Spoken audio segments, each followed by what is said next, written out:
This is Artemis Mission Control. We are standing by for the beginning of Lunar Flyby.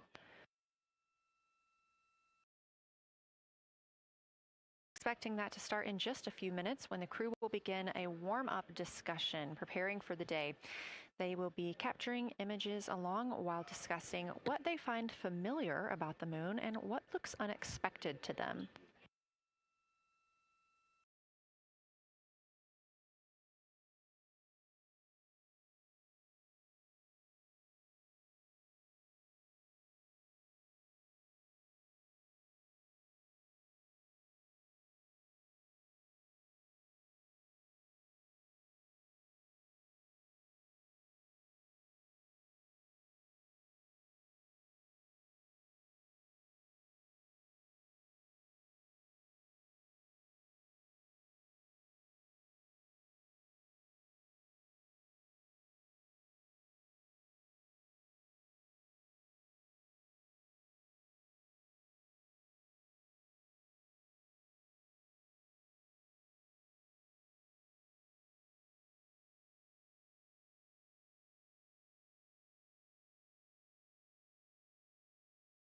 Again, just minutes away from the official start of Lunar Flyby, or when it is timelined for the crew.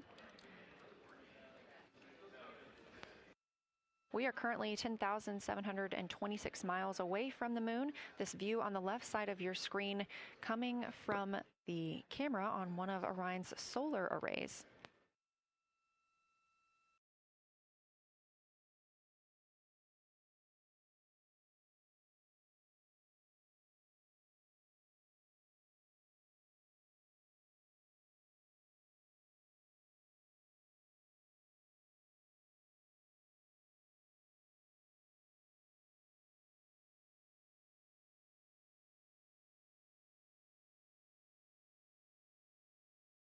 Other conversation points while the crew are getting ready for their flyby today.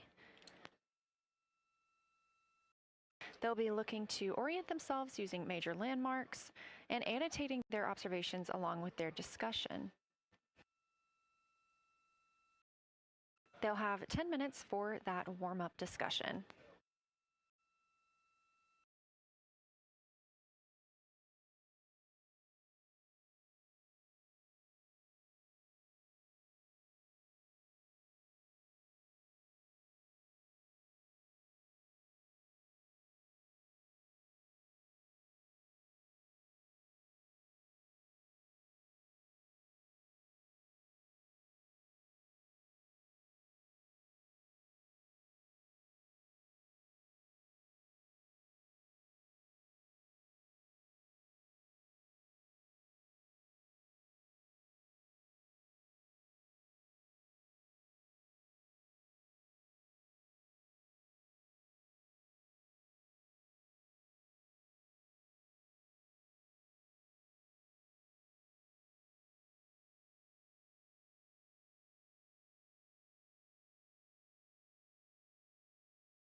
Houston Integrity.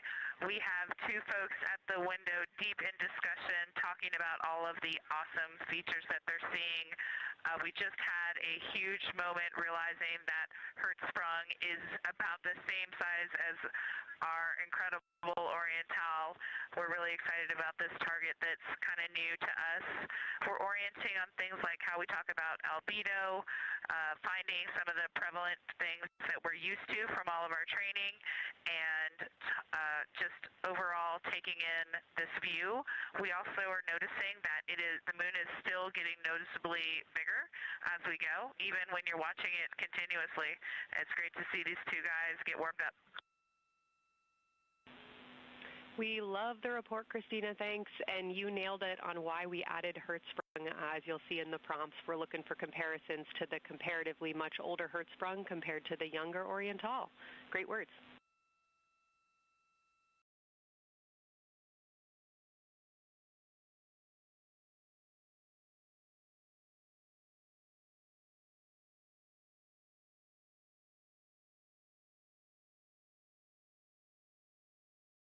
This is Artemis Mission Control. That was the voice of Dr. Kelsey Young speaking with the astronauts aboard Orion as they begin their observation period and lunar flyby.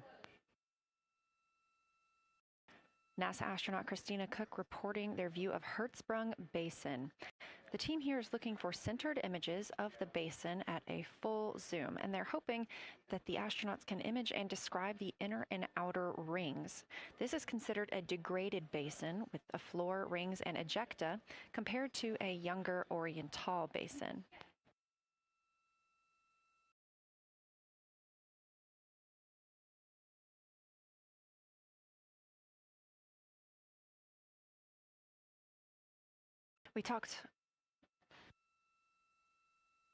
We spoke earlier with Julian Gross, the Artemis curation lead, about some of the terms we will hear the crew use today. One of those just called out, that's albedo, looking at surface brightness, or the amount of light a surface reflects.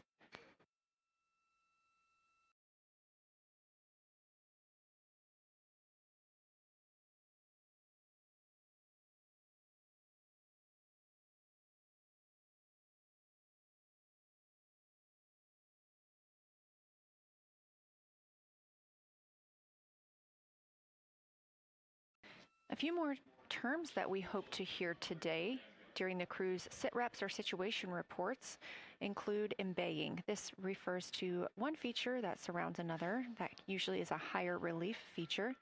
Houston Integrity, one report from the crew at the windows. We can actually see the moon and Earth at the same time right now. It's interesting because the Earth looks way brighter, so the Earth itself seems to have a much higher albedo than the moon. We think this is independent of our eyes focusing because, of course, the Earth is much smaller than the moon in our view, so you could think that your eyes focus for the darker sky, and that it means that it only has apparent brightness more than the moon, but since we're seeing both in the same view, we do think that this can be inferred as the Earth as a whole has a higher albedo.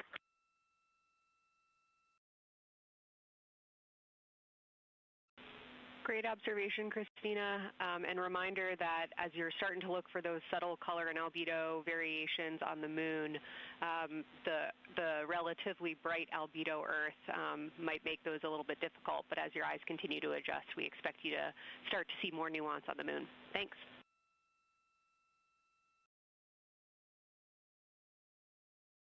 Great call. Thanks for the reminder.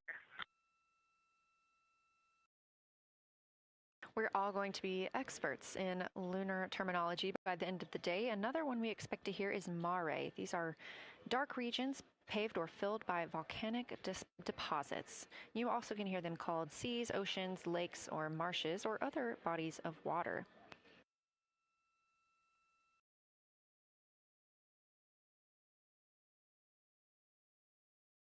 Again, we are live in Artemis Mission Control, but on the right side of your screen, that is the Science Evaluation Room, team members who have been preparing for this day for years. The crew has significantly darkened the cabin of Orion. This allows them better views outside the windows and fewer reflections from inside.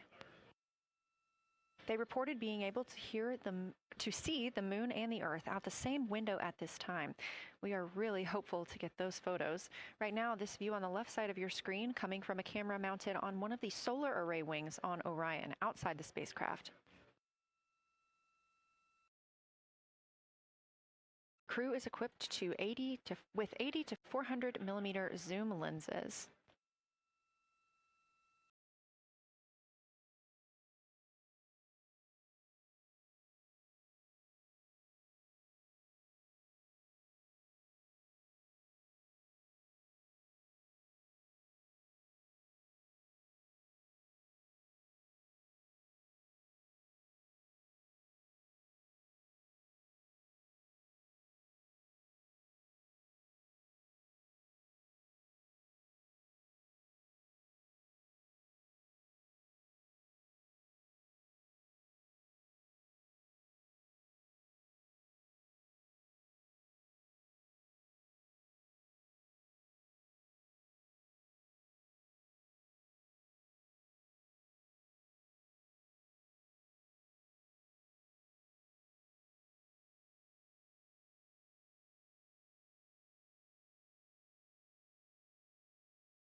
The team continues their warm-up discussion. I should say the crew members aboard Orion continue their warm-up discussion.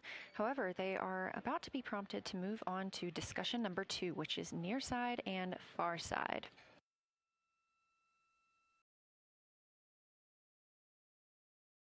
Some of the things that they are looking to capture, the ground has prompted them to photograph anything that stands out to them and to compare the near side versus the far side mare in color, albedo, topography, and texture. They also want the crew to compare the appearance of rayed craters in the near side mare versus in the far side highlands. Of course, a reminder that some of the items that the crew, or some of the landmarks the crew are seeing today, is the first time that humans have ever laid eyes on those portions of the moon.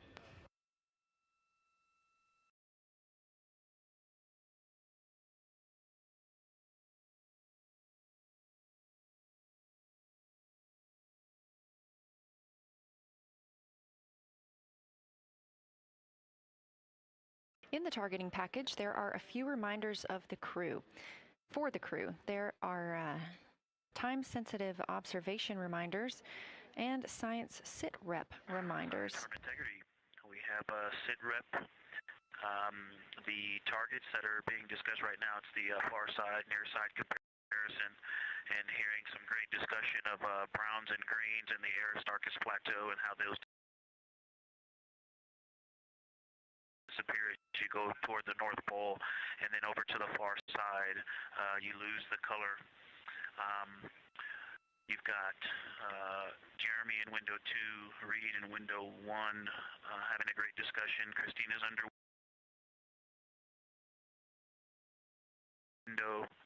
Reid is in window 3. Christina's under window 1, documenting the discussion. And we've got the lights completely off in the cabin. There are some LEDs that we cannot put out that do provide some light scatter. But we have all of the internal lights off and are letting our eyes adjust as best we can. The window 4 view, you only get about a third of the moon. Tycho is going to go over the horizon soon, and you can see Aristarchus, and then you start to lose the view as you go to the west in Oceanus and Procellarum.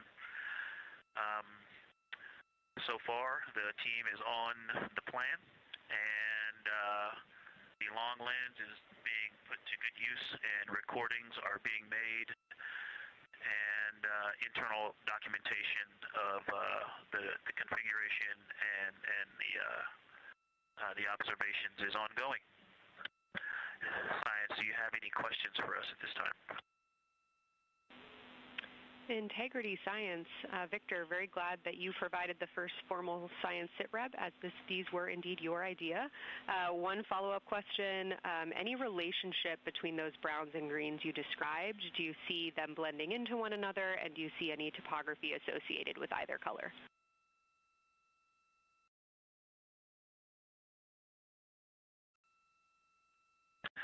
I don't want to bother the window team. I just heard that, overheard that, and so I'm sorry I don't have that detail yet. I will eavesdrop and see if I can pick that up. I will try to answer that at some point. I also heard a comparison of the albedo in Aristarchus, that crater, the very high albedo spot you can see on the near side. There is a feature called, I believe,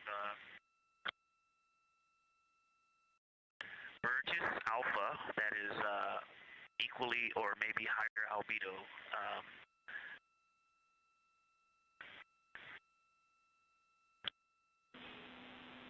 I apologize for the gaps. I'm trying to listen and talk at the same time, but I will try to get some more information to correlate those colors from Aristarchus for you. Understood, Victor, and good call to not bug the window team. Really like the brightness comparisons to Burgess A. Really helpful for the science team. Keep them coming. Thanks.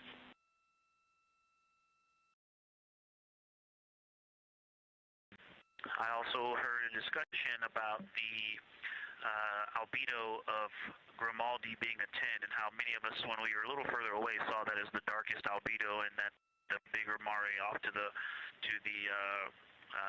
west, sorry, to the east was still dark, but maybe a 7-8. We still think that, but you are seeing color variation, albedo variation inside of Grimaldi as well, and that even on the west side there's still a very dark part of it.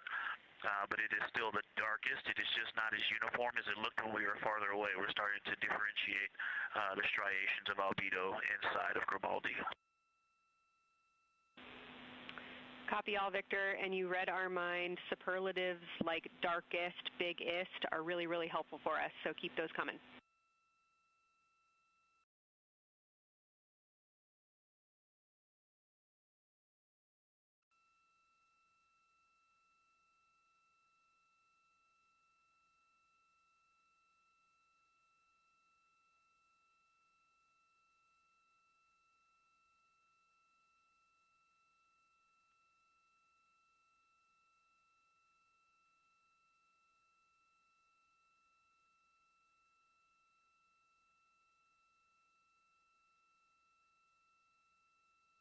As we were just mentioning, the crew is slated to perform these science sit reps. They are prompted to do so by an icon in their lunar targeting plan. That one coming down from NASA astronaut and pilot of Artemis 2, Victor Glover.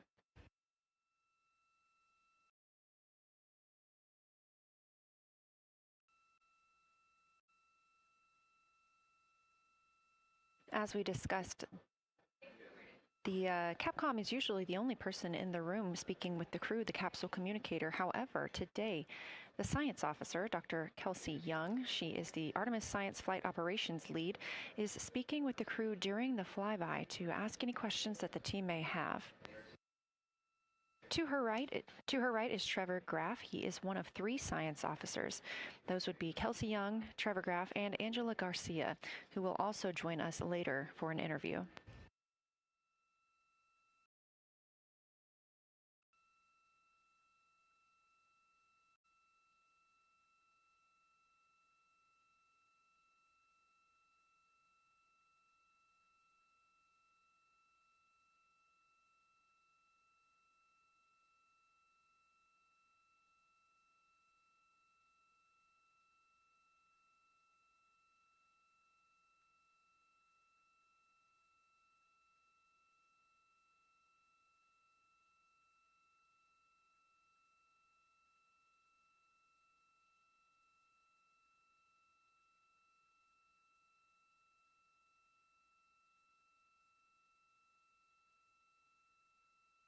And Houston Integrity was able to, Science Integrity was able to get a view out of window 1, which is a beautiful view. I can see the entire moon that they're looking at.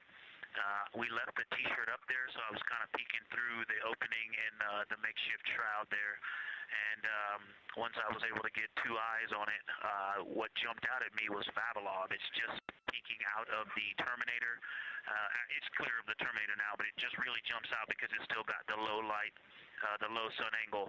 And so where the, Vavilov has that impact over the top of another crater, where the two craters intersect on the eastern edge. So on the side closest to Orion, where the two crater rings intersect, the shadow there is the highest peak in the interior of Vavilov, and so you can see that terrain is, there's some real variation in the terrain there, that there's a nice peak where those peaks intersect, where those rings intersect, and we'll get a picture of that. Love the description, Victor, especially the comparison and relationships you just described about topography.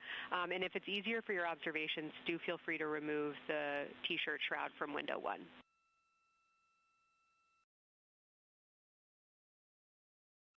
Yeah, absolutely, we will do. Thank you.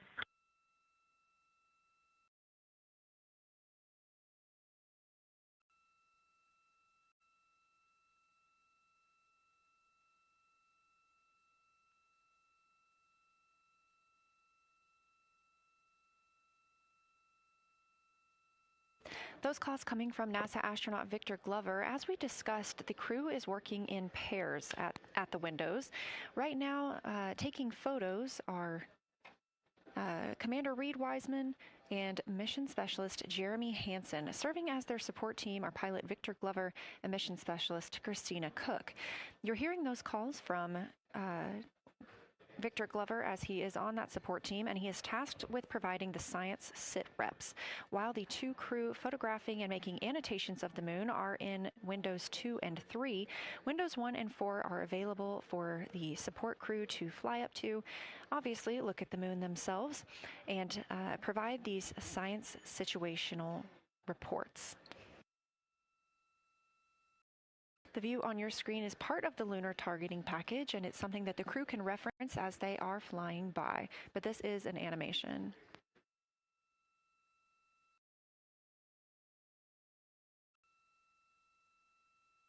You also heard Glover mention Orion. Orion is a major feature that the team is interested in today, and it's known as the Grand Canyon of the Moon. Until this mission, the Orion Basin had never been seen in sunlight by human eyes.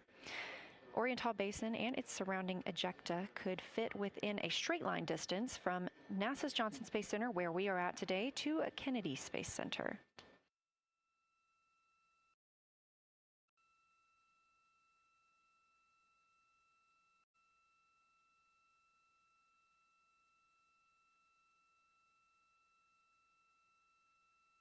This a live view in Artemis Mission Control in Houston, Texas, where the teams are monitoring all systems, not just for today's flyby, but on the spacecraft themselves. Again, this is a test flight, our very first flight of humans on the Orion spacecraft. This team has been This team has been monitoring the entire time of the mission, as well as we have been live the entirety of the mission, and we will be continuing to do so all the way through splashdown and crew recovery from the Pacific.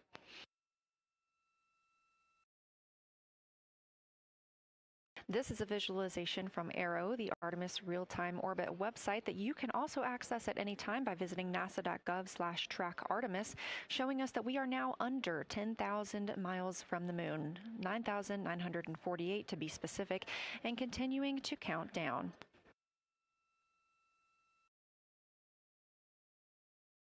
Again, our closest approach to the moon today should come about 6:02 p.m. Central, 7:02 p.m. Eastern. However, we will be out of contact with the crew at this time as they begin transiting behind the moon. At that time of closest approach, the distance from Orion to the lunar surface will be about 4,070 miles. Of course, these are estimates at this time, and we'll be sure to provide you with the official numbers once that closest approach has been reached.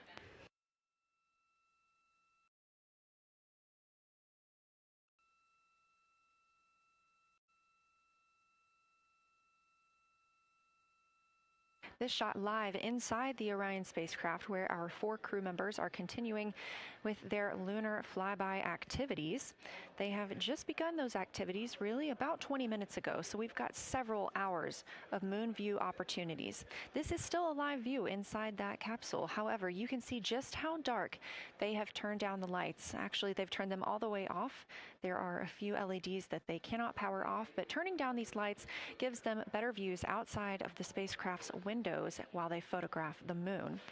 This also prevents any reflections from inside the spacecraft bouncing up on the windows and interfering with their photography.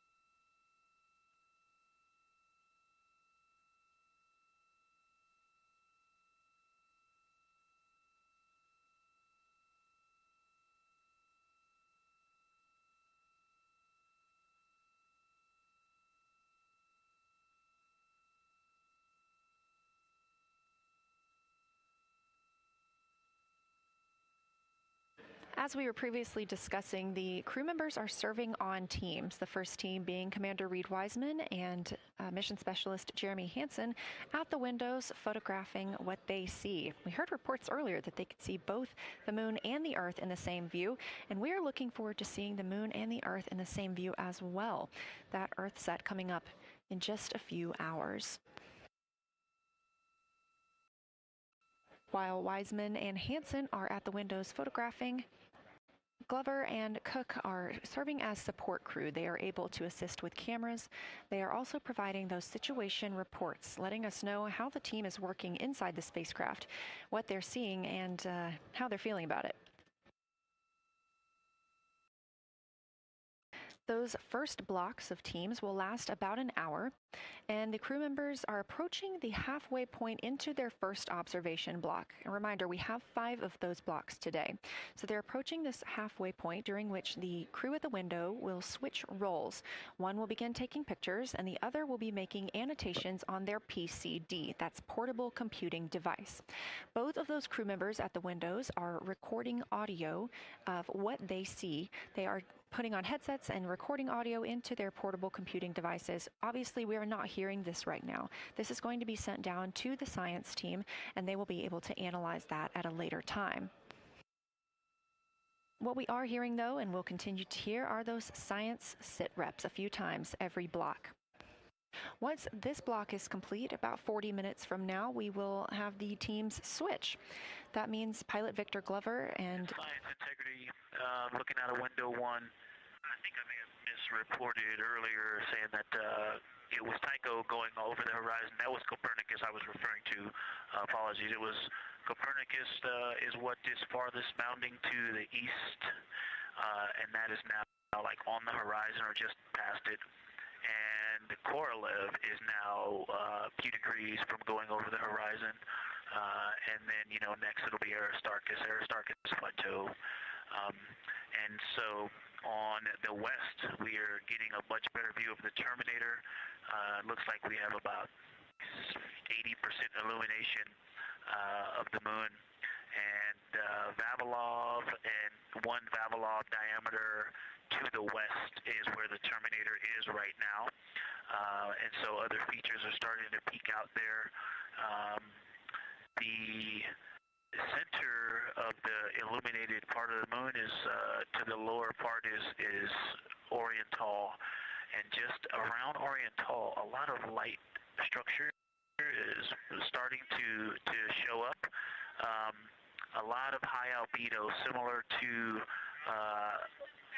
the feature, I cannot remember, Burgess Alpha and Aristarchus type high albedo in the ring. So when you look at the interior ring and the external ring, it's almost as if the edges are starting to dry up and turn white. If it was something that was wet and got dry, the edges would be the part to dry first. You just kind of outline all the topography in the interior of that wall is like it was dusted with chalk or started to dry, or maybe dusted with snow. If this was the Earth, I would say there was snow dumped on some of the ridges on the interior of the rings of Oriental. Also, an interesting part of the discussion that I heard between Reid and Jeremy is that from Glishko to Grimaldi, there are two dark features there that look like commas, but in the wrong direction. But there's also a lot of interestingness, just a lot of geometry and squiggles and dots and lines that are starting to stand out as more small features come into view. And there also is a lot of variation in albedo. In some of those, the two dark features, for example, have on the southern edge of the larger one, the one that's further to the south, there's a very dark, the one albedo, like the southern and western part of Grimaldi. And the one to the north, closer to Glishko, is also that same dark albedo.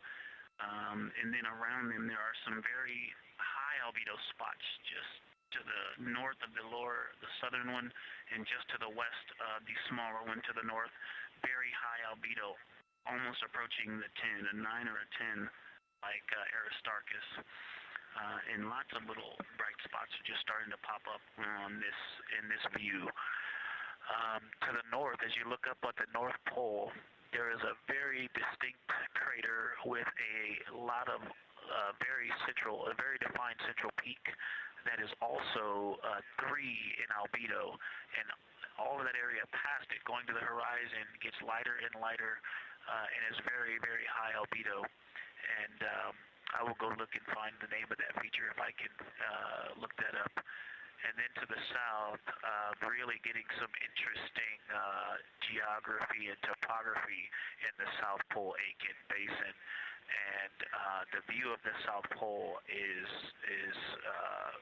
quite amazing. We've got some Terminator there, as well as the limb view, and there is a very distinct crater right at the South Pole. And I'm going to go look up, I don't believe that is Aiken, but I'm going to go look up the name of that one because it's also giving a lot of good topography due to the shadows that I'm seeing. But that's, I was trying to bound the view that I'm seeing for you, and I got distracted by all of these interesting albedo variations that are popping up in the interior. But that's the view that we see. Just a Vavilov diameter to the west beyond is where the Terminator is. Just beyond, I think Copernicus is the easternmost feature that we can see. A very nice ringed, very nice structure crater to the north with a great high albedo central uplift to the north, and the south is dotted by a very characteristic crater with a lot of terrain, shadow features, and I will go try to find some landmarks to put names with those. Any questions for the observation team? Integrity Science, love the descriptions. You're definitely looking odd up there. Appreciate seeing the training being implemented. Especially interested in your descriptions of the dark patches. You compared the comma-looking features to the albedo you see in Grimaldi, and notice that you're starting to see those color differences popping out. Any observations you want to make, especially when you get on, the PCD in a little bit, would really help us tease out the differences in those dark Mare deposits. Great description, Victor. Keep them coming.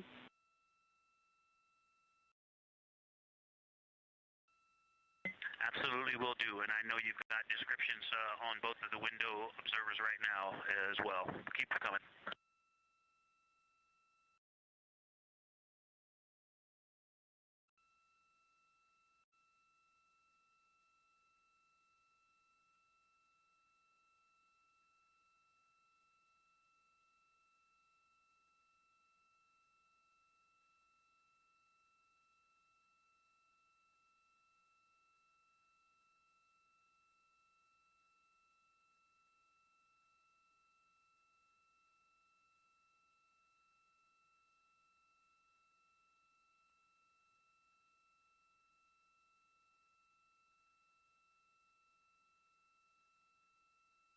great evidence of how well trained this crew is by the science team.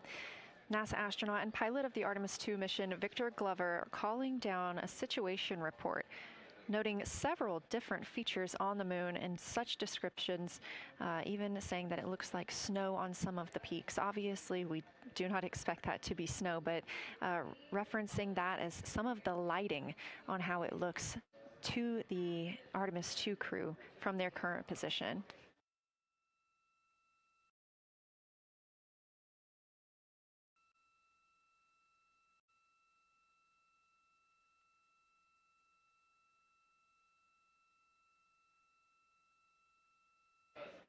The team is slated to be switching their positions at the windows now. Both Reid Wiseman and Jeremy Hansen have been at windows 2 and 3, one taking photos, one making observations and annotations on their portable computing device.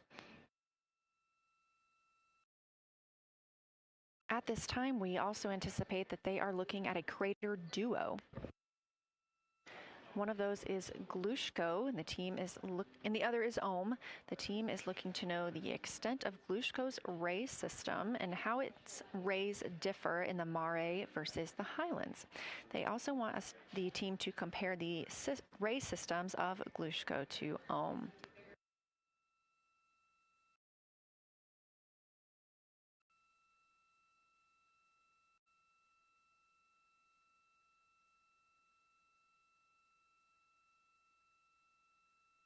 Ohm is considered a young crater. And if you've ever seen a photo of the Richat structure, it's also known as the Eye of the Sahara. It's 40 kilometers in diameter, and that could fit within Ohm's interior.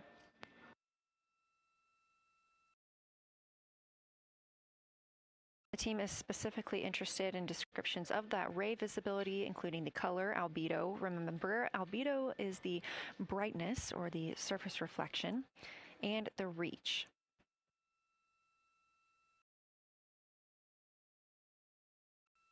Again, I am using the same lunar targeting package that the crew is referencing on board right now. This helps keep them on time as well as prompt them for when they need to make a call down to the science team and report what they're saying.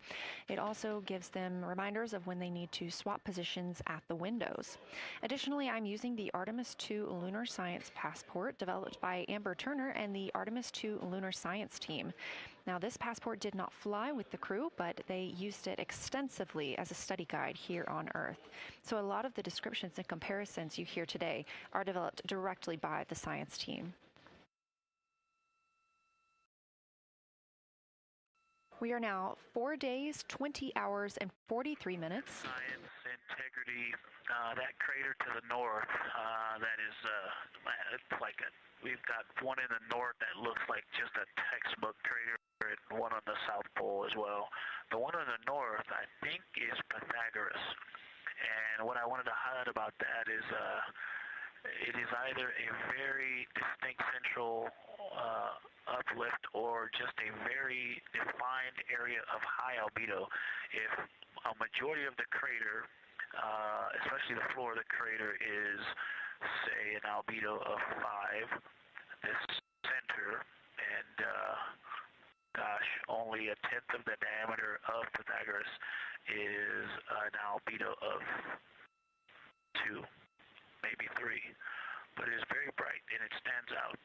And then between that crater and the actual, what is the horizon from here, there seems to be another crater right on the horizon, and right on the edge of that is another patch of that albedo. It seems to be between the two craters. It's hard to tell from this grazing angle, but there is another spot just further north beyond Pythagoras.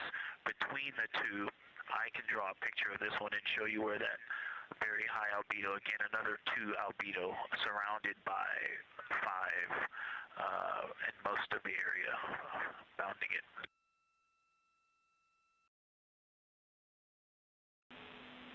Integrity science, thanks for that. We agree with the Pythagoras assessment. And as a follow-up to your previous report, the SIR had questions about topography comparisons between the North Pole and the South Pole of the Moon, if you're willing to provide words on that.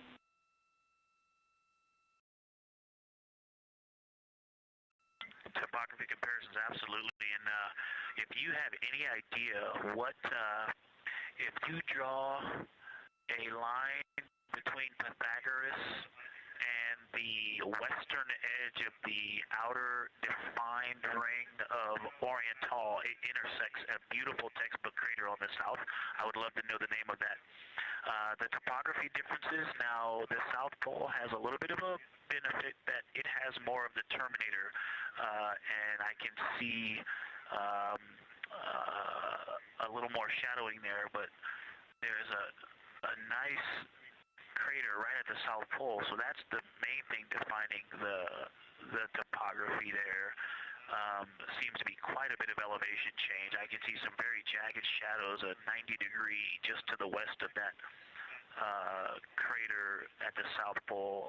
I can see a very distinct change in the shadow directions, indicating, I don't know, a very high wall or a very deep canyon just to the west of that. And in the north, it seems to be that from sort of the edge of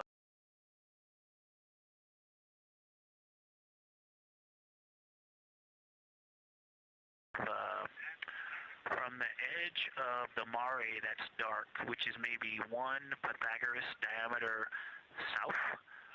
If you draw a ring about that, maybe the top 7 degrees of the moon, and just draw a ring around that. The near side is an albedo of 5 and looks quite smooth from here. And then along the same edge of the Mare, the edge of the Mare that kind of Grimaldi's just outside of, Glushko is just outside of, Carroll Crater is just outside of, and you start to see the stark differences between the darker 7/8 and the 5s and 6s, the 4s and 5s. If you follow that line up to the north, that line is also where the change in topography happens at the North Pole. The line defining the light and dark on the edge of the Mare that you can see from Earth. Draw that line, roughly the midpoint of all that, straight to the North Pole. And on the side facing the Earth, you see smoother topography and dotted by Pythagoras and its next door neighbor crater. And then on the far side, you see a lot more cratering and a lot more topography. And again, the far side has the benefit of a little terminator there, but I am seeing a variation in the topography. It seems to be more jagged and a more challenging place to find a place to land and to even traverse in the south.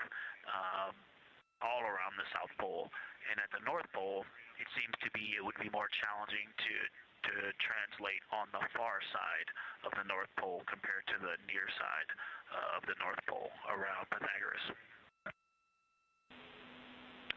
Copy all, Victor. You really help paint a contextual picture of what you're looking at. We really appreciate the way that you're guiding us into the areas you're seeing by drawing comparisons between recognizable features. Thanks for that.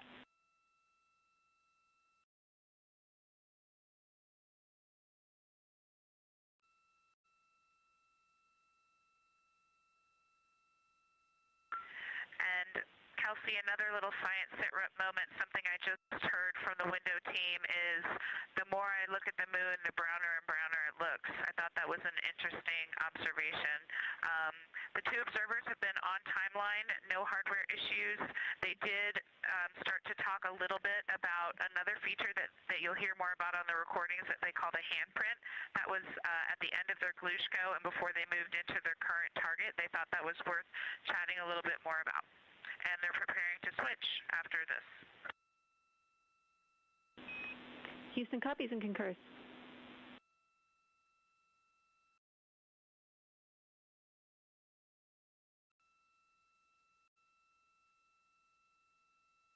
Hey, Houston and Science Integrity, another just observation from the human My eyes have shifted a little bit since I've been up here. I've been wearing my reading glasses to look at the PCD. Well, this is a very taxing event on the eyes, looking out the window and seeing the very bright moon, then coming back inside to the dark cabin and trying to work cameras and microphones and logistics and lunch and those kinds of things, and then looking at the PCD, which is dimly lit. It's just been an exercise. It is a difficult thing to manage it.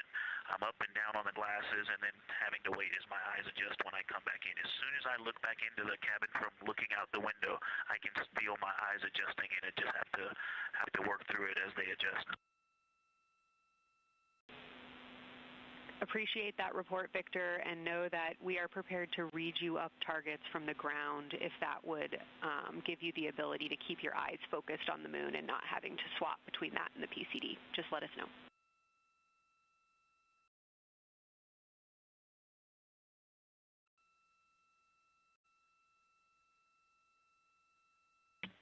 Yeah, we appreciate that, science, and we will also do that for the window teams, and we'll back each other up that way as well. But we appreciate that. We may take you up on that. Thanks.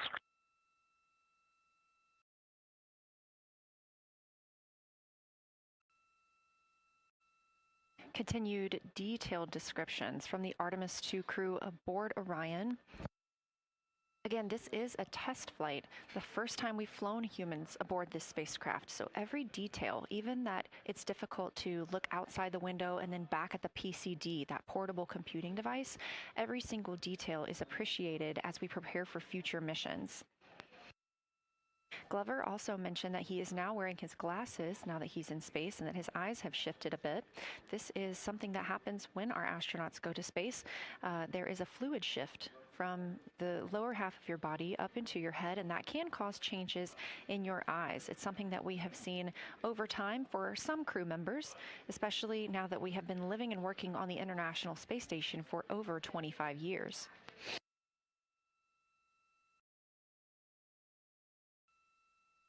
Again, it's clear that these Artemis 2 astronauts have undergone extensive lunar science training, including classroom instruction, fieldwork, and high-fidelity simulations. Training expeditions even took place in analog environments like the Icelandic Highlands and the Kemasasin impact crater in Labrador, where crews practiced identifying and describing geologic features under varying conditions.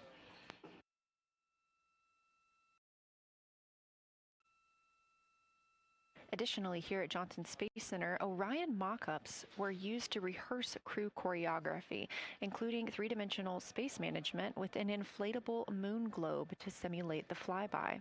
And while on Earth, the crew also used that small lunar passport that I mentioned with descriptions, photos, and prompts to help them study the features we hope they'll see. Now, this is a view from their lunar targeting package at this time, helping them determine what they're seeing on the moon, as well as on the left, keep up with what their next target will be. As you can see, we have got a long list and an exciting day ahead of us.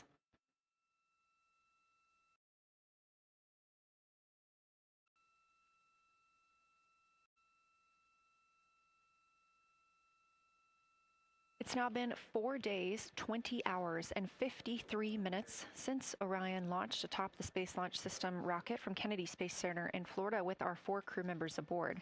NASA astronauts Reid Wiseman, Victor Glover, and Christina Koch, and Canadian Space Agency astronaut Jeremy Hansen.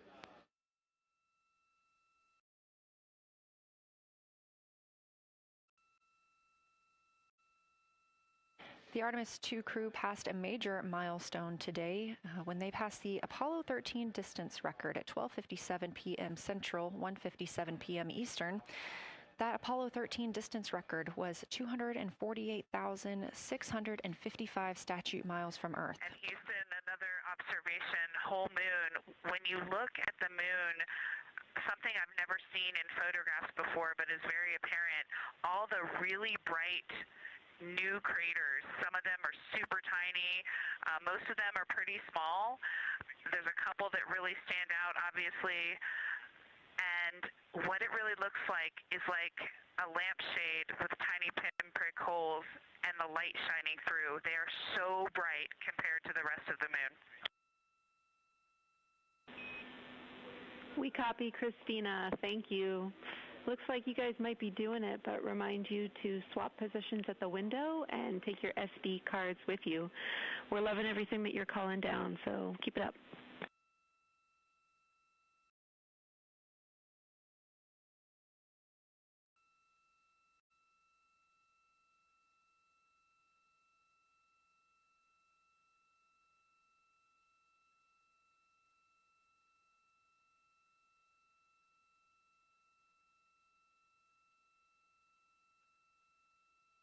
Again, Orion previously surpassed that Artemis, or the Apollo 13 greatest distance from Earth by humans. That was 248,655 statute miles from Earth, and Orion now 250,294 miles away from our home planet. The spacecraft is 9,033 miles away from the moon and growing ever closer. At its closest approach, it'll be about 4,070 miles away, and we will make sure we confirm what that distance ends up being. This is an approximation and an estimate ahead of that moment. We're anticipating them to make that closest approach at 6:02 p.m. Central, 7:02 Eastern, when they are in a loss of signal, transiting behind the moon. They will be the first humans in over 50 years to fly behind the moon and lose contact with Earth. We will regain that contact about 40 minutes later as they reconnect to the Deep Space Network, emerging from behind the moon, and we will look forward to seeing an Earthrise.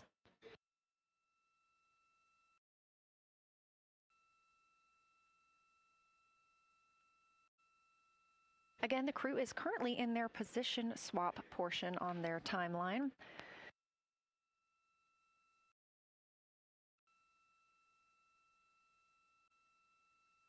This allows crew members the opportunity and the experience of all roles necessary during today's flyby. Right now, those two crew members at the window have swapped positions.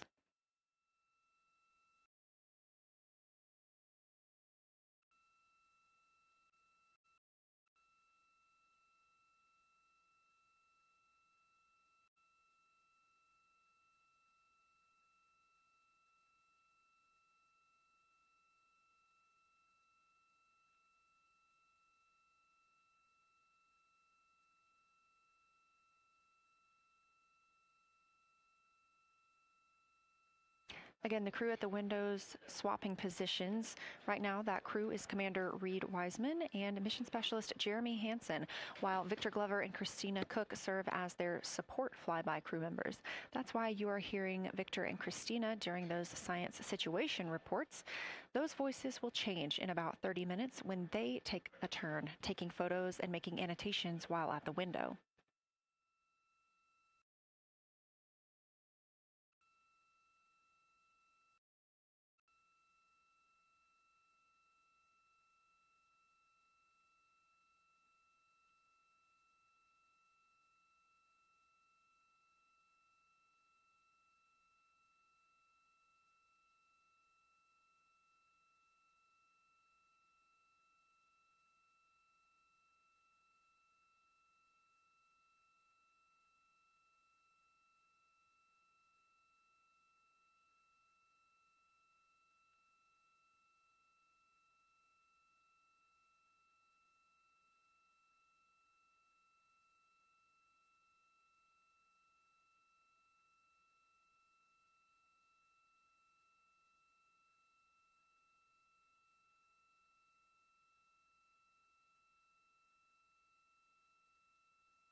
Houston, integrity. I wanted to provide an observation or a little bit of descriptive nature on something that we saw on the first day we had good moon views. This was when we saw more of the near side, and the ground helped me out with identifying Mare Imbrium. Mare Imbrium, when you have the western limb also in view, looks completely different than the normal view we have of the near side. It is the most striking feature of the western limb view that we had.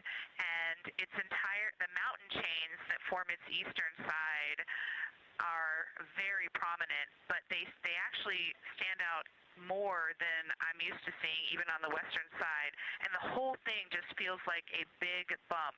It actually looks like a large healing wound with a high albedo forming the mountain chain around the impact basin.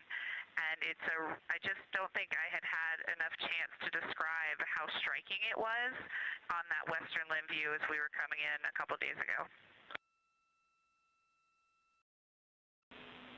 Christina, science, absolutely love that, especially since that's a feature that all of us here on Earth can observe from home. So I'm sure tonight everyone's going to be going out and looking for evidence of that beautiful topography you just said. Thanks for those words.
The view on your screen coming from Orion, a camera mounted on the spacecraft's solar array wing. Toward the right of your screen, the near side is the hemisphere we see from Earth. That is identifiable by those dark splotches, which are ancient lava flows. Science integrity. A question and a comment. Question is it possible that we're seeing a Schrodinger basin from this vantage point in the Terminator at the South Pole? And the comment is the rays coming out of are less distinct. We are not seeing the bright rays coming out of it, but the sort of 9 o'clock wedge that is formed by the change in albedo from the interior portion that is to the northeast to the surrounding lighter mare that's 270 degrees to the west. That 90 is very distinct and interior. You got some great descriptions from the two at the window about the colors in there, but in that darker part, in that wedge, you've got some really interesting color, even though the rays, the distinct difference in the albedo almost look like rays, but it's not the rays coming out. It's the just change in that albedo. Integrity science, that is very intriguing, those color rays coming out of rather than sort of albedo. And as answer to your question, we do not think you can see Schrodinger. It's in darkness as of now. But thanks for that description, and it sounds like the pair at the window's got great descriptions that we're definitely going to dive into tonight.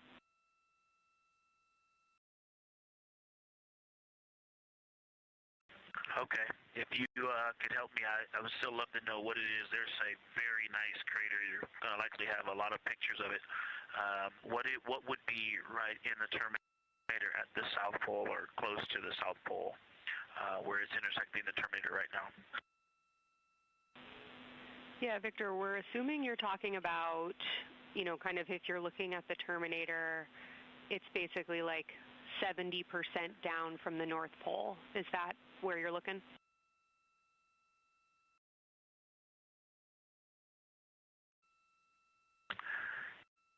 Contact, yes, that is where I'm looking.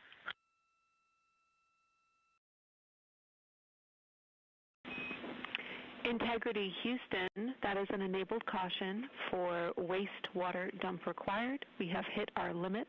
As expected, no crew action.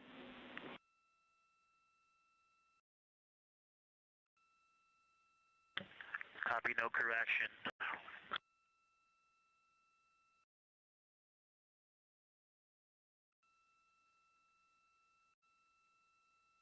You are. And Integrity Science, we're trying to figure out what you're looking at there. Is it like right on the Terminator, or is it in the illuminated portion next to the Terminator?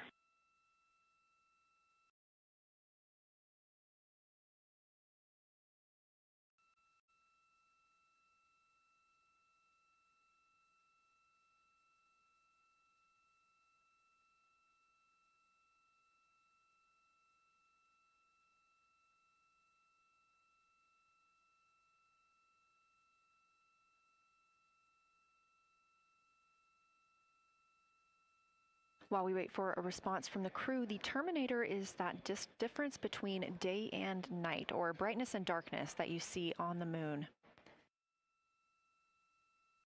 We see this from the International Space Station as well, looking down at Earth. And Science from Integrity, excuse my space orientation adaptation.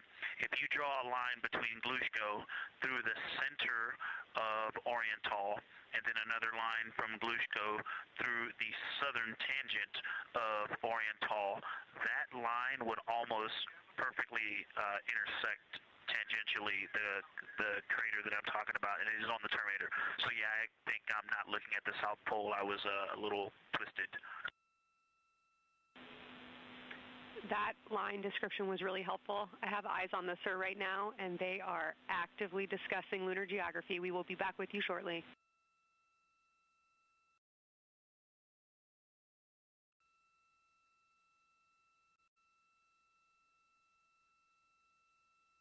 You're hearing a couple of voices today in Mission Control Houston. One of those is Dr. Kelsey Young. Integrity Science, we believe that's Zeeman Crater.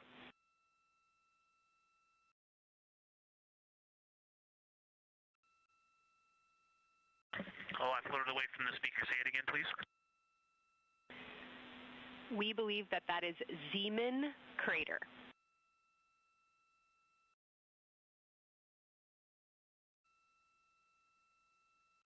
Zeeman. Okay, and can you say the first letter? I may be pronouncing that wrong. What's the first letter of that word? Zulu. It's Z-E-E-M-A-N.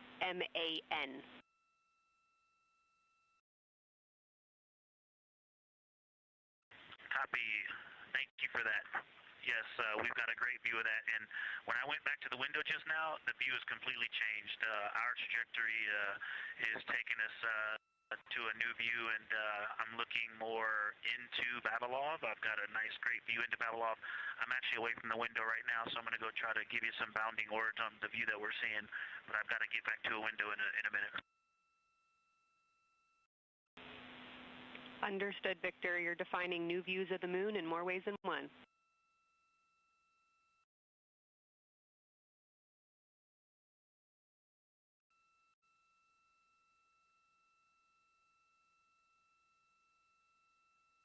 Again, when you hear calls down to Science or from Science, that's Dr. Kelsey Young, the Artemis Science Flight Operations Lead here at a console in Mission Control. You also hear communications with the crew from Canadian Space Agency astronaut Jenny Gibbons. She is the Capcom for today. She is a backup Artemis 2 crew member. Those calls from pilot Victor Glover asking about a feature he was seeing, specifically a crater on the moon. Meanwhile, the team here in the science evaluation room was actively working together to determine which feature he was describing.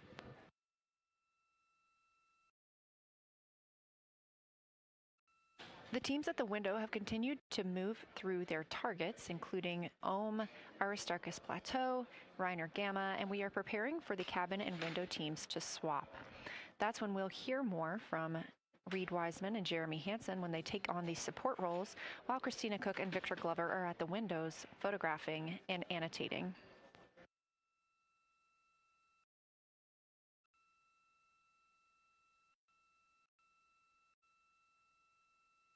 As we briefly mentioned, if you look towards the right side of the moon, essentially,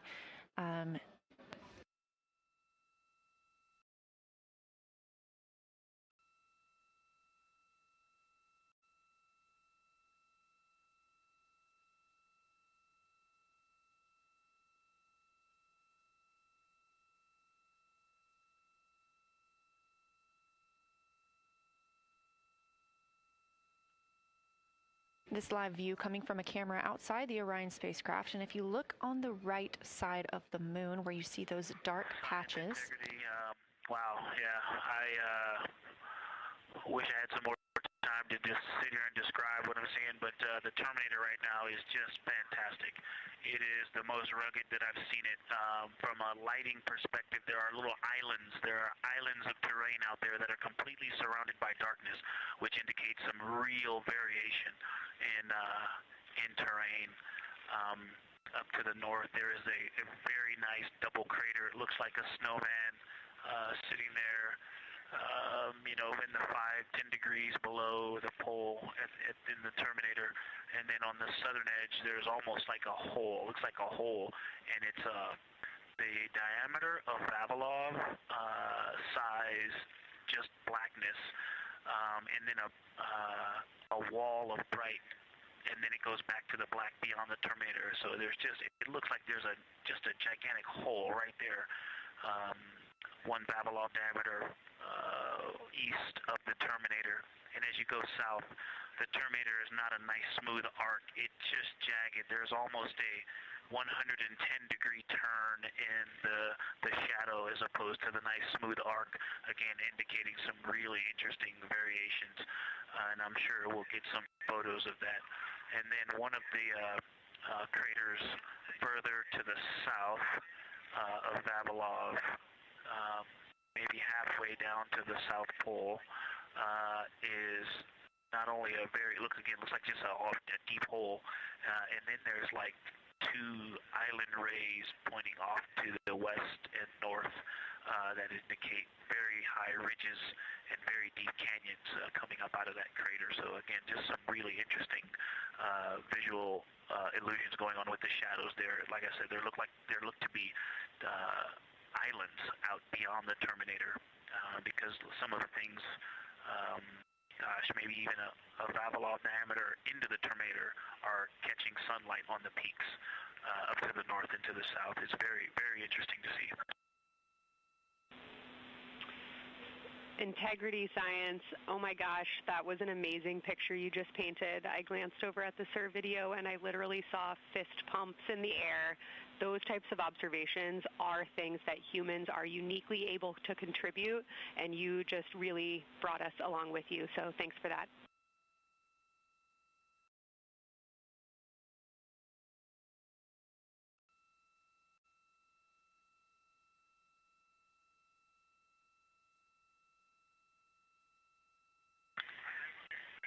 That's awesome, Kelsey. Did you get a sit rep updating you on a slight change in logistics for PCD use? Christina, this is Houston. We did not, but we will take it now.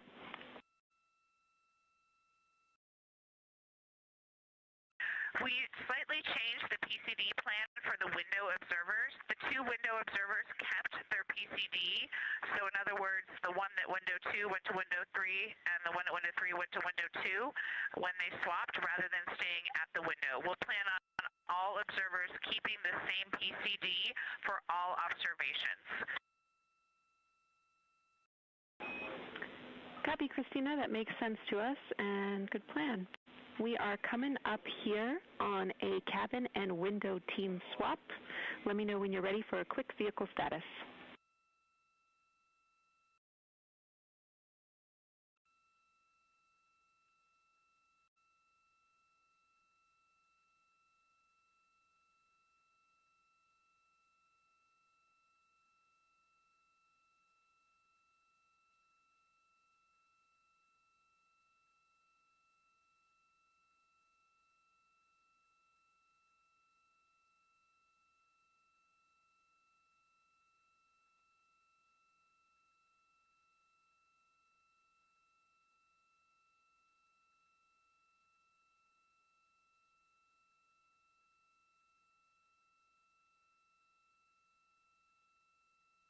As you heard, science. Houston, go for the vehicle system update.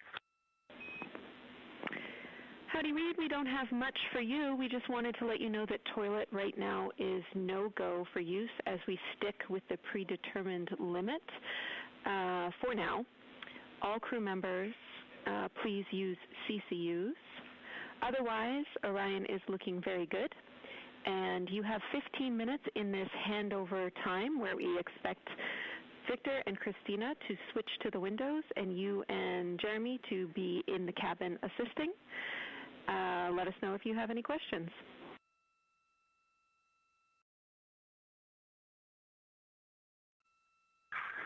No questions at all, and they're in the swap right now. The first thing I'll tell you, I floated up to the docking hatch window and just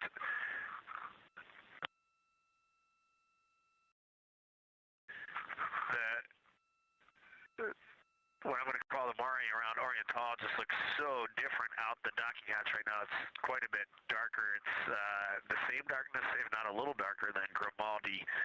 But it's cool after just being in the 400 mil for the last half hour, looking up close. I got pictures of everything Ike was just describing on the Terminator. It really is a fascinating Terminator.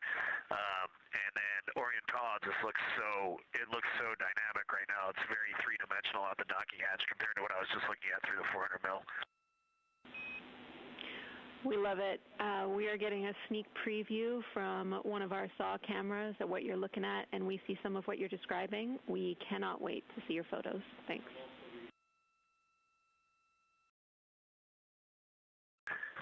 Yeah, Jenny, I wish you had some longer lenses on the solar array so you could see the whole moon, but man, it is, or the up-close moon, not the whole moon, but it is just fascinating here. It's so cool. All right, MPO and INCO, take notes. We want a zoom lens on those saws next time. Thanks, Reid.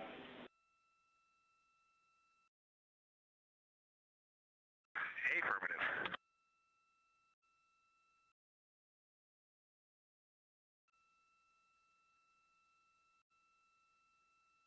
As the crew gets ready to switch positions from the window crew going back to the support crew and the support crew flying up to the windows, this view inside the room, Capcom Jenny Gibbons speaking with the crew, Canadian Space Agency astronaut. The crew has continued to provide excellent descriptions of what they are seeing on the lunar surface. In this picture, or in this live view actually, from Orion and a camera mounted on its solar array wing, if you look at the dark portion on the right side of the screen, those are visible from Earth. That's considered the near side. Those are ancient lava flows from a time early in the moon's history when it was volcanically active. And if you look towards the left, there's that dark, large crater that appears to the left of those lava flows. That's Oriental Basin. It's about 600 miles wide, and it straddles the moon's near and far side. And this mission is the first time that humans have ever been able to see this with their eyes in the daylight. Again, you hear conversation about that Terminator. You have a great view of that as well. That's the difference between light and darkness on the moon. Victor Glover explaining that as a very jagged looking Terminator due to the peaks that they're seeing and the craters that they're seeing as they prepare to cross over the far side.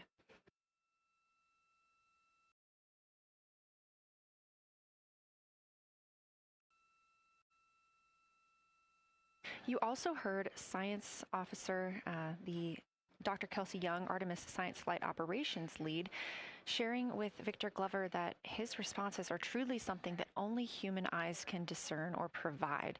So we've previously discussed how having humans observing the moon on this mission is being combined with lunar robotic data to help us maximize what we know about the moon. So part of that data comes from the Lunar Reconnaissance Orbiter, or LRO.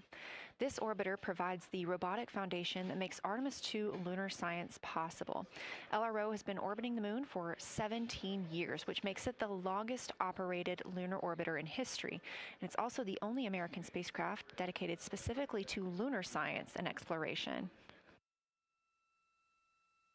Artemis 2 lunar observations are designed to complement data like the detailed surface images from LRO. So while LRO provides those detailed high-resolution maps of the moon's surface, the Artemis 2 crew adds human observations that focus on regional context and relationships between features, giving scientists a larger geologic picture. Now, this combination of robotic and human observations strengthens lunar science. LRO delivers precise and repeatable measurements over long periods of time, while the Artemis 2 crew contributes real-time visual descriptions and context that robotic instruments alone cannot provide. The best description I've heard while preparing for this mission is to compare the difference in looking at the moon with your own eyes on Earth and trying to take a picture with a camera. The camera truly never does it justice, and it's much easier to describe and perceive what you're seeing with your own eyes than to take a photo.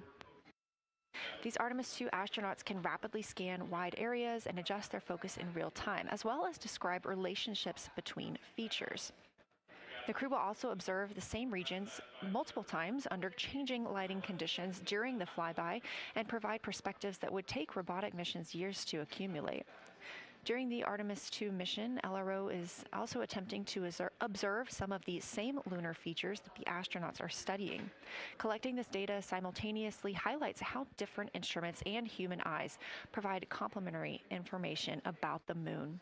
This LRO data plays a direct role in preparing for future Artemis missions. Its measurements of topography, surface temperature, composition, radiation, and lighting conditions are used to assess hazards, identify safe landing sites, and locate potential resources such as water ice near the lunar South Pole. This mission, Artemis 2, represents the point where years of robotic preparation are paired with human exploration for the first time in the Artemis era.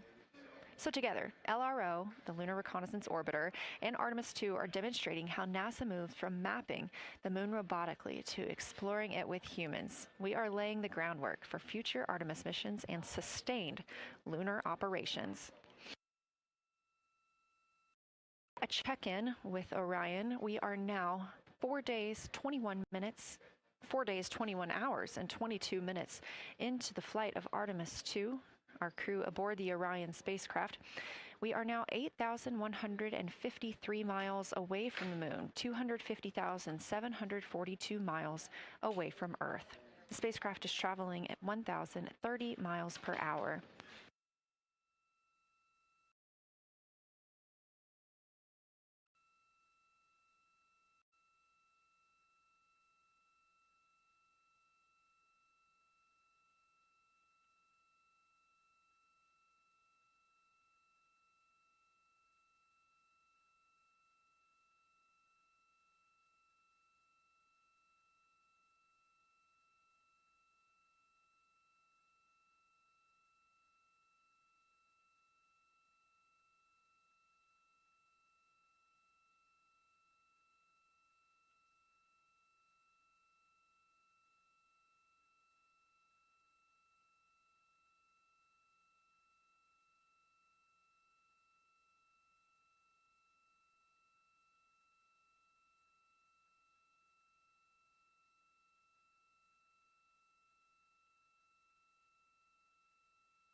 All right, Houston, the professional science update giver is now in seat 2. That is where Victor is, and Christina is nestling into seat 1 with the long lens, and we're just getting ourselves oriented here.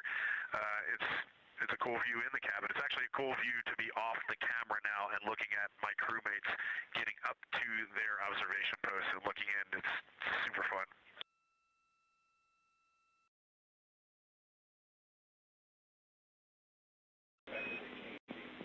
Copy all, Reid. We like it.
As we heard confirmation from NASA astronaut and commander of Artemis 2, Reid Wiseman, they are now switching positions of the support teams and the observation teams.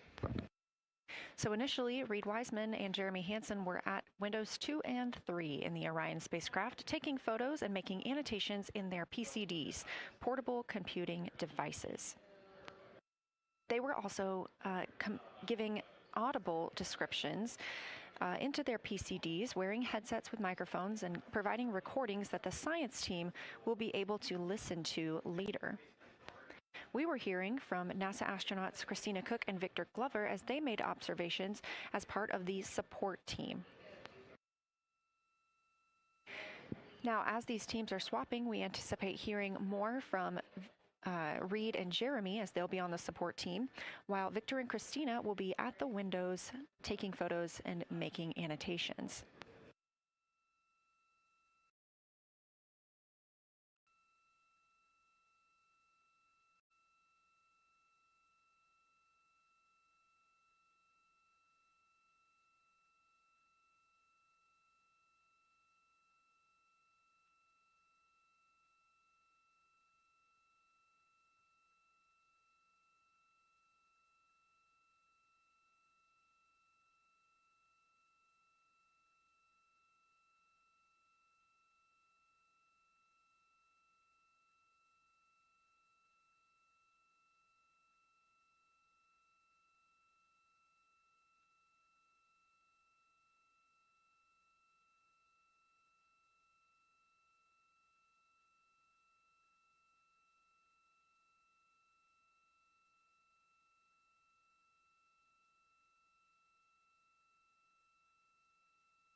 And Jenny, for the science team, if they can mark this time, I just covered up window 4 to block out the ambient light from a very bright planet Earth. And it'll be interesting to see if in the data Victor and Christina see any differences from me and Jeremy with that window blocked. It's a lot darker in the cabin now.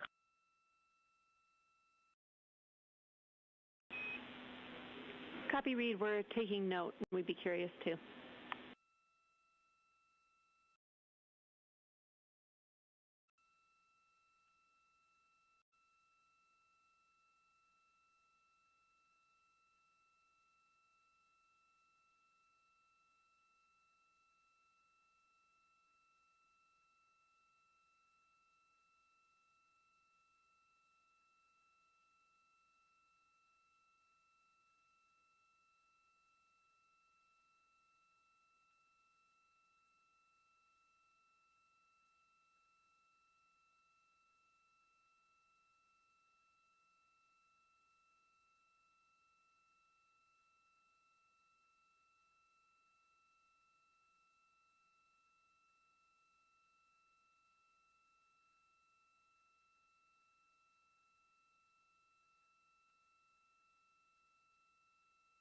We are live in the Artemis mission control room during the lunar flyby of the Artemis 2 crew, the first humans to fly by the moon in over 50 years.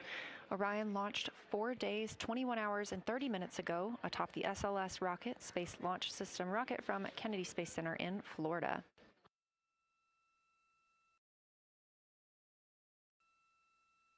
Our 4 crew members inside the spacecraft are transitioning their positions. The cabin and window teams have swapped. Currently at the window, we have Victor Glover and Christina Koch, NASA astronauts, and serving as support, Reid Wiseman and Jeremy Hansen.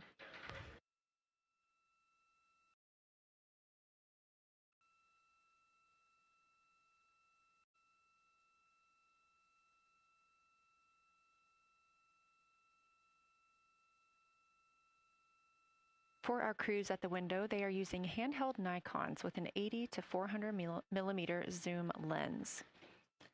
There are also GoPros on each of the solar arrays on Orion, and that's where this view is coming from right now. We have an interior camera of the crew as well, but they have dimmed the cabin lights. They've actually turned off the cabin lights to allow them to better see outside of the spacecraft. This also helps prevent any reflections from lights inside the spacecraft reflecting onto the windows while they are photographing the moon.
We talked a little bit about the views and the cameras being used on the Orion spacecraft. And again, we do have GoPros on the tip of each solar array wing. Now, the bandwidth is a little bit limited because having a crew on board, we do have to downlink a lot more data. That includes their environmental control and life support system. We are not the only data, this view that you see, coming down from the spacecraft, and so we do rely on sharing some of that with the other flight controllers in mission control. This helps the team monitor all systems aboard the spacecraft and ensure the safety of our astronauts.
We are standing by for a situation report from the crew aboard the spacecraft. They've been imaging the whole moon. There is now a new crew at the window. That would be Victor Glover and Christina Koch. And so being it's their first time since they have moved up to the window positions, they have a chance to orient themselves and describe and take pictures of any color or albedo variations across the surface. Reminder, albedo is the brightness or reflectiveness. Integrity science for a science sit rep when you're ready.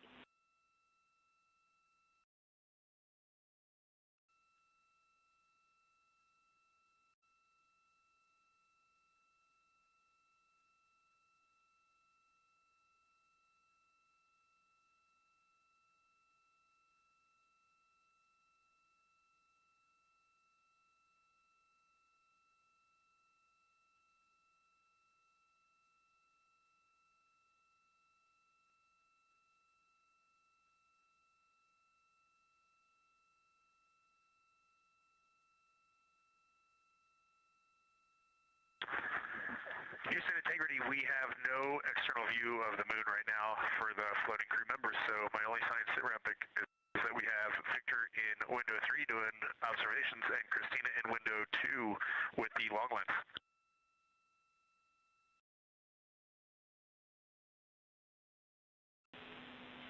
Integrity, we copy. Are the shrouds still on windows 1 and 4? And if so, would you consider trying to get a view through one of those windows?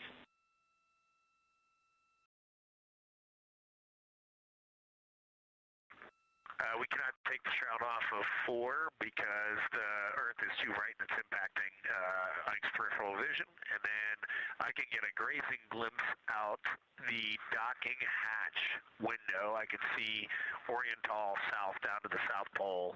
And the primary thing that I see from Oriental right now is just the long trenches that come out. And, you know, when you come out the north side of Oriental, the ejecta kind of boulders across the northern half of the far side. But coming out the southern half of Oriental, I just see those large, here they look like gorges. They're almost like rain when it comes down the Grand Canyon and fingers off into the desert, kind of what it looks like. Also, Burgess Alpha is extremely bright. It's the brightest thing that I can see. Even brighter now than Aristarchus, which is heading off to the Terminator. It's almost impossible now to see Aristarchus, the thing that Jeremy and I looked so much at. I can just barely see the crater rays from Ohm, and I would say for albedo right now, I would go back to Grimati is still extremely dark, especially in that southwest corner, and there are parts of Oriental and the outer ring of Oriental that reach that same level of darkness, especially the rings of Oriental reach the same level of darkness as Grimati. And then south of Grimati, Jeremy and I were noting a few other just really dark areas of cratering, Mare there, and those have that same darker albedo, but Burgess Alpha is the brightest, and Grimati is the darkest. Integrity science, that was a great description. Thank you, and thanks for the docking window geometry to give us that description. Any comments before you go on the annular ring in Oriental?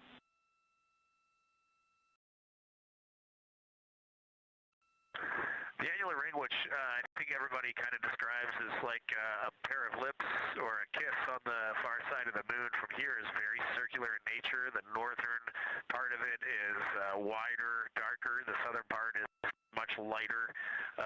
It is very neat looking, and but it is far more circular than I remember it looking in our training.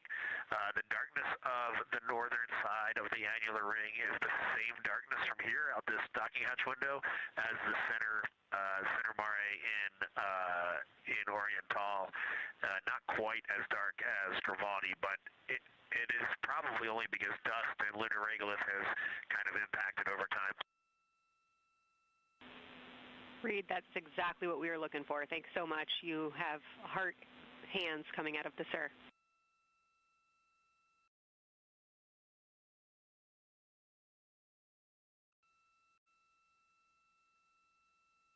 Say that again, Kelsey?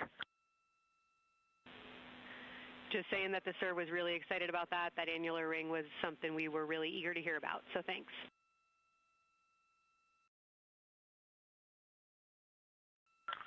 Yep, you bet. And now Victor and Christina are moving on to Oriental. I got them situated over there a little bit late.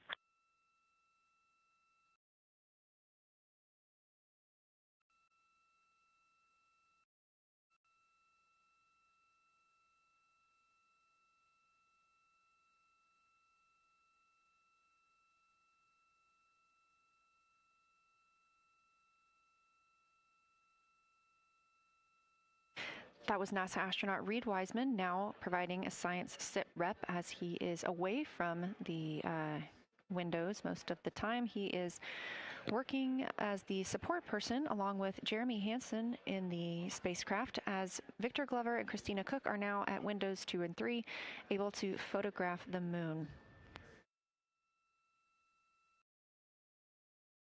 Christina and Victor are also providing recorded information to their portable computing devices, that's their PCDs, and the science team will have access to that at a later time.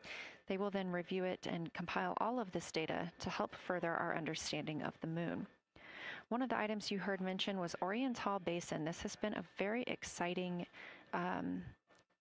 opportunity for the crew. They have all been very excited about seeing Oriental, as well as the science team has been looking forward to it. It is known as the Grand Canyon of the Moon, as we discussed earlier.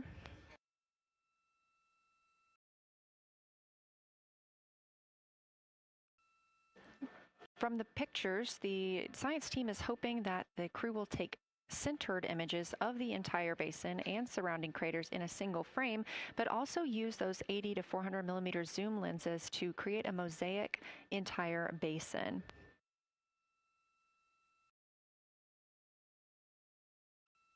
With their unaided eyes, the science team is hoping the crew will describe southern dark annular ring, which you heard Reid just describing, as well as any color, albedo, texture, or topography across the mare patches and ring mountains. The science team reports that the observations will be used to study the geologic evolution of the youngest lunar basin and to inform formation hypotheses for the annular ring.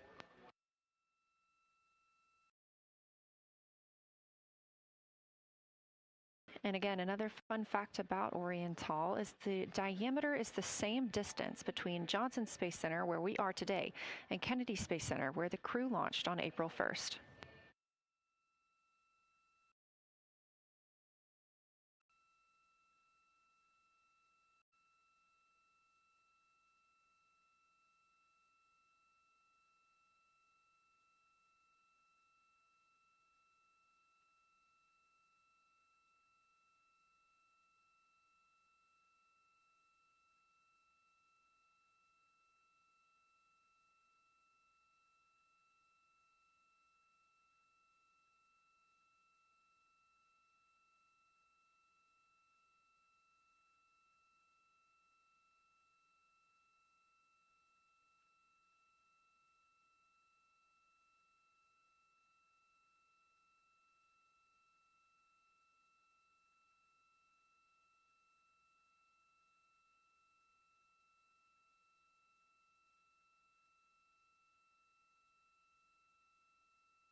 This live view from the Orion spacecraft on the Artemis 2 mission, now 7,373 miles away from the moon, 251,130 miles from Earth.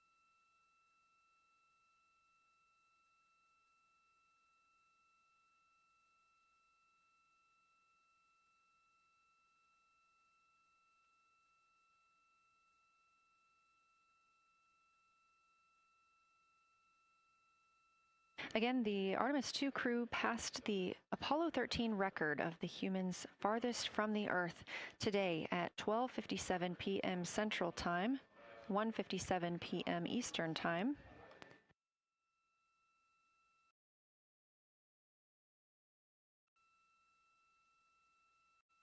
That distance set by Apollo 13 was 248,655 statute miles. We have clearly passed that, and we expect to pass that by about 4,105 miles. That will be when the spacecraft reaches its farthest distance from the Earth. It could be around 252,760 miles, but again, these are approximations and our targets, and we will make sure to report back the final numbers once we have them.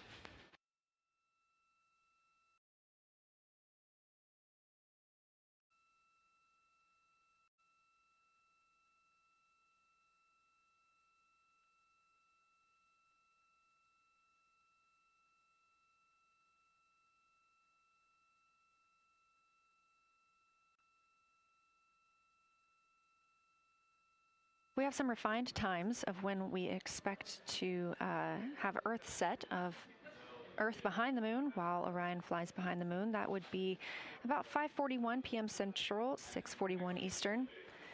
The spacecraft would make its closest approach to the moon at 6 o'clock Central, 7 Eastern, and that would be about 4,066 miles. And then at 6:02 p.m. Central, and the spacecraft will reach its farthest distance from the Earth. We anticipate that'll be about 252,755 miles, which would be 4,111 miles farther than Apollo 13.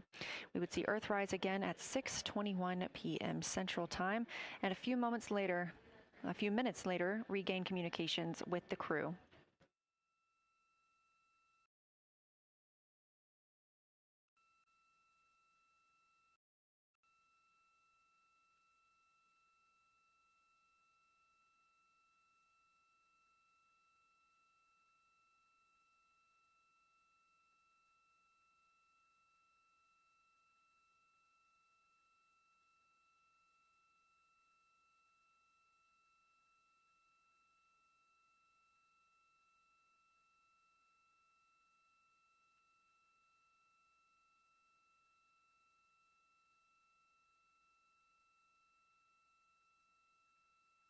Currently aboard Orion, Victor Glover and Christina Koch are the two team members conducting lunar flyby observations, meaning they are using the Nikon cameras to photograph the moon, and their PCD, or the portable computing device, to conduct annotations.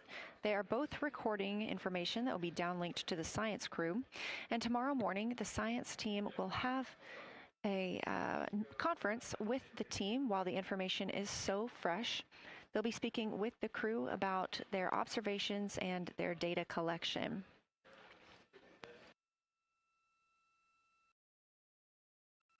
Otherwise, most of tomorrow, Flight Day 7, is considered an off day.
We are on Flight Day 6 of the Artemis 2 mission, the first time in more than 50 years that humans will observe the moon directly, providing a critical opportunity to practice how lunar science will be conducted during future Artemis missions. If you're just joining us, the crew is well into their lunar flyby observations, and we anticipate that we will hear from them soon. A few times every hour, they are slated to call down with science sit reps or situation reports. We most recently had one from Commander Reid Wiseman. He and Jeremy Hansen, mission specialist, were first at the windows today to photograph and make annotations of what they were seeing. Therefore, we heard more from Victor Glover and Christina Koch earlier in the day during those first blocks. But now that Reid Wiseman and Jeremy Hansen are on the support side, they are the ones calling down what they are seeing from windows 1 and 4. Earlier, we heard that the Earth is so bright in window 4, they have had to temporarily cover it with a t-shirt.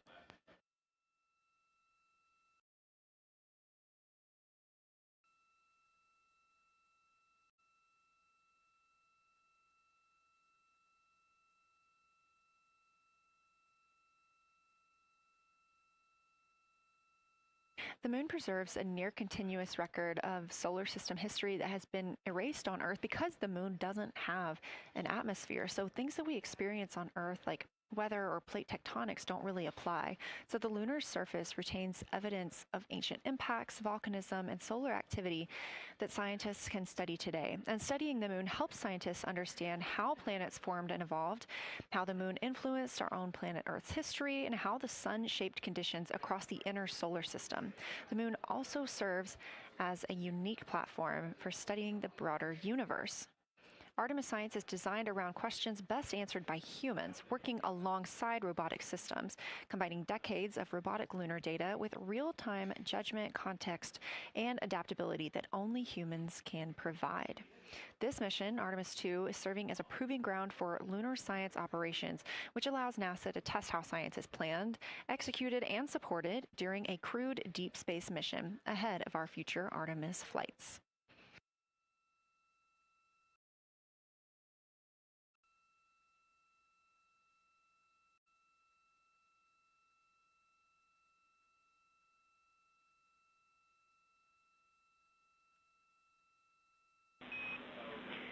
Integrity, time for a window team position swap.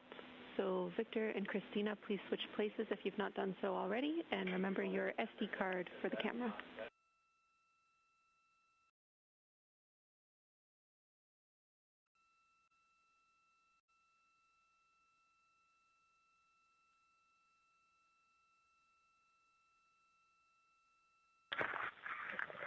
We're in the swap right now. They're wrapping up their last comments, and they'll switch over and change cards from the long lens. Copy.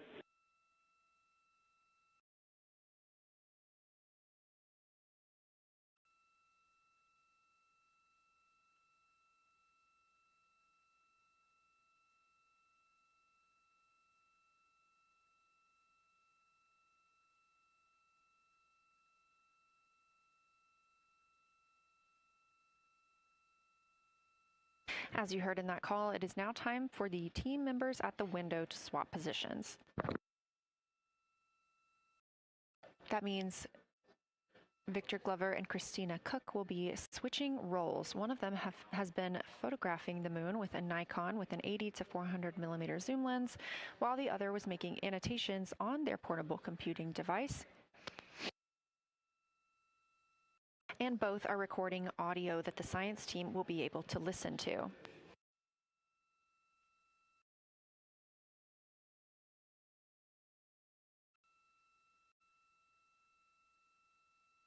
We are now 2 hours and 10 minutes until we expect to lose signal with the spacecraft as they fly behind the moon. And the next target for the crew is considered a crew choice event.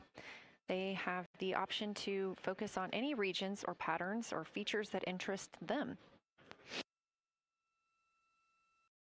The science team has asked the crew to capture pictures that illustrate their choice, as well as at different zoom levels, and to describe why those certain features or regions caught their eye.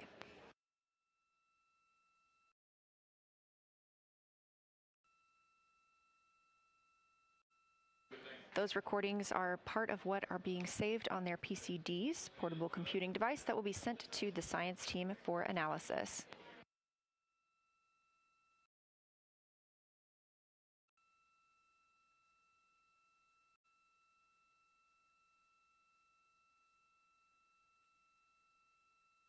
The crew has been allotted 8 minutes for this crew choice event, and it's also a time for a scheduled sit rep or situation report. So we expect to hear them calling down what they are seeing soon.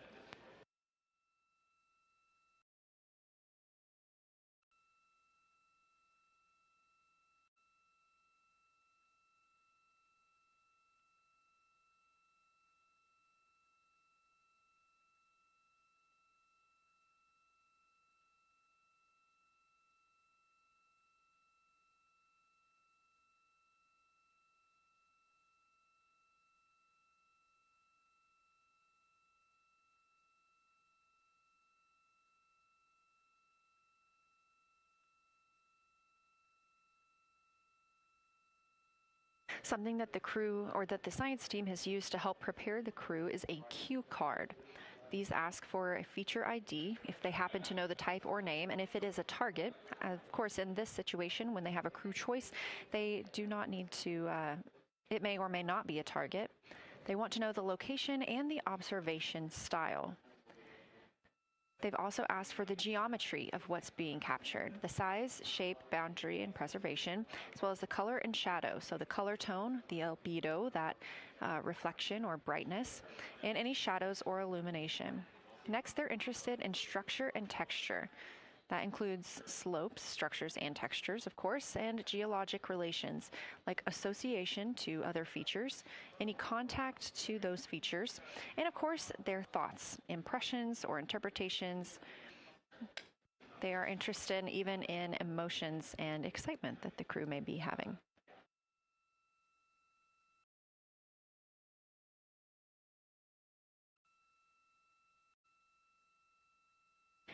This flyby day has been practiced in many ways, even in sims here in Mission Control Houston. The team also conducted some field work, learning how to look for specific geologic features. They also photographed a large globe, and the science team helped them determine which features they would be targeting and how to look at those.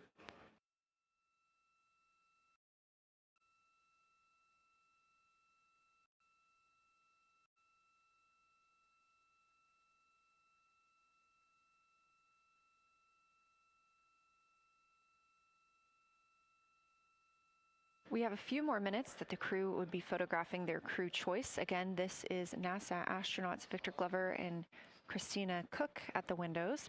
They will then move on to another discussion portion. This is for the far side albedo, that reflectiveness, and color that they are seeing. We heard earlier about some browns seen on the moon, which is very interesting, especially here from Earth, where we are just seeing whites, grays, and maybe even black at some points.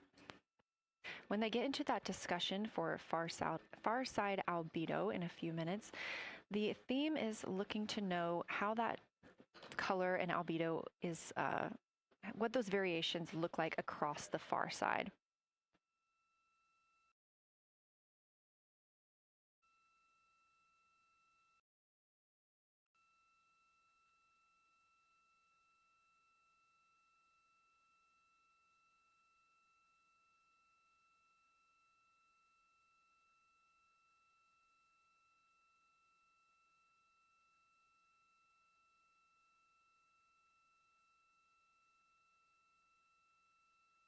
On the right side of your screen, the Science Evaluation Room, or SIR, where team members are looking real time at what the crew is seeing. And even earlier, we're... Houston Integrity, you ready for a science zero? We'll take it.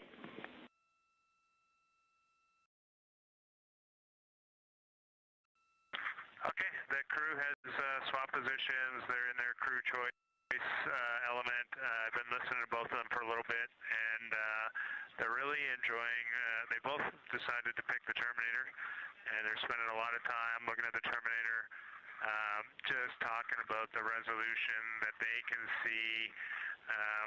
the depth of the craters and the various interesting and unique excavations that they can see.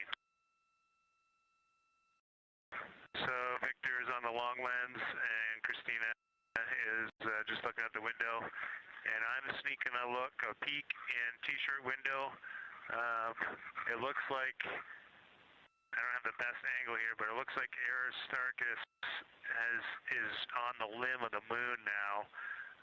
It's amazing how quickly it changes as we speed around the far side of the moon, stuff that's leaving our field of view, and now we have a lot of the dark side of the moon that, it's missing for us right now, but it would be in view if it was lit at all. Jeremy, science, thanks for that sit rep. Do have a question. A few times we've heard you and the other crew describe change during the course of your flyby. Would be interested in future descriptions of more verbosity about how it's changing. Thanks for the great sit rep.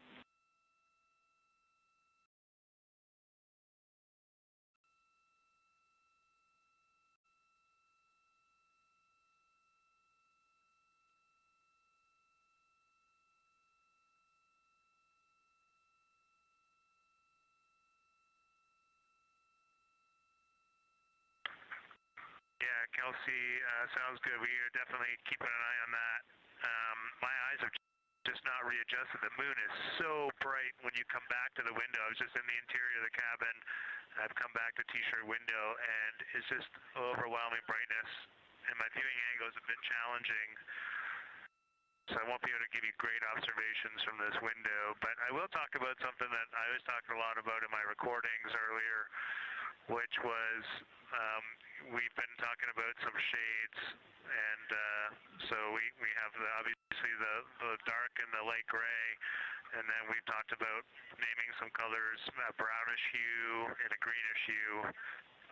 And I'll tell you, like right now, Aristarchus, the plateau is hard for me to see from this window, but that had greenish hues to me and was very unique. I didn't see anything like that anywhere else on this side of the moon. And then I see a lot of these, what I would call brownish hue areas. There's a number of them.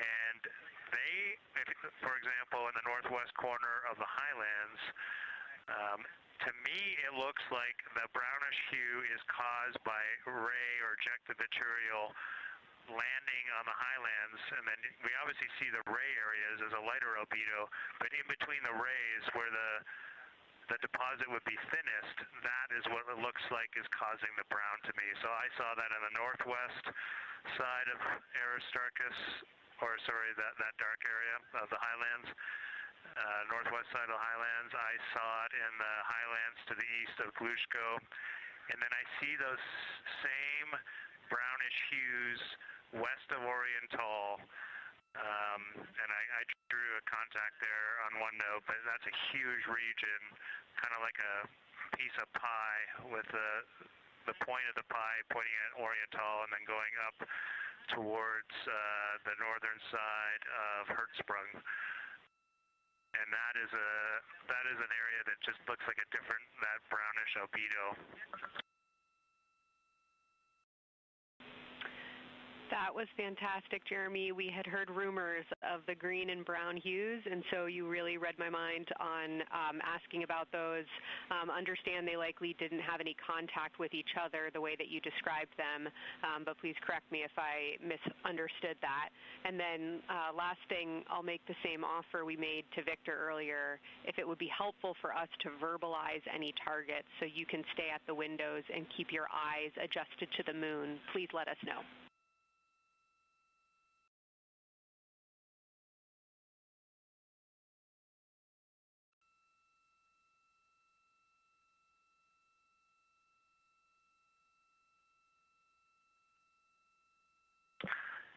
If you got something you want us to look at, Kelsey, you can send it on up.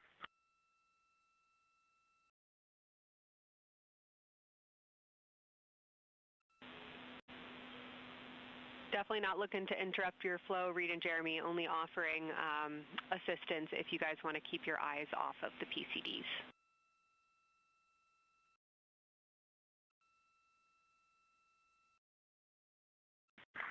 I see what you're saying. Okay.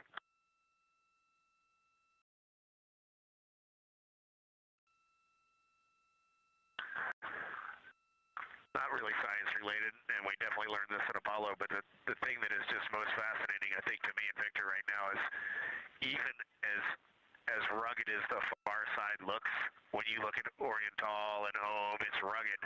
But man, when you look at the Terminator, it is just like impossibly rugged, and it reminds you that the whole far side is that way. And just the Terminator is really bringing out the shadows and the hills and the valleys, and it's unbelievable. It's like no surface of the Terminator is not marked by a meteor impact, and it is very impressive to look at that, and you realize that is true across the whole far side. You just can't see it due to sun illumination right now.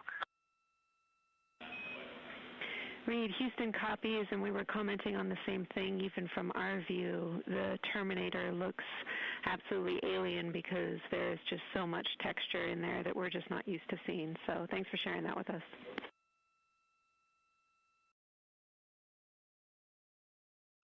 There's also, I don't know the name of it, coming out the south-southwest of Oriental, right on the southern Terminator, is just a massive crater. I don't know the name of it. Maybe you can look on the solar array wing video and tell me it's right. It's the southernmost crater you see on the Terminator right now. We're looking for you.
We're loving that picture. Thanks for showing us.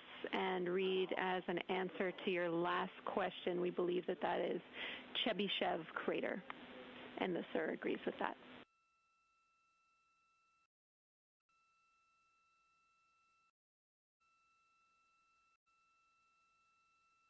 Okay, that picture I was just showing you is an 8X iPhone out the docking hatch for the high grazing angle. It's just amazing. We love it. Thank you.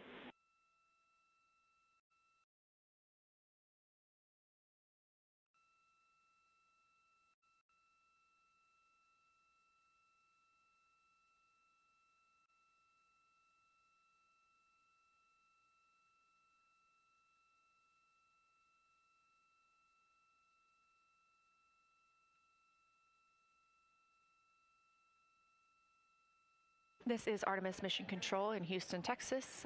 Mission elapsed time, 4 days, 22 hours, 12 minutes into the flight of Orion.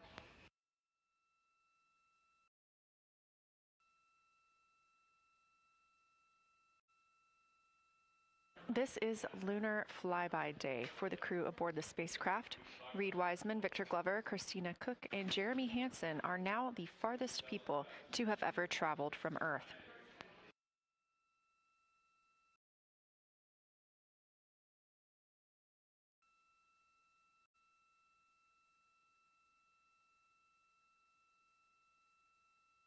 This a live view from inside the spacecraft. They have turned off the lights so they're able to see outside and photograph the moon better with no reflections from inside.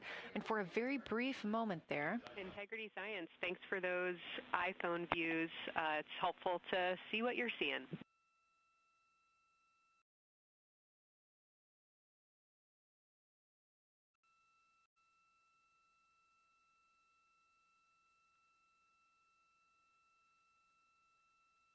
We very briefly saw NASA astronaut Reid Wiseman showing a picture he took on his phone of the moon. We do expect to get all of the photos that the crew is taking today, and we cannot wait to share some of those with you. But pretty cool in the meantime, just to see one quick shot from what the crew is seeing. And this view from outside the spacecraft on Orion's solar array wing. Orion is now 6,643 miles away from the moon and continuing to grow closer. Again, their closest approach will be about 4,066 miles. The best comparison is if you held a basketball at arm's length. That's about what it would look like to the Artemis 2 crew at their closest approach.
This view showing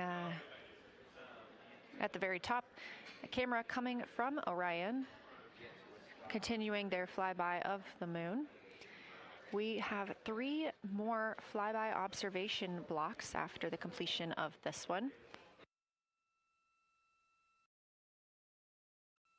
Down on the bottom left of your screen, that's the SIR, the Science Evaluation Room, where team members are continuing to work through all of the targets that the crew is photographing today, and they've helped identify some of the craters and some of the other items that the crew has seen on the moon's surface. Down on the right is Artemis Mission Control here in Houston. Those 2 rooms down at the bottom are just down the hall from each other.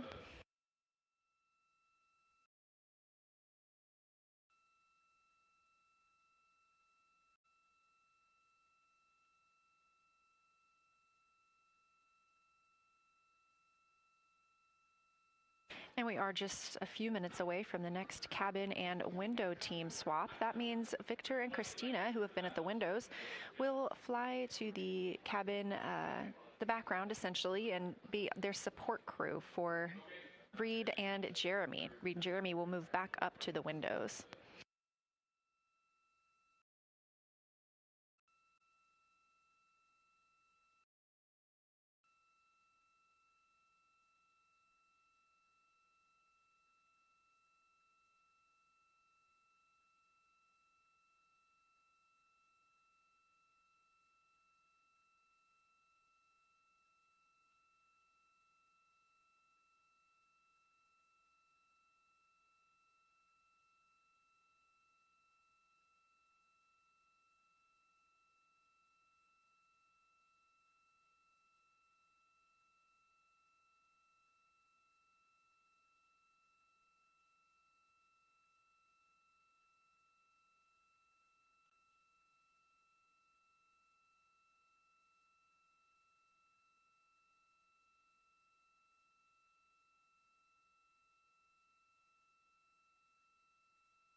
crew is continuing their discussion portion of the flyby in the lunar targeting package, where it says far side albedo/color. They are looking, the science team is looking to get a good understanding of what the crew can see on the far side at this point, and its brightness as well as any colors. We did hear earlier Canadian Space Agency astronaut Jeremy Hansen reporting that they could even see browns and even greens on the moon.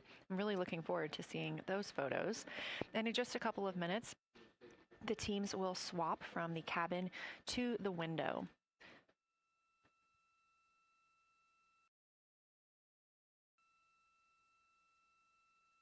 Another rundown of just how this flyby is choreographed inside the spacecraft today. So these activities have been timelined, and there are these 5 blocks of time during which the crew is going to be observing the moon from Orion's windows. Now we are just coming up on the end of the second block, and we'll start the third soon. So at any time during those blocks, 2 members are at the windows working in a pair. One is taking photos from window 2 and has a blue shroud over the window to help prevent any reflections from inside the spacecraft. They are also using an 80 to 400 millimeter zoom lens. And the other astronaut on the window team will be in window 3 using their portable computing device to make annotations.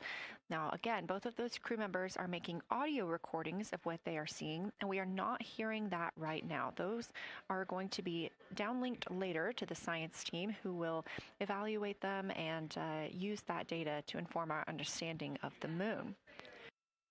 Those 2 crew members at the windows swap roles. Integrity Houston, it is time for another swap between the cabin and the window teams. So we have 15 minutes of handover time, and then we will expect Jeremy and Reid at the windows and Christina and Victor at the cabin.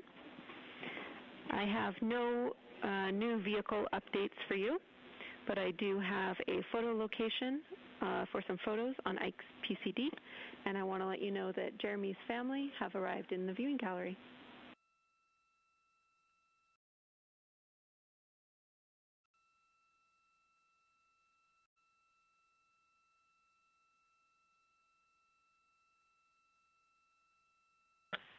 Okay, Jenny, we copied most of that.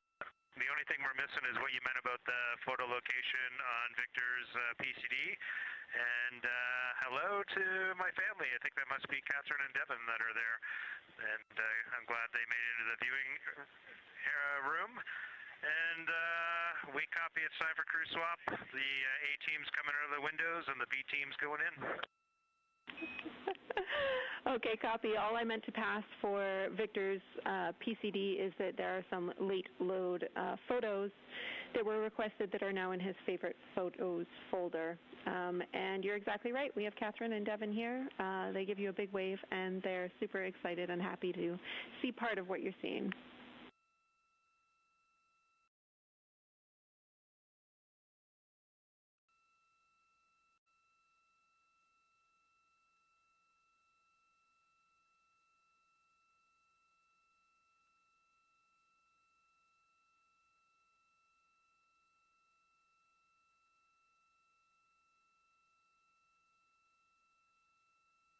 Okay, copy, Jenny. We're not sure what we're looking for in the PCD, but we're going to poke around, and we may be calling you back about that one. All right, that's no problem, and it's unrelated to flyby.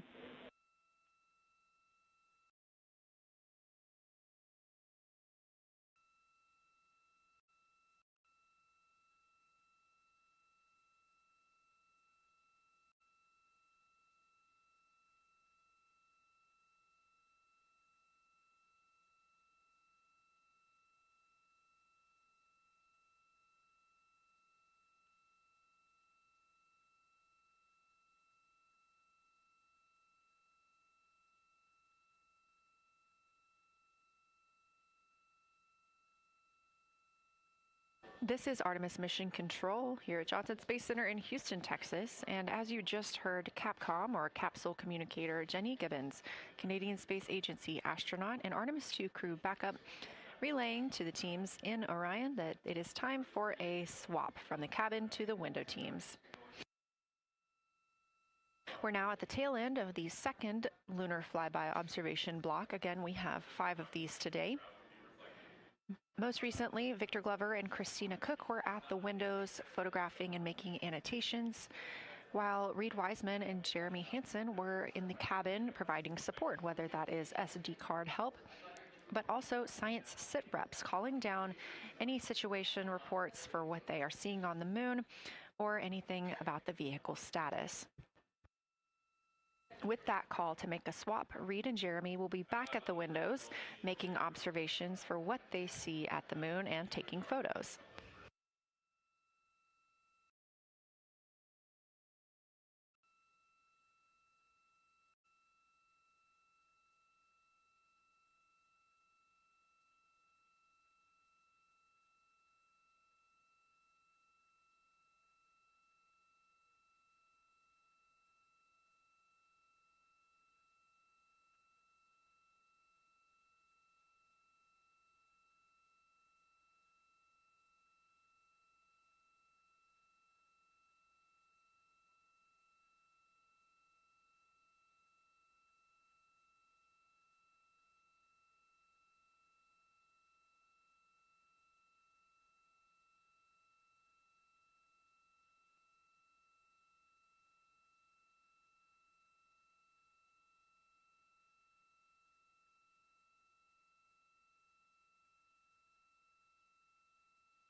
Again, you're watching live coverage of NASA's Artemis 2. But something that's really awesome up here is we now have the moon and the Earth in window 3 simultaneously, and the moon is a gibbous, and the Earth is a crescent. And I'm guessing in about 45 minutes we'll have 2 identical crescents as we change our position in the universe. That is pretty darn cool. Thank you.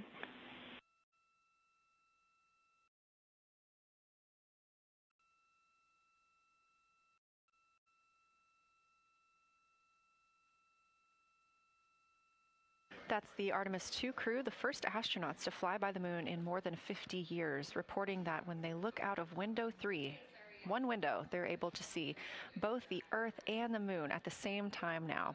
Now, obviously, our view is from a camera on the solar array wing pointed at the moon, and we hope to see that view of both the Earth and the moon soon.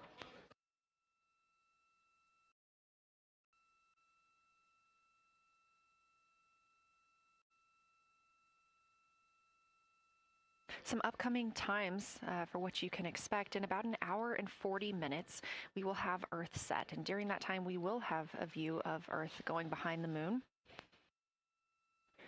Shortly after, just a few minutes later, we will lose signal with the Orion spacecraft. This is tracked as it is going behind the moon and out of reach of the Deep Space Network.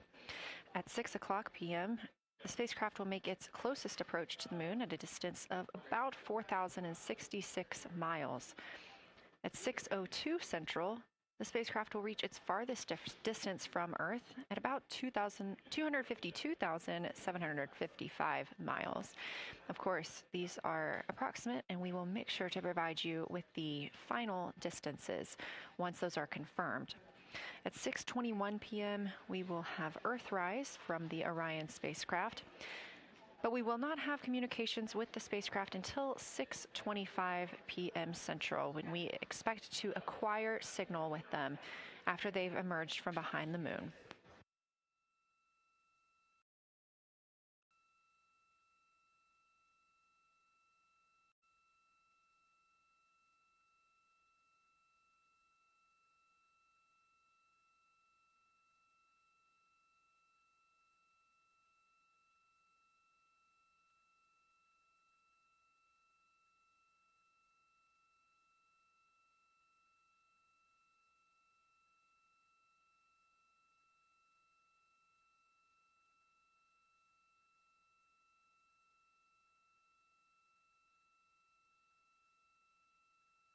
Again, you're watching live coverage of NASA's Lunar Flyby for the Artemis 2 mission, the first crew to fly beyond the moon in over 50 years.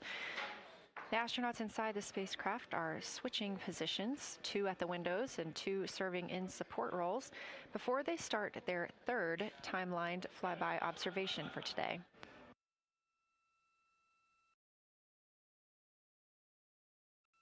We've heard great calls from the crew so far describing what they're seeing, all well trained by the science team here on the ground.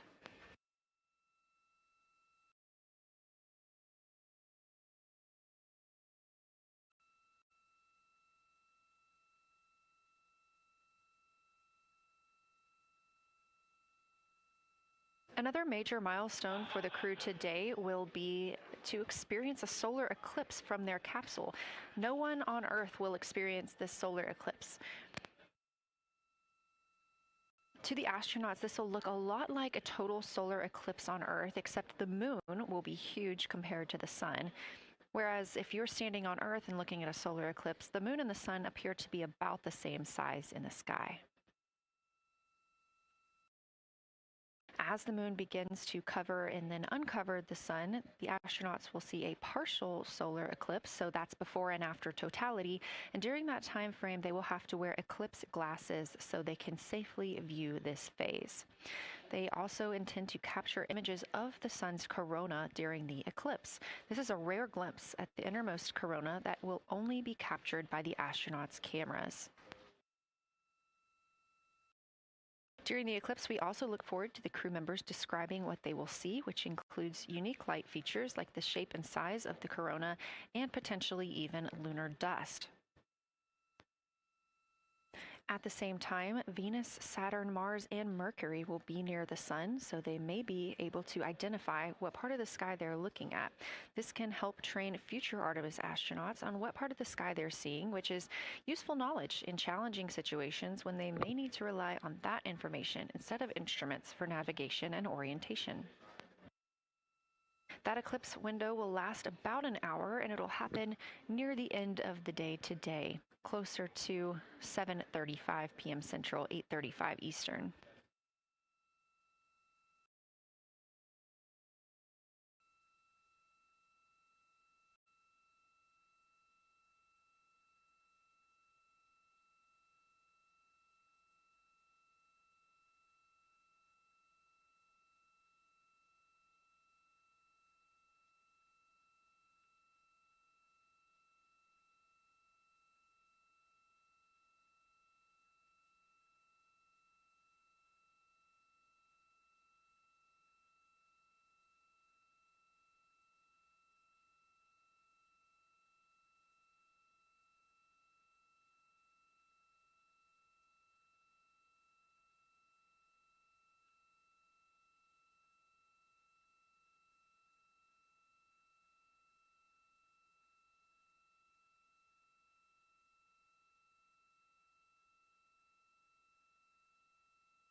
As you can see in this live view from Orion, the spacecraft is maneuvering around the moon, and the views of the moon have changed since we started our broadcast.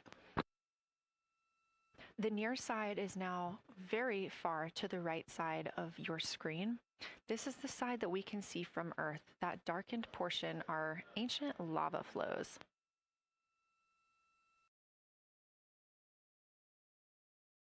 The crater down towards the bottom of the moon is Orion, and this is a crater that was previously never seen before by human eyes until this mission.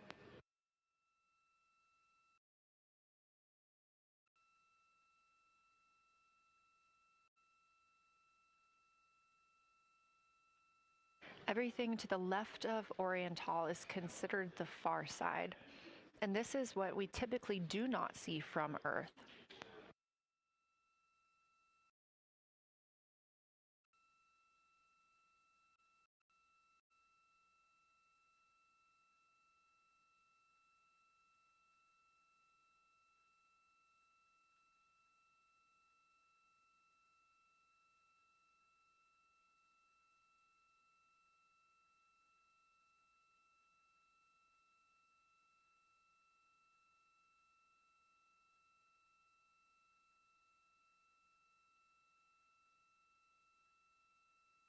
Just a reminder about this view. This is coming from a GoPro camera mounted on the tip of one of Orion's 4 solar arrays.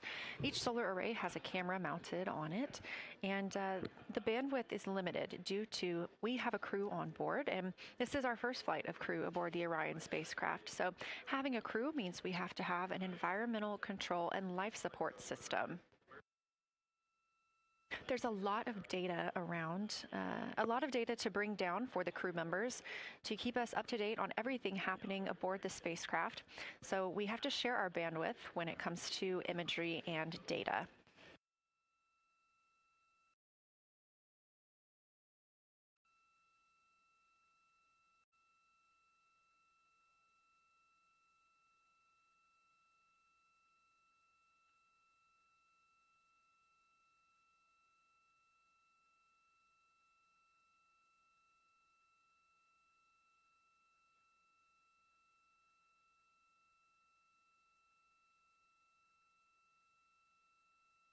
Inside the Orion spacecraft, the astronauts have completed their cabin and window team swap, meaning we have moved into the next block of Lunar Flyby observations. Jeremy Hansen and Reid Wiseman are now back at the windows, taking photos and making annotations. About halfway through this block, they will switch positions at the windows and will be prompted by the ground to do so.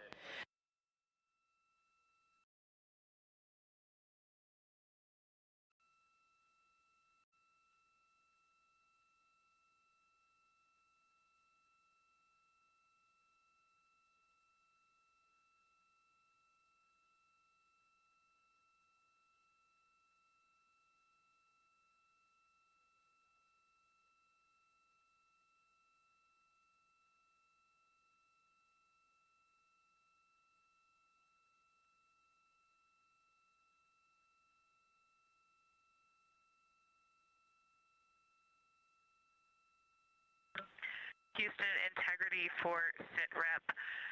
First of all, I'll just talk about the experience that I had during Victor and my observation time. It was an incredible experience. We definitely noted how much more you can see with the zoom lens. Even though we have a great visible eye image, there's just a lot of texture that just pops right out at you when you can zoom in. So almost just using it like a telescope, the camera lens. We really enjoyed our discussion time. That was a great innovation on the lunar targeting plan. We were both able to describe a lot more kind of with flow, I would say, when we were talking to each other. And it was also, we sort of were able to bounce ideas off of each other and come to new conclusions. We had, I think, a very successful talking through of some contacts between different color areas, both in the mare and in the highlands, and we identified some really unique texture areas as well. At one point, towards the end of the images of my time in window 3, I just had an overwhelming sense of being moved by looking at the moon. It lasted just a second or two, and I actually couldn't even make it happen again. But something just drew me in suddenly to the lunar landscape, and it became real. And the truth is, the moon really is its own body in the universe. It's not just a poster in the sky that goes by. It is a real place. And when we have that perspective and we compare it to our home of the Earth, it just reminds us how much we have in common. Everything we need, the Earth provides, and that in and of itself is somewhat of a miracle, and one that you can't truly know until you've had the perspective of the other. I'll switch into some logistics stuff. The Peltors, both their batteries stopped providing the active listening, but we have verified they are still recording, and so we are able to have discussion time and hear outside our recordings by just moving the ear cup off of the ear. Other than that, everything's working well technically, and we've been able to find all our targets, and we're having a really great time. Thanks, Christina. We copy those logistics for the Peltors, and also thanks for bringing us into the cabin with you with that description.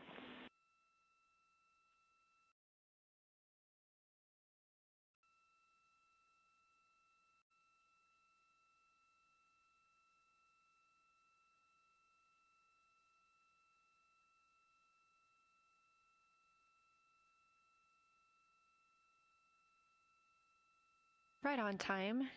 NASA astronaut Christina Koch, a mission specialist for Artemis 2, calling down a science a situation report. Good news, reporting that she and her teammates have been able to capture all targets that were listed.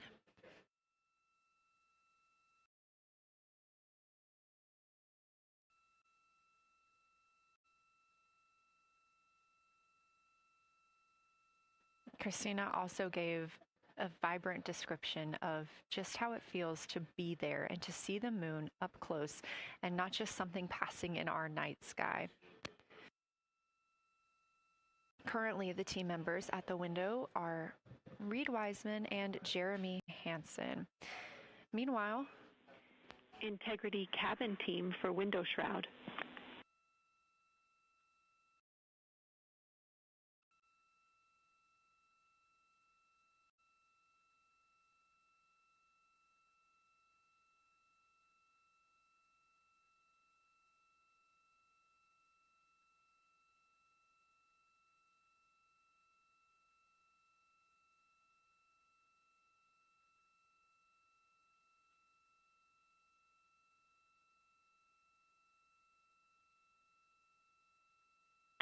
We're listening. Go ahead, Jenny. Hey, Victor, we have a temperature constraint on the windows, and the shroud might be getting us close, so we just want to check on the state of window 4's shroud, whether you believe it's still necessary because maybe things have changed with our viewing, and if so, we would like to request to have the shroud removed.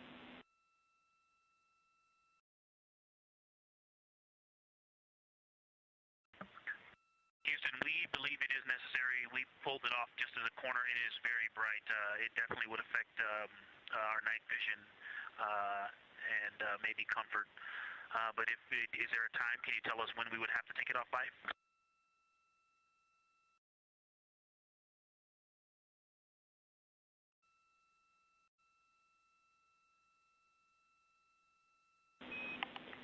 Unfortunately, since it's been on for a while, we are going to have to request that the shroud is removed, and we can recommend something that could block the light but just create a bit of distance between the window and whatever is covering it. Something like a t-shirt would do the trick and help.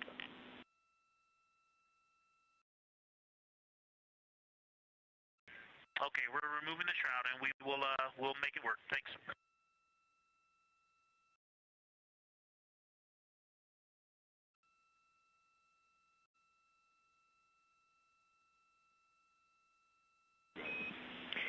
Thank you, Victor. We know it's pretty bright in there now with that window uncovered. We will also offer that airflow on the window would be helpful. So if you want, you can also retrieve the condensation hose, which should be friction fit onto one of the diffusers. And that on the window would also help.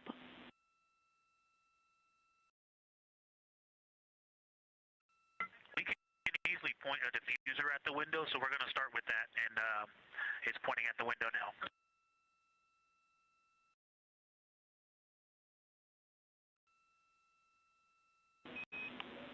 Okay, we'll take that, Victor. Thank you. Please keep us updated.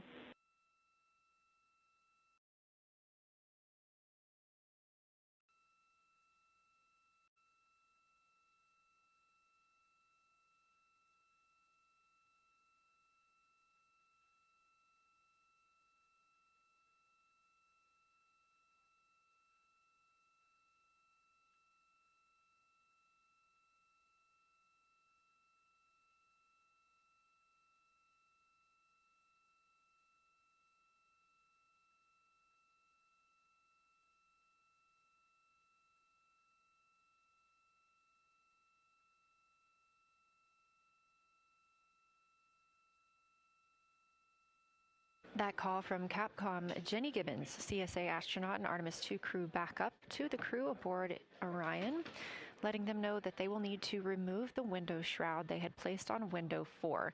They initially placed that shroud there to block out some of the light from the Earth. It was extremely bright coming in the cabin and interfering with some of their viewing opportunities out at the moon.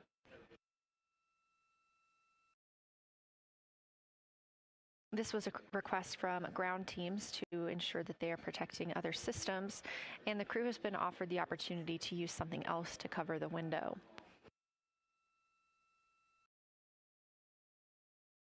Meanwhile, Reid Wiseman and Jeremy Hansen continue with their lunar flyby observations. They have just looked at Glushko crater. That's about when we heard that call down from Christina Koch with that description of everything she had been seeing during her observation period and what she was seeing at that time. The science team asked this crew to take centered images of the entire crater and their ray system in one frame. They're also interested in knowing the brightness, texture, and extent of Glushko's rays and how they differ in the mare, or that sea area, versus the highlands. Glushko is considered a young lunar crater, and these observations can help understand material properties of those craters.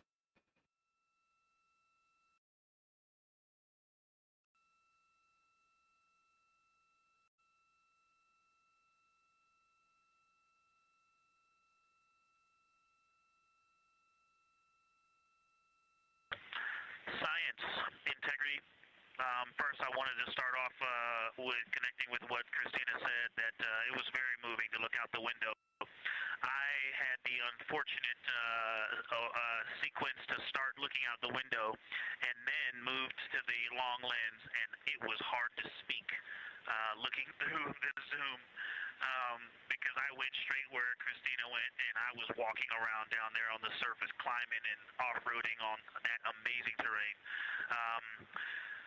I also want to underscore something that she said.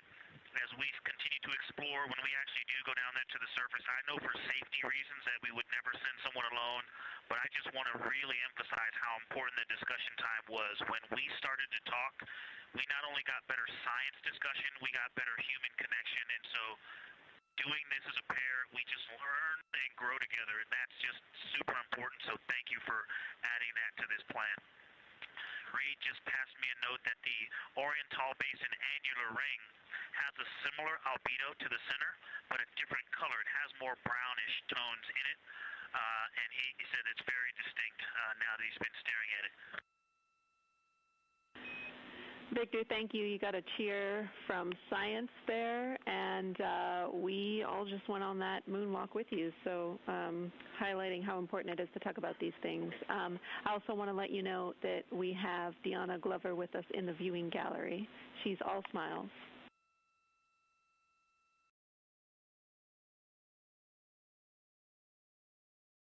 Well, you just got a bunch of cheers up here. Hey, babe. I love you from the moon. We love that we got a hey babe too, and we also have one of your lovely daughters here watching you guys work.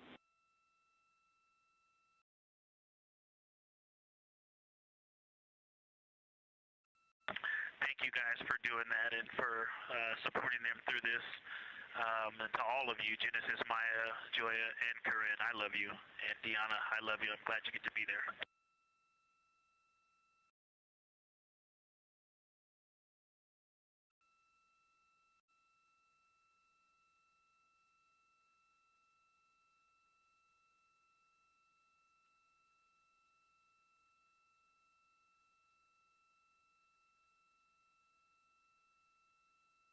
We've had some really sweet words from the crew members aboard Orion today, as their families have been able to filter in and out of the viewing room here at Artemis Mission Control at Johnson Space Center in Houston. Victor Glover also giving a great science sit rep and just a description of how it must feel if you were down on the lunar surface while he was looking through that 80 to 400 millimeter zoom lens. He also expressed how important it was to be able to talk through that real time with Christina Koch and stressed the importance of that on future missions, that it not only made their discussions better, but also more human.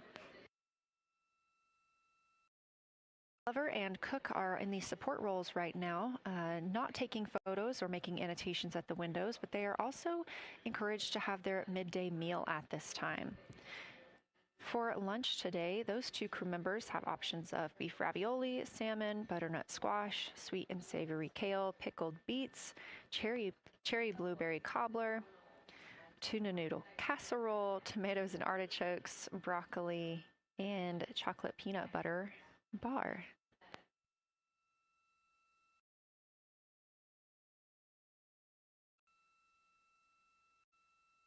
Once Glover and Koch return to the window portion of their flyby today, Reid Wiseman and Jeremy Hansen will get into their midday meal.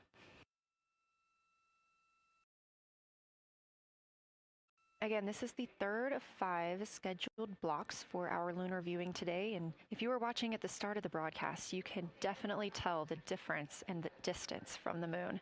We are now 5,518 miles away from the lunar surface, and again, expecting the crew to get about 4,066 miles away. They are currently 252,050 miles away from Earth, and every mile is a new record, having surpassed the Apollo 13 milestone for furthest distance earlier today.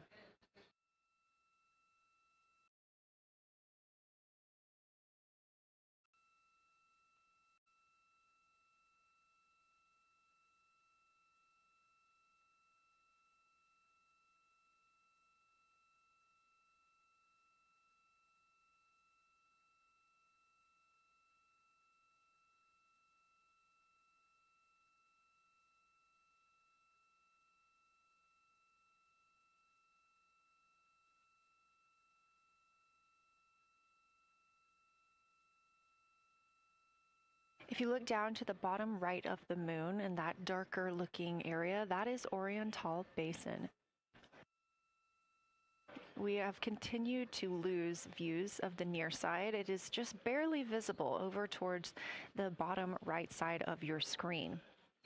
And then you'll also hear later about that terminator. That's the line between light and darkness while on the moon. It is really exposing some of those craters at this time.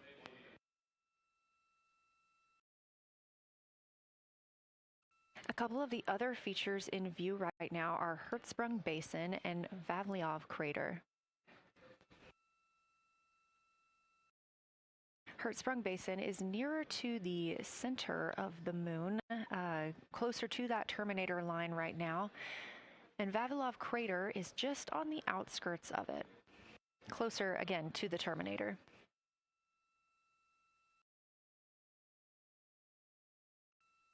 Towards the bottom of the moon and to the left of the terminator line, or currently shadowed in darkness, is Apollo Basin.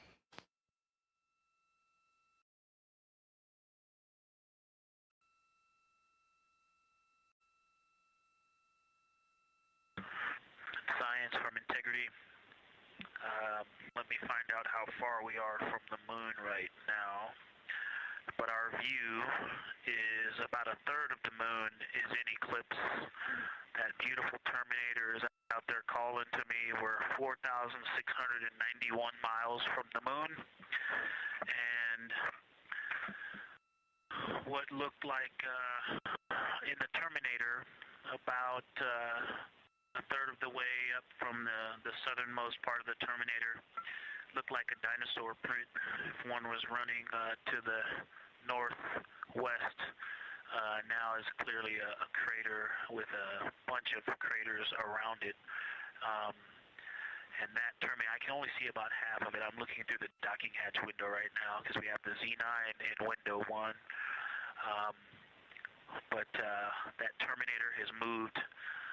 I guess I've been using Vavilov the whole time, so it's gone 2 more Vavilov craters to the west, and so a few more features are starting to peek out into the sunlight there with that low sun angle, and so you still have ridges and valleys showing up very clearly, a very jagged terminator, and a few islands of light out there with some high elevation shining in the sunlight in that darkness. And on the eastern side of the moon, let's see, Grimaldi appears to be one of the farthest east features, and that is maybe 5 degrees from being right on the limb and going off over the horizon. It is interesting, just looking at Oriental, that my first impression of it is all of the dark areas appear lighter, which I think makes sense because it is now facing, well, it's still relatively the same to the sun, but my angle to it is different. So I'm looking at it from a little more, even further to the side as we pass it. But all the darker features appear to be just a little bit lighter from this vantage point. The darker ring structure in the outer and inner ring and the interior, as well as the annular ring portion, everything seems to be just a smidge lighter at this point. Thanks for that description, Ike. Any additional words you can provide on Oriental would be wonderful, as that is such a high priority target for us. And while I have you, as we get closer to target 15, which is the Terminator target, if you can find Zeeman Crater again that you were looking at earlier, everything to your left of Zeeman would be getting into the South Pole Aiken area to help you orient yourself.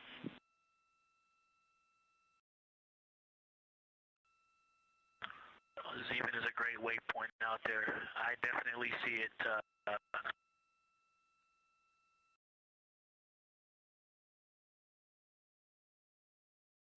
Yeah, Zeeman is very easy to find, and that is awesome. Thank you for pointing that out. Feel free to do that as often as you think of things. Let's see, looking back at Oriental. Okay, another thing, after looking through the zoom camera, man, you guys are smart. You probably did this on purpose, but after looking with my plain eyes and then going to the 400 millimeter zoom, now looking at it, I see the cliff face as if you were standing in the center. That inner and outer ring have definitely some real terrain to them, and now I can see that as terrain. Now that I look at it even with my naked eye, I can tell that there's a lot of elevation and that, like I said, a cliff face on that eastern edge where all the darker deposits are. And it's just the scale now. Looking at it from far away, before it seemed like flat with color painted on it, but now that I look at it, I can definitely see that there is, different depositional characteristics, and so the darker is some other material, but there's also some shadowing going on because of the cliff face that is a part of that crater wall. Great description, Victor. Thanks, and really interesting to hear now the distinction between shadow and color. Before I let you go back to other observations, you mentioned that Reid saw a browner hue to the annular ring than the rest of Oriental. Are you seeing that from your vantage point?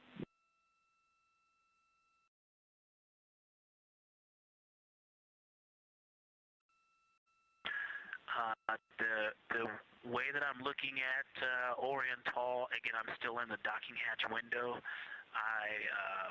There's like a thermocouple right here in the center of the window, and it is the orange Kapton tape color, and so it is unfortunately it's like trying to look at stars, next to a metropolis. I think it's drowning out any color that I could pick up from the moon. I am not able to see that color, but I have not looked at it through one of the forward face, from one of the windows 1 through 4. I think when I get away from this Kapton tape strip that I would be able to see the variation that Reid's talking about. That is great feedback operationally. Thanks, Victor. I'll leave you to it.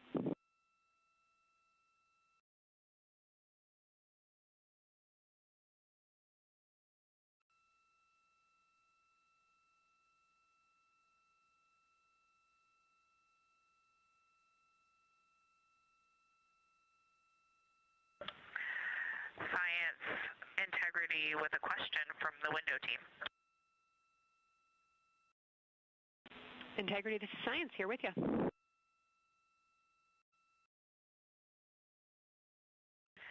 Yes, they have a question to help inform a theory that they're sort of tossing back and forth. What is older, the Mare seas of the near side or Oriental?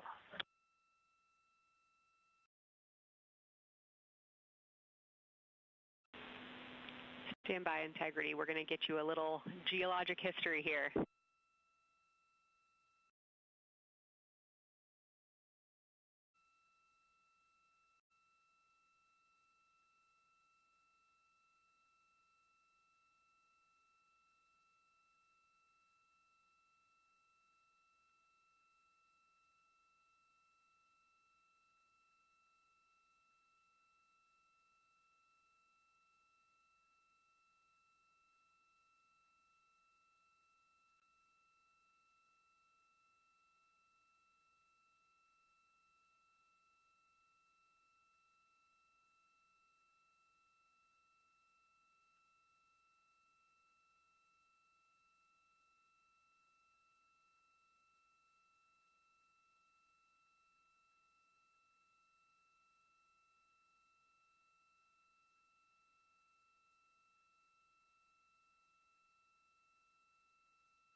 Integrity Science back with you for some lunar volcanism when you're ready.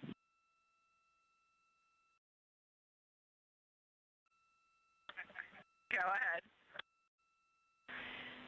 You're making our day down here getting to talk about lunar volcanoes. Oriental, as far as Mare go, is younger than almost all of the Mare on the near side. The exception are features like Aristarchus, which really pop out to you guys and really pop out to us here on Earth. That is younger, but other than that, Oriental is pretty young as far as Mare go.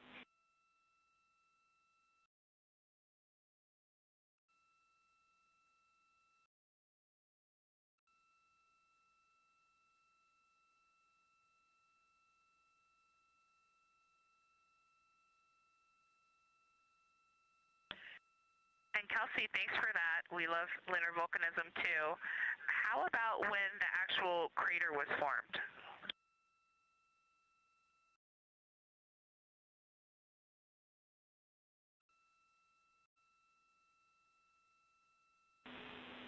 Yeah, we're going to get you an age for Oriental, and while we're getting that, Christina, can you, maybe you've heard the window team talk about the sort of contacts around Oriental, but because that material is so much younger, if anything pops out to you about physical relationship between that and surrounding terrain, we'd love to hear it.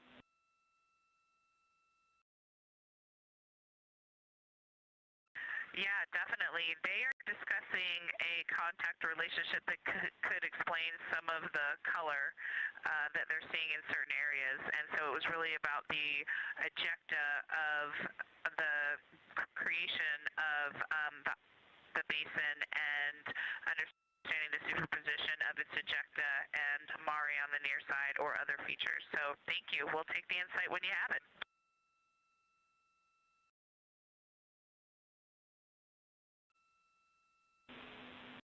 Thank you, Integrity. And I know Jenny wants to get to you with some topics, so I'll leave you with Oriental is 3.8 billion years old.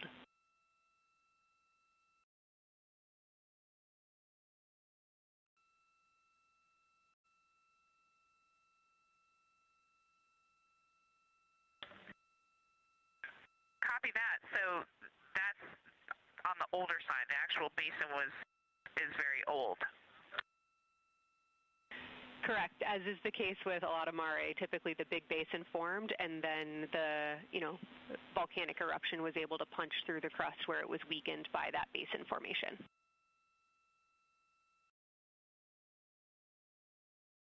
Perfect. Tracking. Thank you.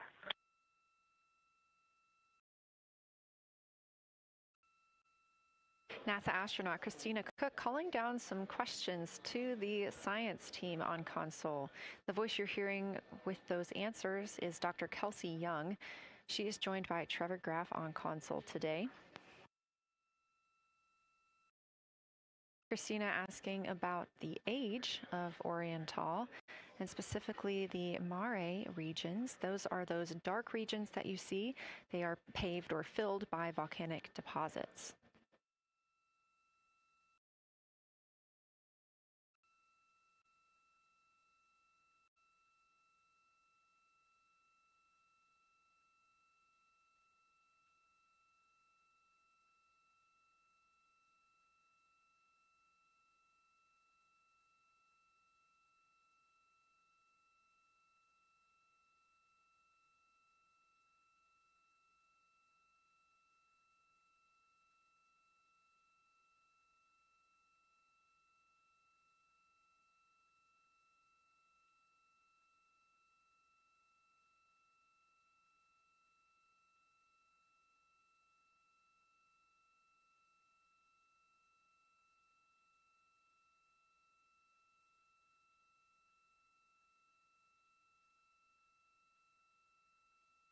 Better answer. Integrity, it's about time for a position swap at the window. So we will ask Reid and Jeremy to swap positions, and I'll remind you again about your SD cards. And Victor or Christina, I have one window task for the cabin team when you're ready.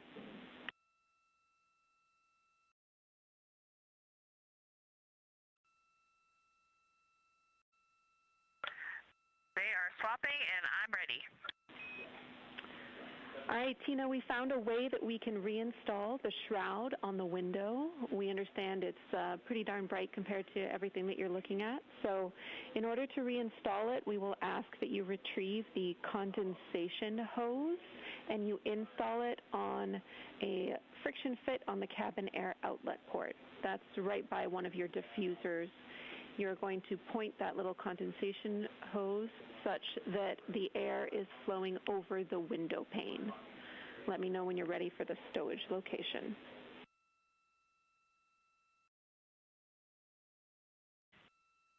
Ready.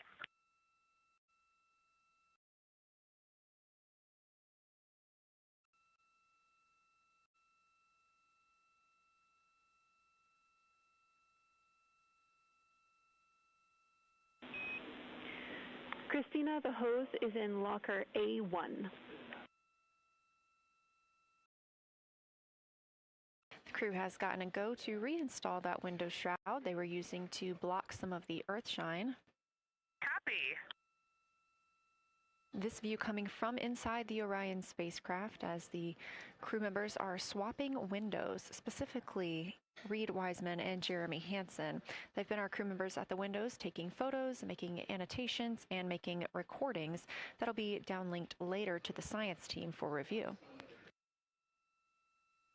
The science team will have a conference tomorrow morning with the crew to get any fresh perspectives or things that they learned during the flyby.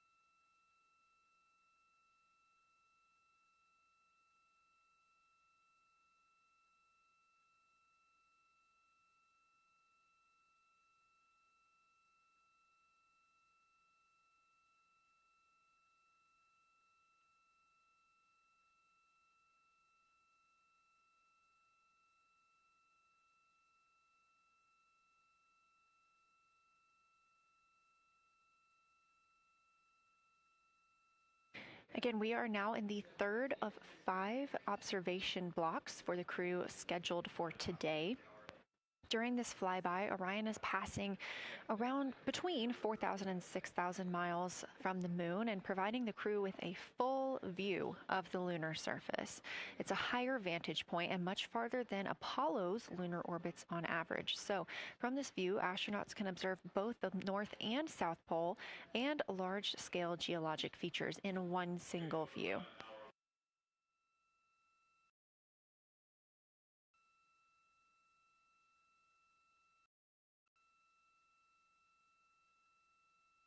We are now just under an hour until Orion passes behind the moon, and we lose communication with the crew. They will be out of reach with any of our deep space network antennas. That loss of signal will last about 40 minutes, and we expect to regain communications with them once they fly behind the other side of the moon. While they are behind the moon, they will also reach their max Earth altitude as well as their closest approach to the lunar surface.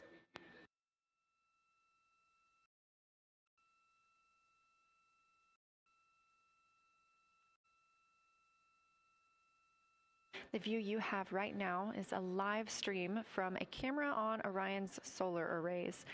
You are looking at a live view of the moon, and 4 people are inside that spacecraft taking pictures of it, telling us everything that they are seeing. The first humans to do so in over 50 years. They'll be sending those pictures down for all of us to enjoy, and of course, especially the science team, who are very excited for what they are learning today.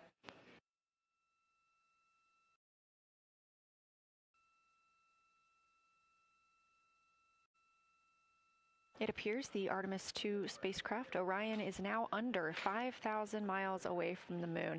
Again, we expect their closest distance to the moon be about 4,066 miles.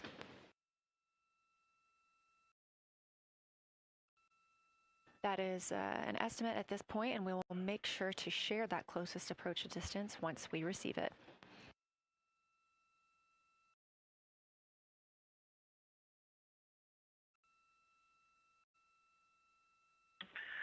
Houston, integrity question. Did you just want us to cool the window with the condensation hose, or did you want us to put the shroud back on and cool the window at the same time?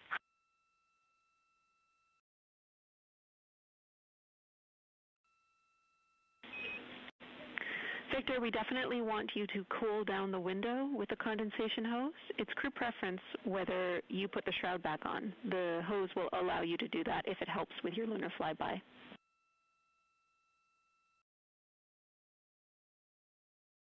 Okay, copy. We're going to do both at the same time. Thank you. Houston copies.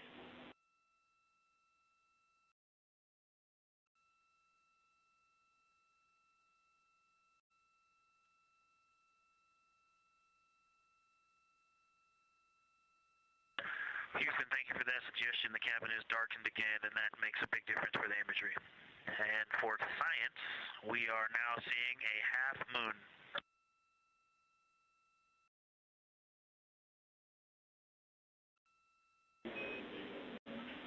Thank you, Victor. We're happy to hear it, and we see half moon, full moon joy still.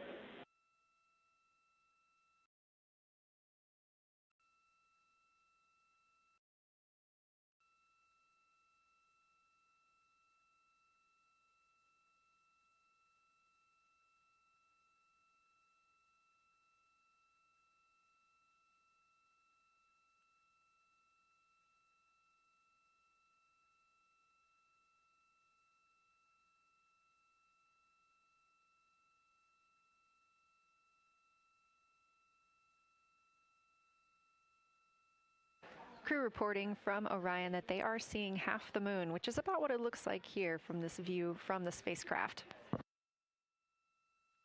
However, what has become a little bit of a catchphrase for this mission, everyone is reporting full moon joy.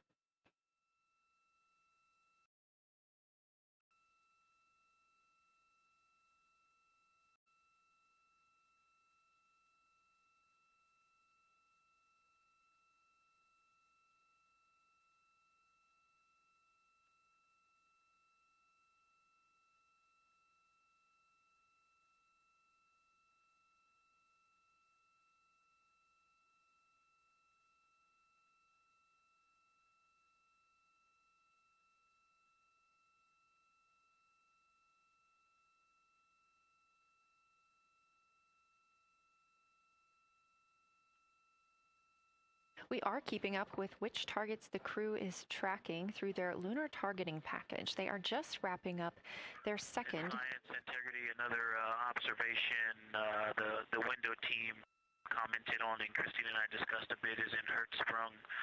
The solid and intact crater is very smooth. If it were a dirt road, it's very hard packed, and then you go outside of it, and that outer crater, that's the one that is older. It is a little rougher and more jagged, and starts to get into more loose-looking terrain. And the smooth interior also causes the craters that are inside of the larger crater, the smaller craters, to have really sharp edges, sharp, distinct edges. And just a general comment on that area, Hertzsprung, that whole area, the average albedo there is darker. That is, I would say, 3. And the average albedo around Oriental and between Oriental and Ohm, excluding the wedge, the darker wedge, is more on the 6-7. And that they also seem to be different texturally. Christina described it earlier around Hertzsprung, and then from Hertzsprung toward Oriental, there appears to be a frozen, a rippling pond, but frozen, or like choppy waves when it's windy out, choppy water, and then it freezes instantly. That's the texture. If you walk down there barefoot, it looks like it would be hard on your feet, like lava. After it's cooled, it would be pokey. Except for right there in the center of Hertzsprung, it looks paved, like a paved road, nice and smooth.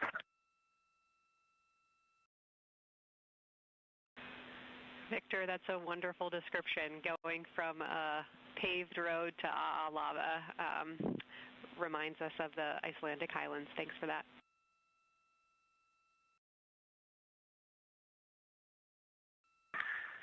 And science, another in the interior of the very intact, the interior of the intact crater at Hertzsprung is albedo variation. I think I heard one of the window crew maybe say color variation, but definitely albedo variation. There's lighter patches and slightly darker patches. It's not swirling, it's just patchy. It just has spots that are lighter, and I would say a predominantly darker average area. Great descriptions, Victor. Thanks. Not swirly, just patchy is really helpful for us.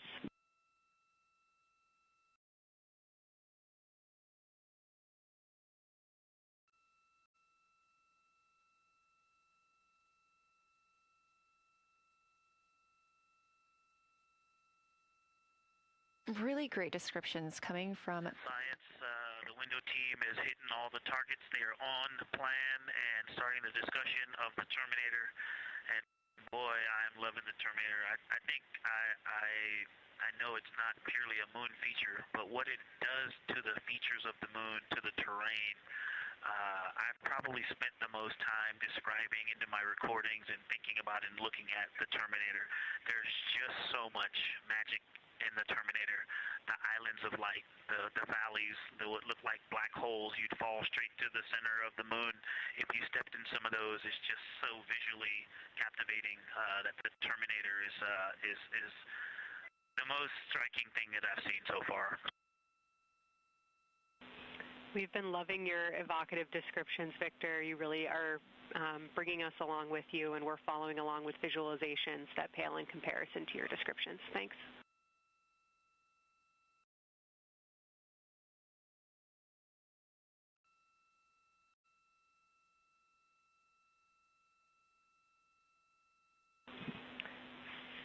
Integrity Science, one more question on a status of what the window team chose to observe for crew choice.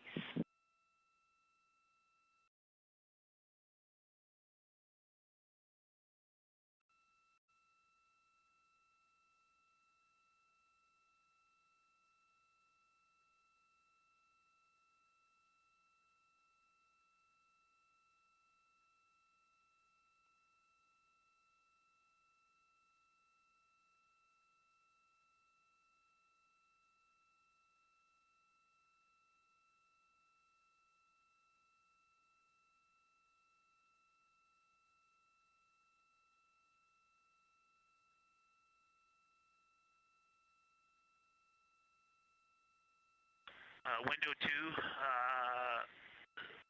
talked about Vavilov, look for suspended dust, and the Terminator. And window 3 about the experience and about the three-dimensionality of the moon this close.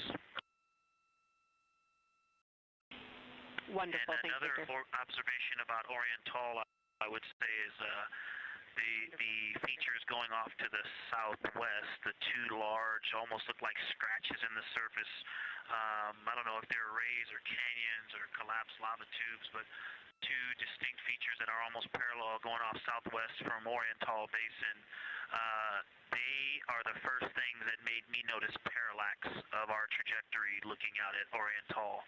That and in the inner walls of the east side of the crater rings, you really get a sense that we're flying over something with elevation and terrain, and they look different from this orientation.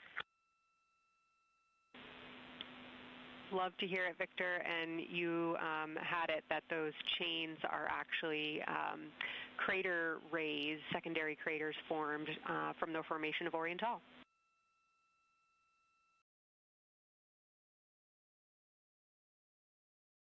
Yeah, speaking of crater rays, the crater rays that are going off to the north, northwest, that run off toward Hertzsprung and I believe toward Vavilov. I'm not looking at it right now, but those crater rays are very interesting. They're all very small. I know you've imaged this, but they're all small and they look like, you know, a big impact launched rocks and things that made smaller impacts down the way. But something very interesting, and again, you can see this in imagery, but some of them are parallel, and then some of them converge toward the center of Oriental. And then I think I even saw some that maybe diverge, which not diverge, but that are convergent, which indicate multiple large impacts that created a lot of secondary impact crater rays. Fantastic, Victor. And I'll note that we can infer that you're looking down at your freshly named Integrity crater, which is near the end of one of those beautiful crater rays from Oriental. Thanks for the description.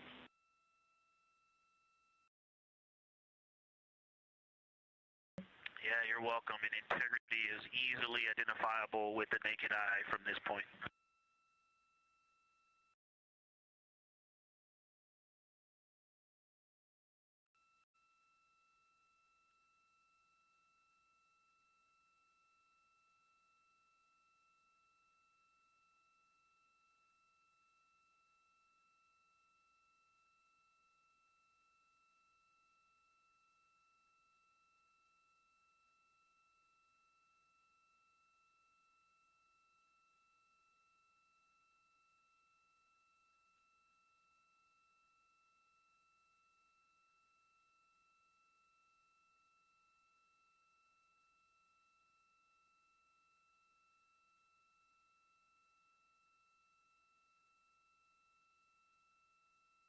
We've been hearing some great situation reports from Victor Glover, the pilot of the Artemis 2 mission, calling down to the science team, letting them know what he is seeing. And one of those things is Hertzsprung Basin. If you look just to the right of the Terminator, that is the difference between light and darkness on the moon. You can see what he's describing when he says Hertzsprung Basin and how it looks a little bit paved in the middle there. It's almost in the very center of the moon in this view, coming from the Orion spacecraft and a camera mounted on its solar array.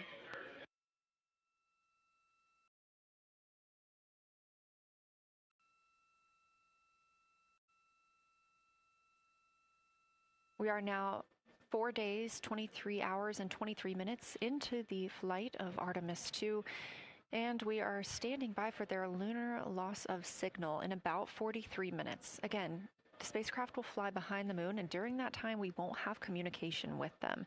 They will be out of reach of our deep space network. However, we will regain communication with them approximately 40 minutes later when they come around the other side of the moon.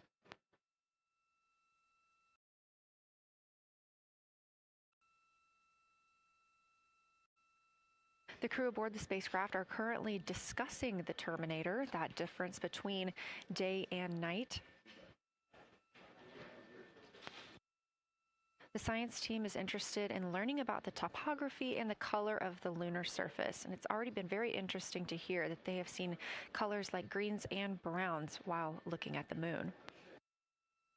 Some of the questions that they are hoping the crew will discuss are how do the quantities and sizes of craters and mountains vary along the terminator, and they are looking for the crew to describe the topography of features along or near the terminator. They're also looking for more information on any color or tone variations, and they're hoping that the crew will take images to illustrate their findings. Glover reported earlier that the crew has missed none of their targets when they are photographing at the window. We aren't hearing the conversations that the crew is having right now, but these are being recorded to their personal computer devices, PCDs, and those will be sent down to the science team. The science team will have a conference with the crew tomorrow morning to discuss their findings and experience when looking at the moon today.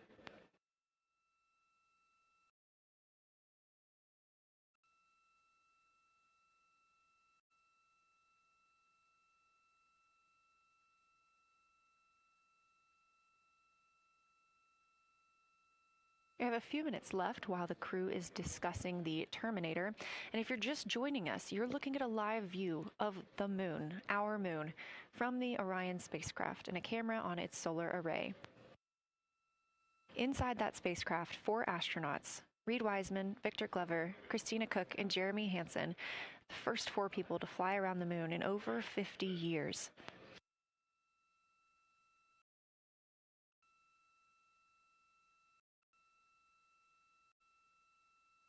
This is our Lunar Flyby day, and the crew has already surpassed one record today. The crew passed the Apollo 13 distance record at 12:57 p.m. Central, 1:57 p.m. Eastern. Canadian Space Agency astronaut Jeremy Hansen calling down that he hopes it's a record soon broken by other explorers.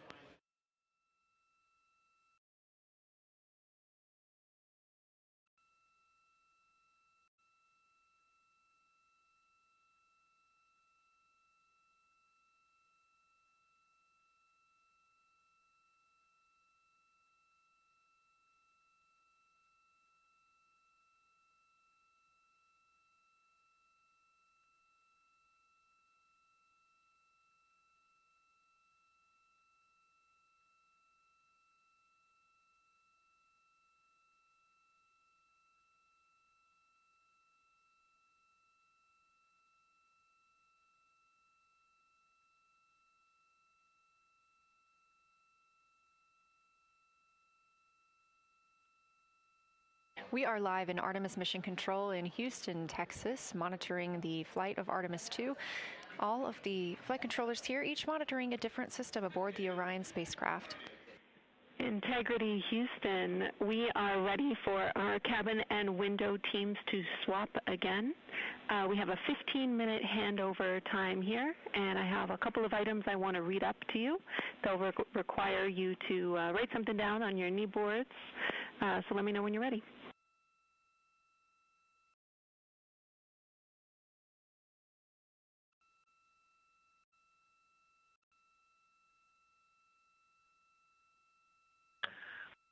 Okay, Houston, we are ready. Copy, Integrity. First of all, once you start this next shift here, during this lunar observation shift, we will begin our lunar LOS, so you can expect a call from me a few minutes prior reminding you. And second of all, FIDO just sent us updated altitudes and METs for lunar closest approach and max Earth altitude. Let me know when you are ready to write those down. They differ slightly from Optimus.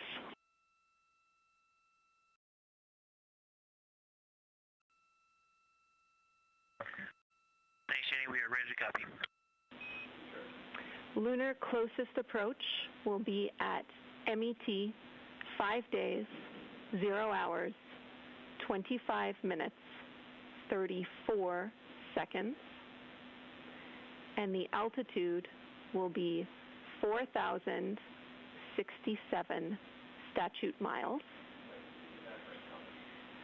Maximum Earth altitude will be at MET, 5 days, 0 hours, 27 minutes, 39 seconds, with an altitude of 252,756 statute miles.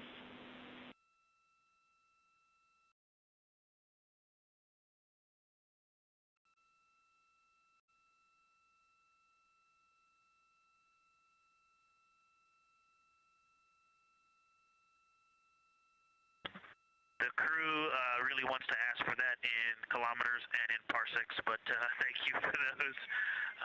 That is great. Thanks for that update. I'll send Fido to work, and I appreciate the metric. Other than that, I have no new vehicle statuses to pass to you. Enjoy your handover time, and we're looking forward to picking back up with you shortly.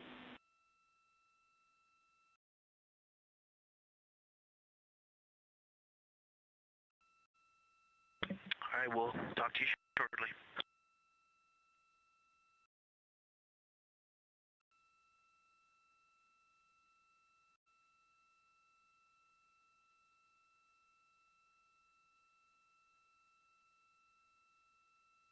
Those words called from Capcom Jenny Gibbons, CSA astronaut and Artemis II backup crew member, to the crew working aboard the Orion spacecraft.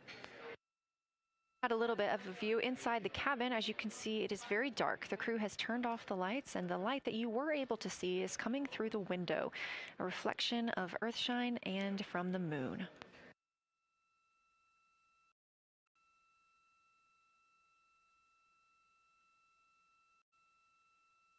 The crew is moving into their next observation block, meaning they are taking time to switch cabin and window teams. We've had Reid Wiseman and Jeremy Hansen at the windows taking pictures and making annotations and recording some audio files that will be downlinked later to the science team. Meanwhile, Glover and Christina Koch were in the background serving as support. They were also timelined to enjoy a little bit of their midday meal. Now that we are swapping positions, the support team becomes Reid Wiseman and Jeremy Hansen.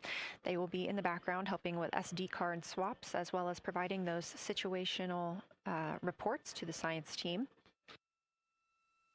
Glover and Christina Koch will be the astronauts at the window, photographing and speaking into those PCDs, portable computing devices, about what they're seeing on the moon. As you heard Capcom Jenny Gibbons call to the crew, this block is also when we will lose communications with the crew. That LOS, or loss of signal, scheduled to be less than the side of the moon.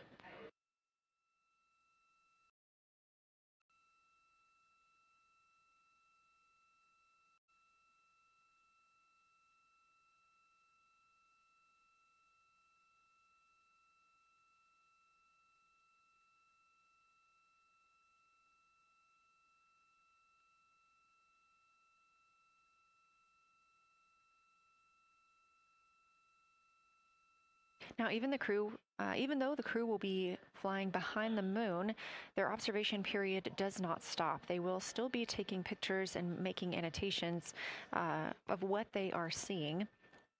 They'll be looking for the limb of the moon, Earth set, and then Vavilov crater, which we have previously seen. They'll swap positions at the window before moving into a crew choice option. They will get to pick things that are interesting to them on the surface, take pictures, and explain why they find them that way. They'll also be looking for any impact flashes. These are short-lived flashes on the lunar surface caused by impact bombardment.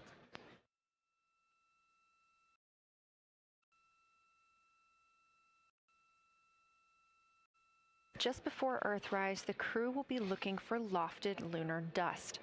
This may be lofted just above the lunar surface, and we could only see it just before Earthrise along the dark western limb. Any Earthshine would illuminate potential lofted dust. But once the crew is all the way around the Earth, the brightness of the Earth will wash out any of that dust they might be able to see. These were based on observations from Apollo missions and orbital spacecraft, and so we're very interested to see if the crew might be able to capture some of that lunar dust today.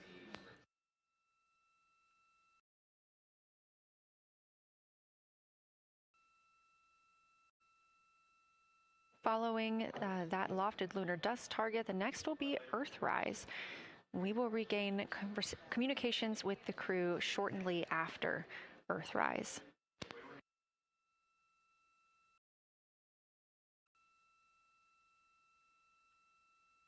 There will be a short observation break period where the moon is not in view. That's because we are also anticipating the crew seeing an eclipse today. The moon won't be in view because the team here in Mission Control Houston will need to change the attitude of the spacecraft and ensure that its solar arrays are gathering light from the sun heading into that eclipse period. So we will have communication with the crew, we just won't be able to see the moon. However, we will have views during that eclipse time frame. During that time, the science team is looking to know it will only be illuminated by Earthshine at that point. So they want to know what the whole moon looks like overall, but they also want the crew to look into deep space and potentially see if they can spot any planets.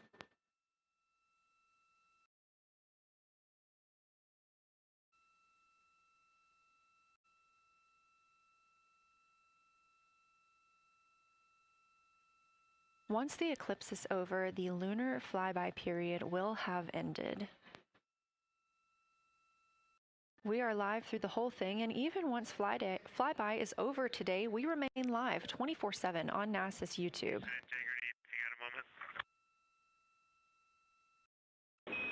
Go ahead.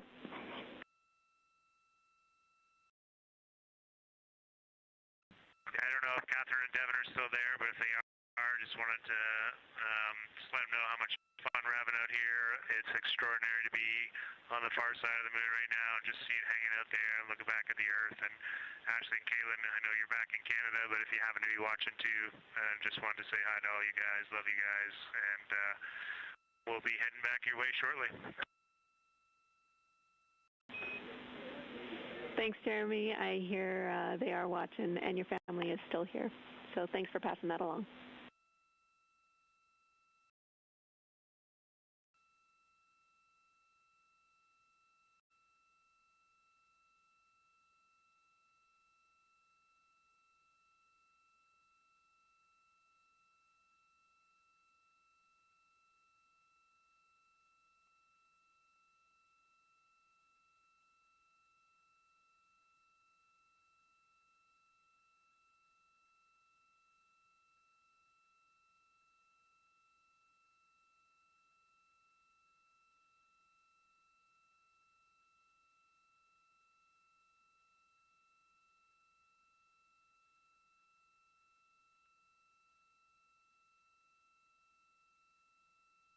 This view inside the Orion spacecraft, and it's a little hard to make out, but on the left there, that is Jeremy Hansen, just calling down some well wishes to his family, joining us in the viewing room and watching online.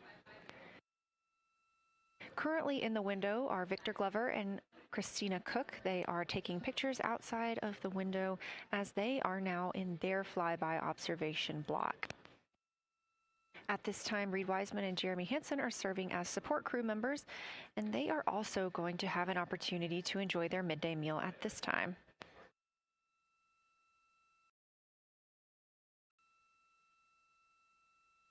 On the lunch menu today for Reid Wiseman and Jeremy Hansen, we have vegetarian chili, salmon croquettes, chicken with peanut sauce, sweet and savory kale, pickled beets, chocolate pudding, barbecued beef brisket, spaghetti and meat sauce, Italian vegetables, butternut squash, candy-coated chocolates, and maybe even a little bit of coffee.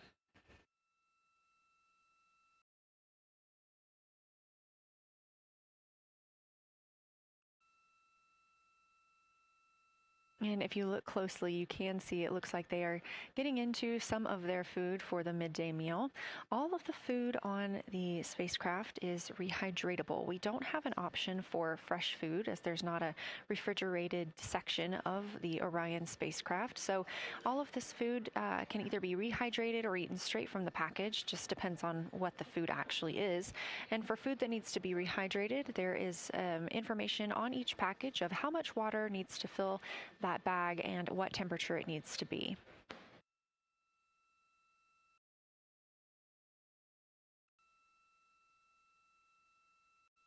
We are now 4 days, 23 hours, and 39 minutes, 40 minutes actually, into the flight of Artemis 2, the spacecraft now under 4,500 miles from the moon.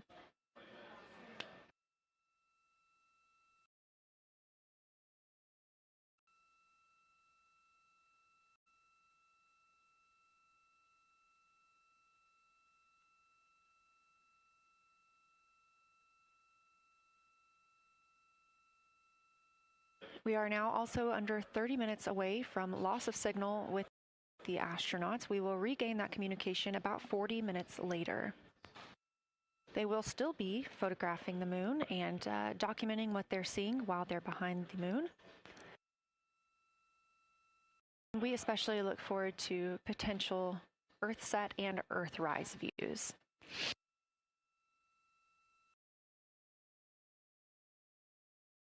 As you can see on the left side of your screen, we are streaming this solar array camera view throughout the flyby.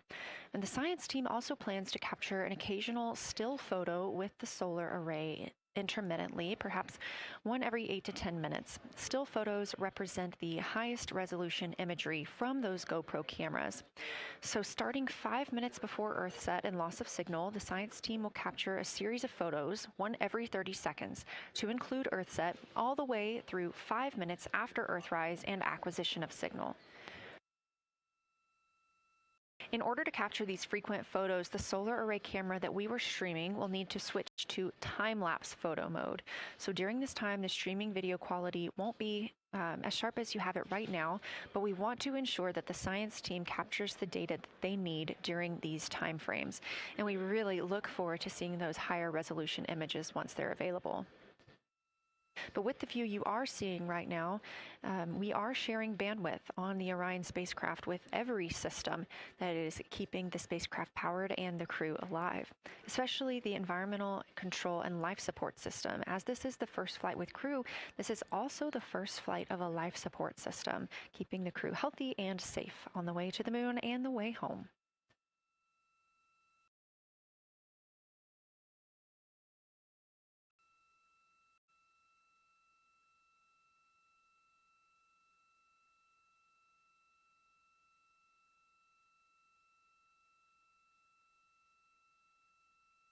On the timeline, we're getting towards the end of the cabin and window team swap period, but it looks like our astronauts, Victor Glover and Christina Koch, are already photographing the moon outside of those windows.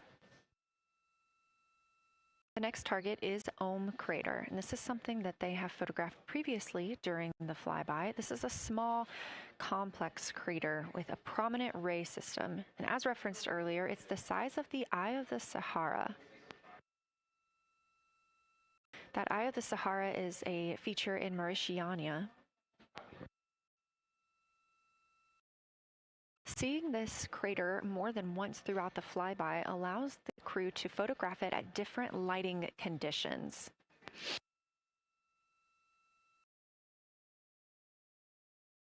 Those different lighting conditions help expose different portions of the target and can help the science team learn a little bit more about how it formed and what it is today.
Again, this view inside the spacecraft as the crew continues photographing the moon outside their windows.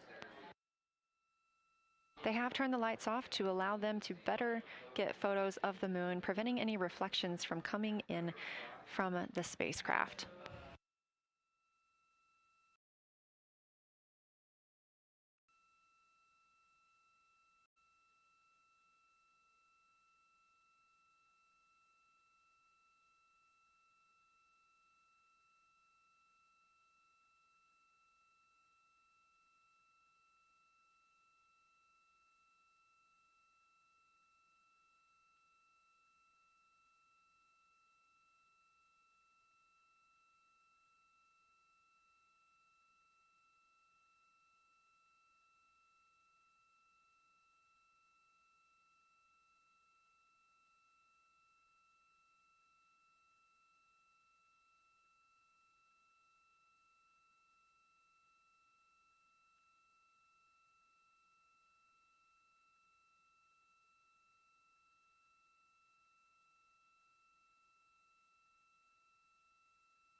We expect the crew to be targeting Ohm Crater for another 6 minutes or so before they move into a discussion of the limb.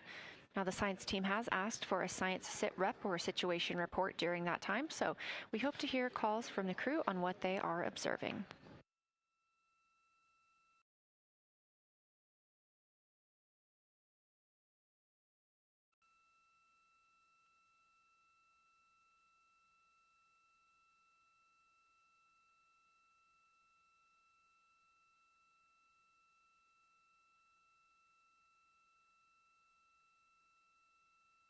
If you've been following along, at the start of the day, we did have much more of the moon visible. And even just an hour or so ago, we could see about half of the moon. We are now continuing to see more of the far side and that darkness where the moon is not reflecting light from the sun.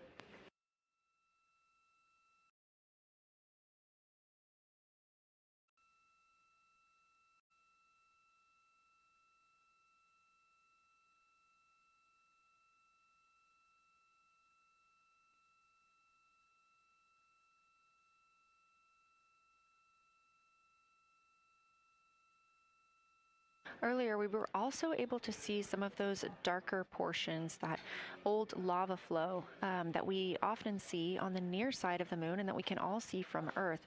That has mostly gone away. We are now just seeing very little of Orion Tall. That's down to the bottom right of the moon. You can see just a small dark portion near the limb.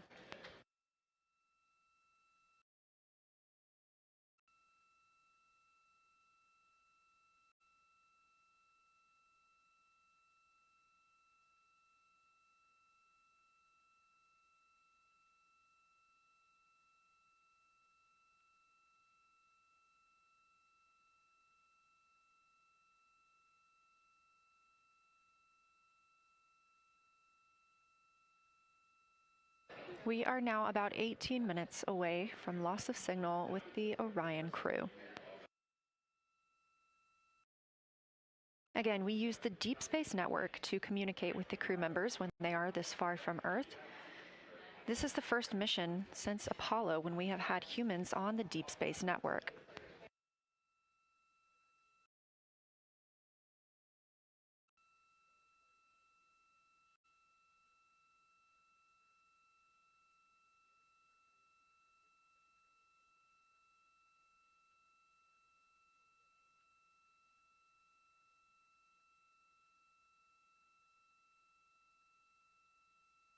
As you recently heard Capcom Jenny Gibbons call to the crew, We expect their closest approach to the moon to be at MET, or mission elapsed time, of 5 days, 25 minutes, and 34 seconds. At that time, their altitude would be 4,067 statute miles above the Earth's surface. Just over 2 minutes later, they will reach their maximum distance from Earth. At mission elapsed time, 5 minutes, 5 days, 27 minutes, and 39 seconds. The altitude at that time would be 252,756 statute miles. These are our latest numbers, and we'll make sure to verify and confirm those once those milestones have been achieved. Obviously, we will be without communication to the spacecraft at that time, so once we regain communication, we will make sure to find out those numbers and report those to you.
Checking in on the lunar targeting package, the crew is now in their discussion of the limb, seeing the limb of the moon, that illuminated part.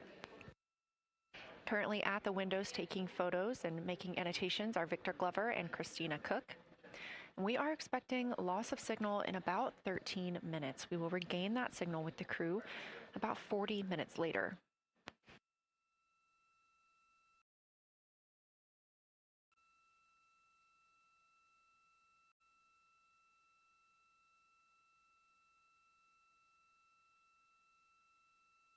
A milestone worth mentioning that this day marks the first time in more than 50 years that humans will observe the moon directly, a critical opportunity to practice how lunar science will be conducted during future Artemis missions.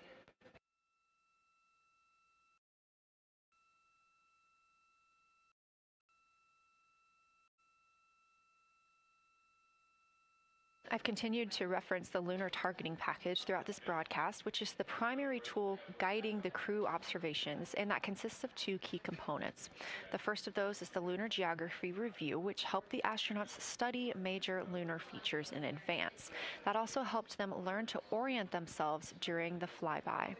The Lunar Targeting Plan provides a detailed timeline of observation targets, background science context, and specific instructions for the picture the crew should take, and verbal descriptions of what will be helpful to the science team reviewing those pictures later. That's what we've been tracking real time and what the crew is using right now to keep up with their next milestones.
Integrity Houston, 10 minutes till the LOS. We'll take a snappy sit rep from the cabin if you have one.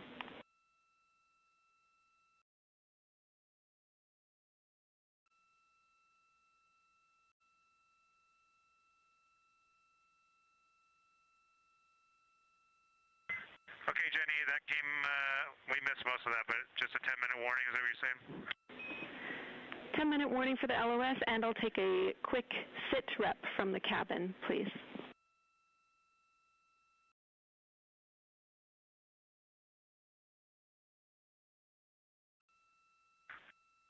All right, cabin is still full of excitement. We've got Christina in window 2, Ike in Victor in window 3.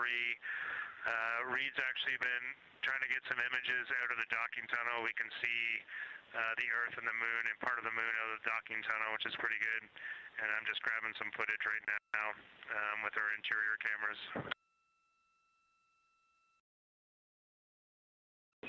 Copy, Jeremy. We'd like to know what camera Reid is using and also the status of window 1. Looks like there might be a shroud removed.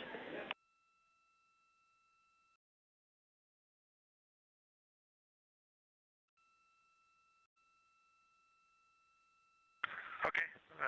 Reid was using the Z9, and the T-shirt shroud is still on window 1, but we took the camera out of it, so maybe that's what you're noticing. But when I looked in there, I saw a lot of sunlight reflecting around. Copy. That makes a lot of sense to us, Jeremy. I want to remind you, coming up on this LOS, that we'll take sit reps in the blind, and as more and more of the moon is in darkness, we will take any report you have on impact flashes.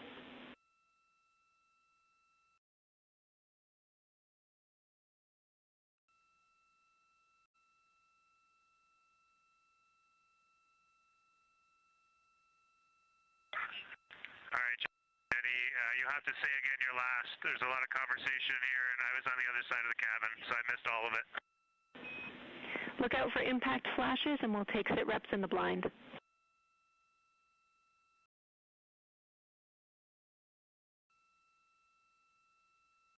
Okay, impact flashes, sit reps in the blind. We got it. And yeah, just so you understand what's going on with window 1, there is light coming through the outer hall from window 2 into the inside of window 1, if that makes sense. Like I can see the inside of the vehicle when I look between the 2 panes of glass. Copy.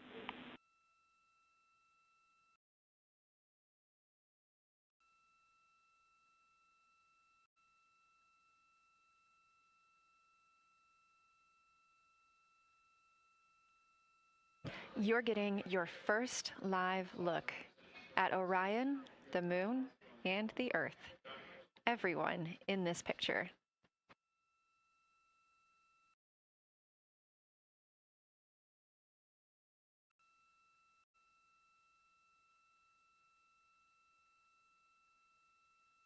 This is a live view from the Orion spacecraft.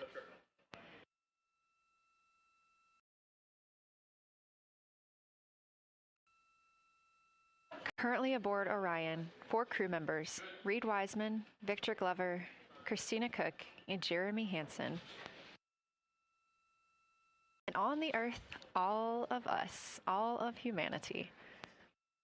You can see the moon is starting to get a little bit dimmer as the astronauts are going to pass behind it. Now 6 minutes and 26 seconds away from that loss of signal. Again, we will be out of communication with them for about 40 minutes until they come around the other side of the moon and we can re-establish contact.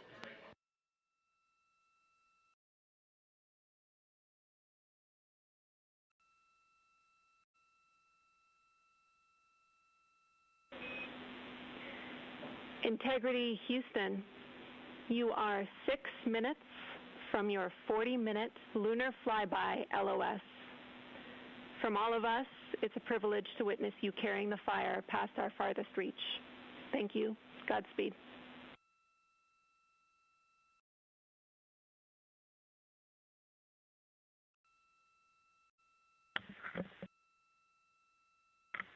Thank you for that, Jenny. And thank you to all of you for allowing us the immense privilege to be on this journey together. It's quite amazing. And as we go on this journey, thinking about the NASA mission to explore the unknown in air and space, to innovate for the benefit of humanity, and to inspire the world through discovery. And as you've gone along on this journey with us, hopefully we're doing just those things. And as we get close to the nearest point to the moon and farthest point from Earth, as we continue to unlock the mysteries of the cosmos, I would like to remind you of one of the most important mysteries there on Earth, and that's love. Christ said in response to what was the greatest command, that it was to love God with all that you are. And he also, being a great teacher, said the second is equal to it, and that is to love your neighbor as yourself. And so, as we prepare to go out of radio communication, we're still to feel your love from Earth, and to all of you down there on Earth and around Earth, we love you from the moon.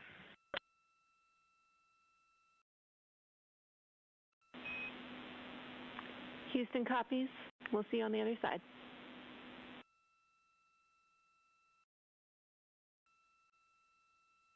We will see you on the other side.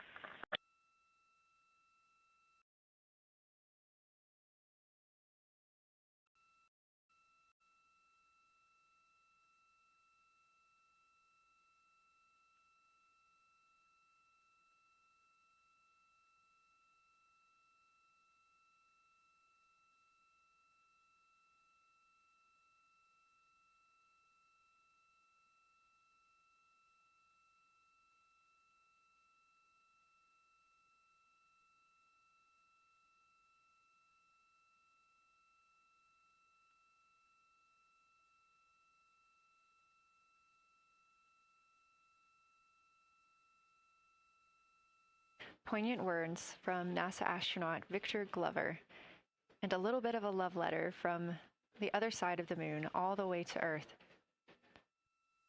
Glover touching on the teachings of Jesus, including to love your neighbor as yourself. We are now less than 3 minutes away from loss of signal with the Orion astronauts.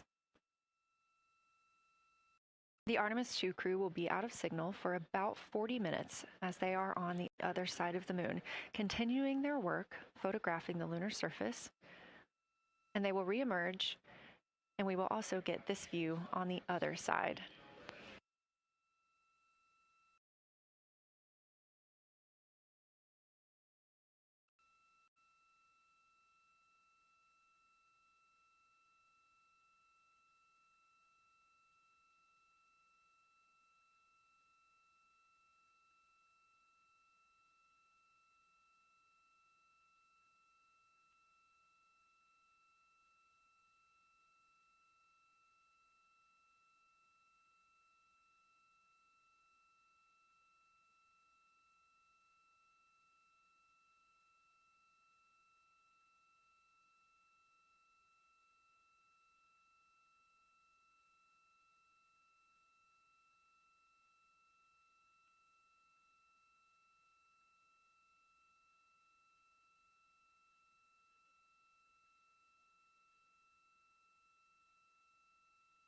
Just about a minute and a half now until we lose communication with the astronauts aboard Orion on the Artemis 2 mission. Now, 5 days and 6 minutes since their launch on April 1st. Again, we'll be out of communication for about 40 minutes. And this really beautiful view of a crescent moon and a crescent Earth. How great thou art.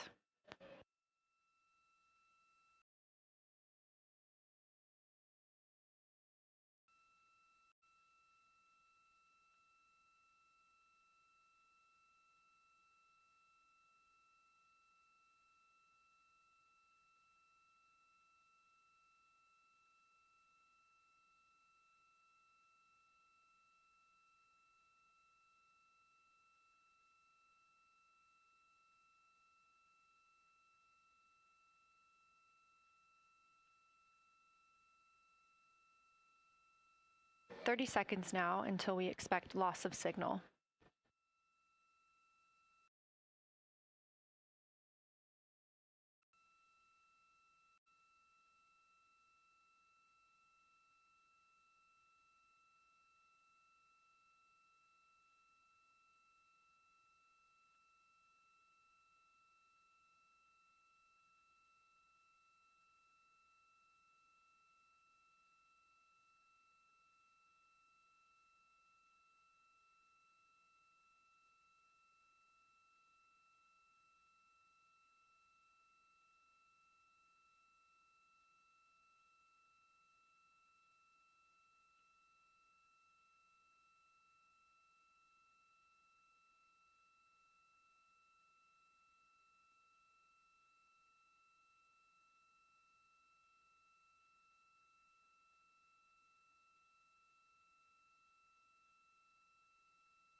And we have confirmation of loss of signal of the Orion spacecraft as it flies behind the moon. We expect to regain communications with them in another approximately 40 minutes. This was expected as their spacecraft is now out of direct line of sight with Earth and behind the moon. And this is a poignant moment as it's the first time in over 50 years that we have humans completely unreachable by anyone else on Earth. No matter how distant or secluded, we could reach anyone living on Earth, but while the crew flies behind the moon, it's simply impossible to make contact with them. This is a live view inside the Science Evaluation Room here at Johnson Space Center and just down the hall from Mission Control. This team has been monitoring the flyby all day as the team has continued capturing targets on the lunar surface.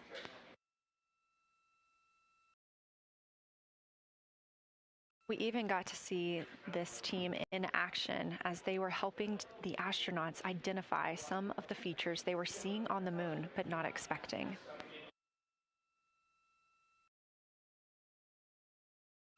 There will be a couple of milestones during this loss of signal. The first will be when the astronauts make their closest approach of the moon. at MET 5 days, 25 minutes, and 34 seconds, when we expect they'll be 4,067 statute miles above the lunar surface.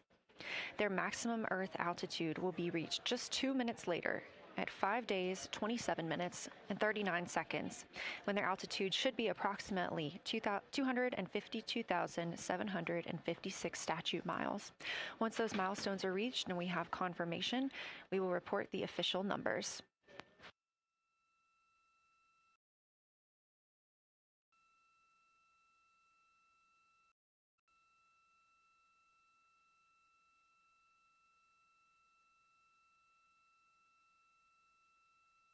Throughout the Artemis II mission, astronaut voice, images, video, and vital mission data must traverse thousands of miles, carried on signals from NASA's powerful communications systems, the Near Space Network and the Deep Space Network. Let's learn a little bit more.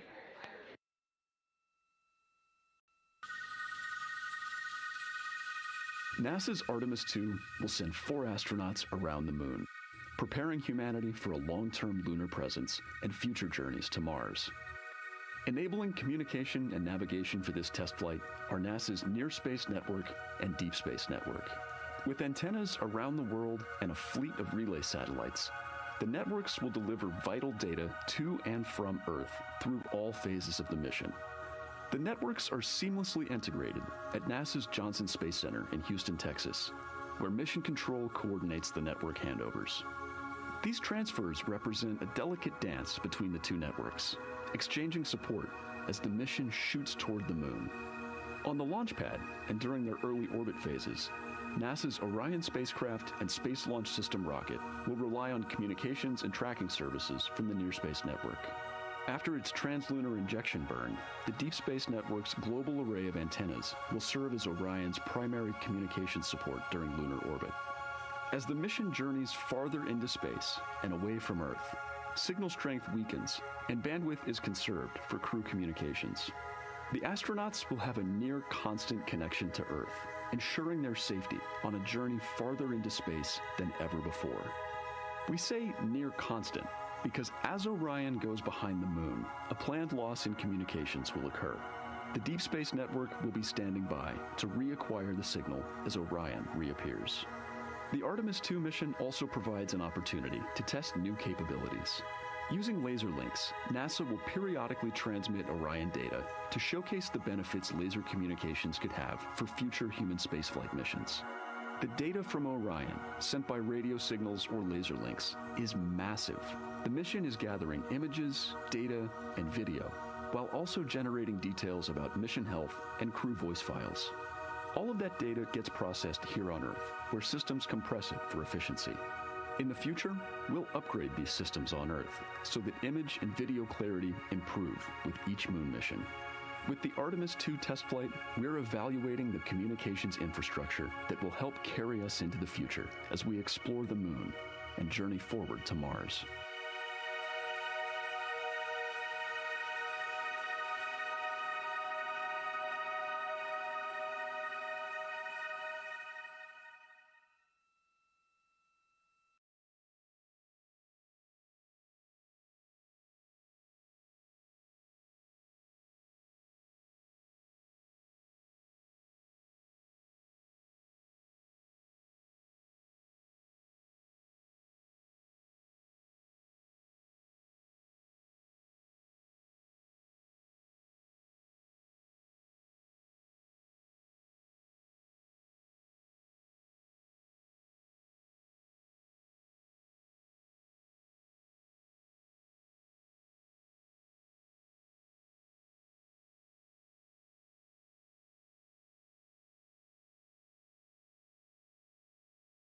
We are now about 33 minutes until we expect to regain communications with the astronauts aboard Orion. And in the meantime, I've got Dr. Kelsey Young, Artemis Science Flight Operations Lead, here with us. Thanks for joining me, Kelsey. Thanks for having me. This is such an exciting day. Oh, no kidding. It has been so cool to hear you communicating directly with the crew. And I know that you have been preparing for this for years, so I am so excited for you and for your team. So just to get into that background a little bit, tell me about your background and what you've been doing on console. My background is as a field geologist.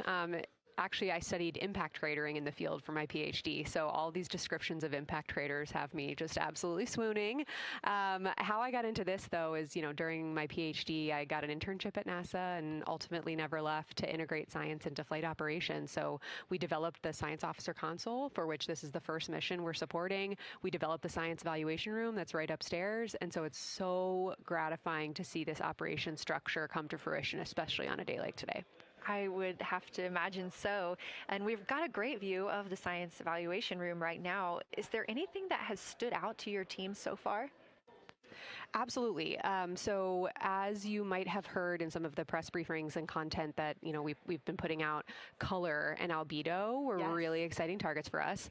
We've heard several amazing color descriptions so far.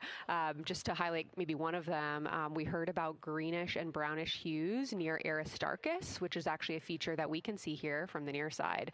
And those greenish hues could actually tell us something about the volcanic evolution of that area. So you can bet that the science team is going to be prioritizing downlinking those images and the crew audio that we didn't hear that went into those recordings to learn a little bit more. Wow, that is fascinating. I was hearing those colors and very interested just from a personal standpoint, because looking at the moon from, 250,000 miles away, we don't see green or brown. So just hearing that, them being so close and getting to see that, fascinating, and I know very exciting for you. So what are you expecting to see in the upcoming portion of the flyby? The upcoming portion is actually going to be really exciting. So right now, as we speak, while folks in the room are kind of taking their stretch breaks and everything, the crew are still hard at work. They still have targets to image and describe during this LOS. But when we come out, the first thing, of course, we're going to hear about is Earthrise. We're really looking forward to hearing about the crew's experience with something that we can connect with and that, Apollo 8 brought us such amazing images from. But then we start to get into describing the Terminator, as well as looking for things like lofted dust, which tell us about the modern lunar environment.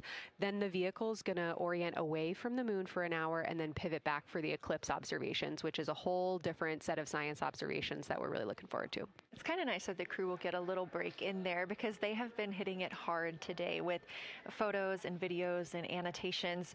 What are you hoping that the crew sees coming up? Is it that lunar dust?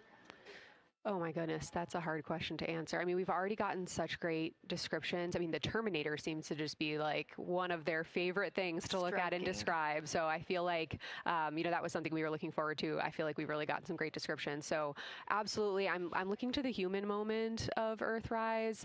Lofted dust is an exciting one, and lofted dust will be a target for them in the right around the time of Earthrise, but again in the eclipse period. So I'm really looking forward to seeing. I mean, they've already highlighted just in the course of their flyby so far how the moon has changed, and this is going to be even more dramatic change to go from their end of this kind of lunar illuminated piece of the flyby into the eclipse time frame. And I can tell you they're going to be experiencing a very different moon during that time, and I can't wait to hear what their observations are. Yeah, that's absolutely fascinating, and what an privilege that we get to do that on this mission, because that's not always the case. If we had launched on a different day other than April 1st or 2nd, we wouldn't have gotten to see that eclipse. Is that right?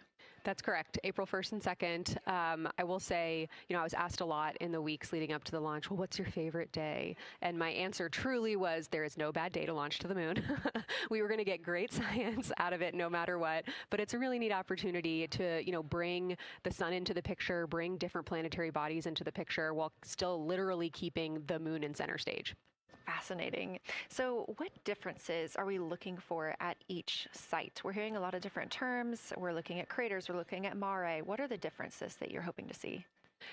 We do have, as you highlight, kind of different prompts for each target. That's what they're looking at in their lunar targeting plan, which I know you've been showing. And we have even different prompts for the person with the really long lens on the camera versus the people with the unaided eye. And you've heard the crew talk about, oh my goodness, when I go from one to the other, I can really detect different nuances. And that's something that we experienced in simulations, but hearing them actually, see it for real has been really gratifying. But we're looking for different things based on the target. Sometimes we're looking for color. Sometimes we're looking for texture. For the Terminator, we're looking at kind of what texture and morphologies pop out to you and what kind of diversity you see along the Terminator. You've heard, Victor especially make some comments about future impacts for exploration. So already I think that their descriptions in this first part of the flyby have told us something scientifically, but also about future surface missions. Well, it was so interesting to hear Victor talking about he was imagining in his mind's eye being down on the surface and walking around. That was very cool to hear. And when we're thinking about targets, I know some of them are determined based on the launch day because that determines the lunar illumination. So the ones that we're looking at today, how and why were these selected? Such a wonderful question. This really gets at at the heart of some of our really highest priority science questions. Illumination conditions is a big one, right? So, of course, we need the targets that we're interested on the lunar feature to be illuminated by the sun in order to view them. But the timing in which they see them during the flyby enables us to ask different questions. So you heard in the pre-flyby crew conference talking about, well, the same pair, Reid and Jeremy, will get to actually look at Glushko crater twice. And that, looking at it from different illumination angles, allows us to understand that feature better and connect color and albedo with topography and morphology. Then you have other craters where you want to look at it with the sun shining on it obliquely versus straight on, and that tells you something different about the scientific objective that drove the target being on the targeting plan in the first place. We've talked a little bit with the viewers today about what the crew is able to capture in this short time frame of those craters in different lighting conditions. Could take years for something robotic to be able to do based on attitude maneuvers and where the sun is at. So can you just talk a little bit about the importance of having both the robotic operation and having the crew? Absolutely. We definitely don't want to minimize the impact of orbiting spacecraft. Lunar Reconnaissance Orbiter is the one that's often referenced. Data from LRO and its payloads have really been instrumental in getting us, frankly, to this point for Artemis 2 and future missions. But the human experience, the crew observations that we've already been hearing about, it is such a perfect complement to the orbiting spacecraft data because they are able to have this unique perspective. They are far enough away where they can make these contextual observations. You've already heard it. How many times have we heard the crew and their science sit reps say, if I track this feature from all the way up here in the northern hemisphere down to the southern hemisphere, here are comparisons I can make. That right there is not something we had the ability to do with the Apollo missions, and it allows just literally in the blink of an eye to synthesize observations that it would take, a really significant effort to coordinate with different orbiting platforms, and they're making it like that. Wow. It has been very, very exciting to hear all of their calls so far. And so I've heard they were able to capture every single target so far too. Is that correct? I think that's correct. And I think it's important also to remember that, and I know the science team is anxiously awaiting this, we've been hearing from the crew members who are not at the forward windows, right? Those crew who are, really in the thick of the observations, they are recording minutes-long observations per target on their crew tablets. We will be getting those down starting here in a couple hours, and that's going to contain really meaty science information that we haven't heard live yet, and that's going to form the basis of my conversation with them tomorrow morning, where we're going to have a really deep dive into the science and absolutely nerd out about what they were able to do today. One of the most gratifying things for me today is hearing multiple crew members say, thank you for putting have a really deep dive into the science and absolutely nerd out about what they were able to do today. One of the most gratifying things for me today is hearing multiple crew members say, thank you for putting the discussion times in the targeting plan, because when we have had the ability to put multiple brains on a problem, we have elevated each other. And I'm looking forward to them, sleeping on it overnight and then us actually being able to really, truly have an elevated science discourse tomorrow. Well, we're looking forward to it too, and I cannot wait to hear everything that you guys get to learn overnight from some of those audio recordings and just everything that they'll be able to share tomorrow. So, Kelsey, I know you are very busy. You've done a great job today, and thank you so much for joining us for this interview. Thanks for having me. It's such an exciting day. We are now expecting acquisition of signal in about 24 minutes. As a reminder, the Orion spacecraft has flown around the other side of the moon, where they are out of contact with our deep space network.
We just heard confirmation here in Mission Control Houston that we have reached the closest point of our destination to the moon at MET 5 days, 25 minutes, and 34 seconds, and we anticipate the spacecraft's altitude is approximately 4,067 statute miles above the moon.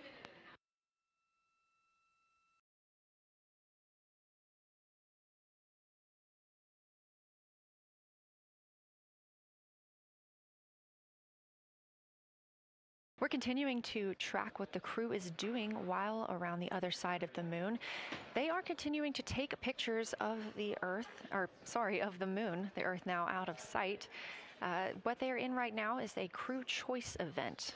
The science team has encouraged them to find interesting features on the surface, to take photos of those, and describe why they were interesting. Something else that they'll be looking toward next, just momentarily, will be impact flashes. They've got a few minutes allotted to look at the darkest portions of the moon. They're interested in short-lived flashes on the lunar surface because these would be caused by impact bombardment. After their impact flash targeting, the team is interested in if the crew can see lofted lunar dust. This would only be visible just before Earthrise. Now 20 minutes until we expect to regain communications with integrity and the astronauts for Artemis 2.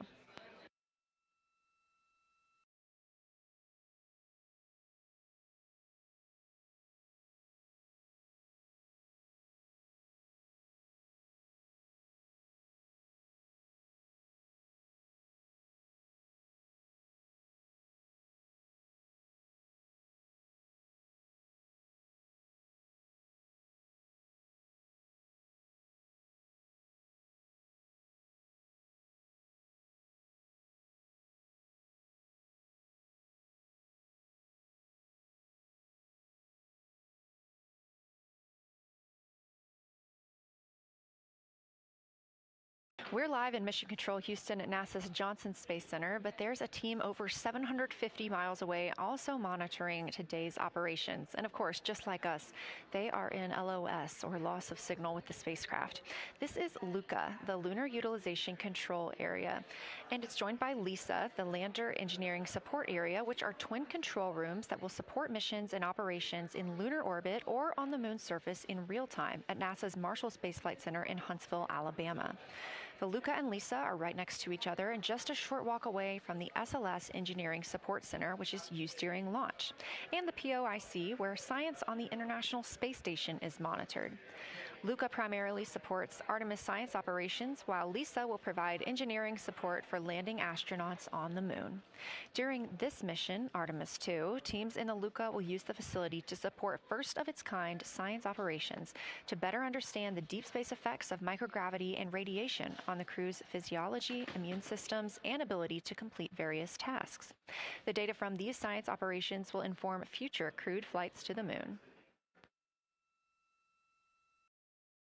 For future crewed missions to the moon, members of the NASA Human Landing System Mission Insights Support Team, a group of engineers, safety leads, flight operations experts, and technical authorities, will work in the LISA. There, they will monitor lander systems in real time and be involved in key decision-making processes throughout the mission. Teams are using the LISA during Artemis 2 to observe mission operations and using the opportunity to inform and prepare for future crewed landings to the moon's surface.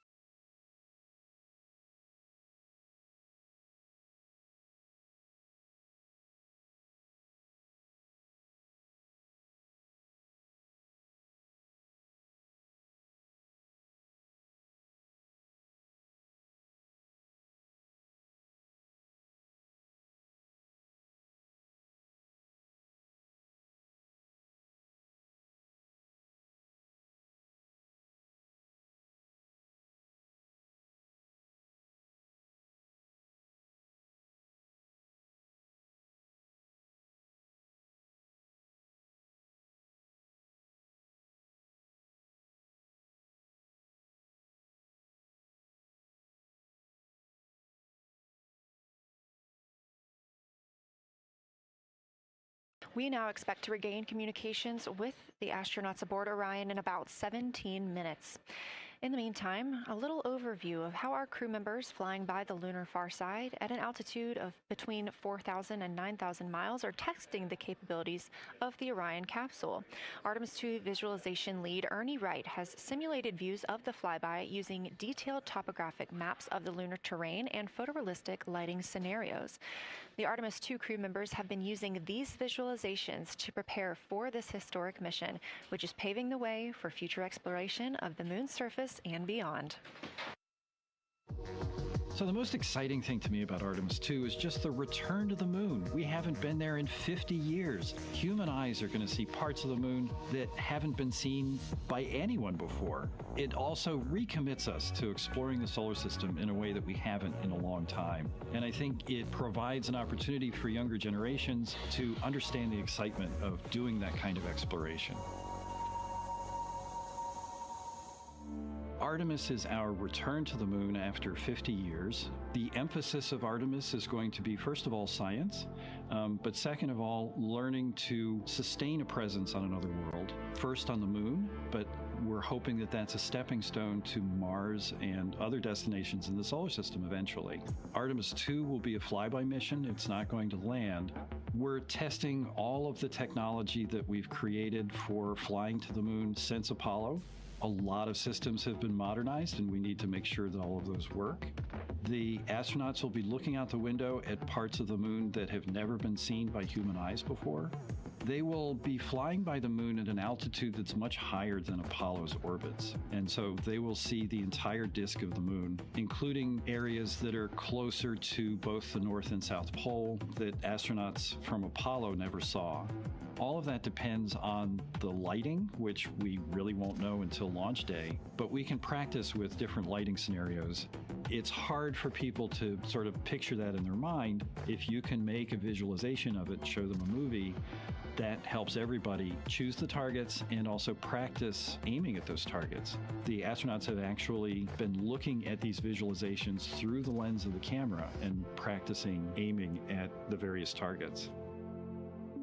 This is a map of the surface of the moon, obviously, but it shows what the Apollo astronauts could see in sunlight while they were in orbit. The brighter parts are the parts that they could see. The darker parts, like this entire area here and places that are farther north and south, are places that they couldn't see in sunlight, either because it was nighttime there or because it was beyond the horizon of the astronauts. All of the Apollo flights orbited the moon at a distance of about 110 kilometers. Because the astronauts were flying at such a low altitude, their horizon was actually quite close, and they couldn't see the North and South poles. And this whole area over here was not in sunlight at the time. And it includes this amazing impact feature here called Oriental. Oriental is a very large impact feature. It's about 650 kilometers wide. It's got multiple rings. These are rings that form like ripples in a pond from the impact, but of course it's on a huge scale. The middle of Oriental has that sort of dark basalt lava covering it, like the dark spots that we see on the near side. It's one of the biggest ones that's more on the far side than the near. So seeing it with human eyes and sort of picking out features that maybe you don't even see in robotic cameras is an important goal for the mission.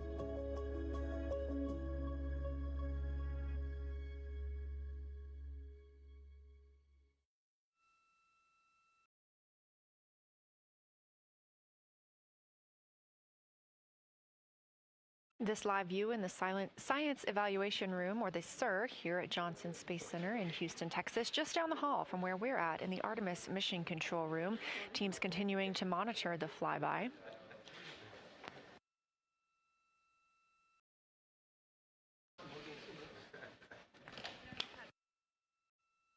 The crew continues their observations of the moon, even though they are out of touch with Earth. We expect to hear from them in 12 minutes and 26 seconds. Again, this is approximately 40 minutes loss of signal while they are out of reach of the Deep Space Network.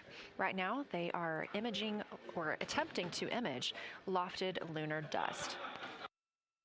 Throughout our coverage, we've talked a lot about the science and engineering behind today's lunar flyby, but we also spoke to the crew about what the moon means to them and how they see its place in human history.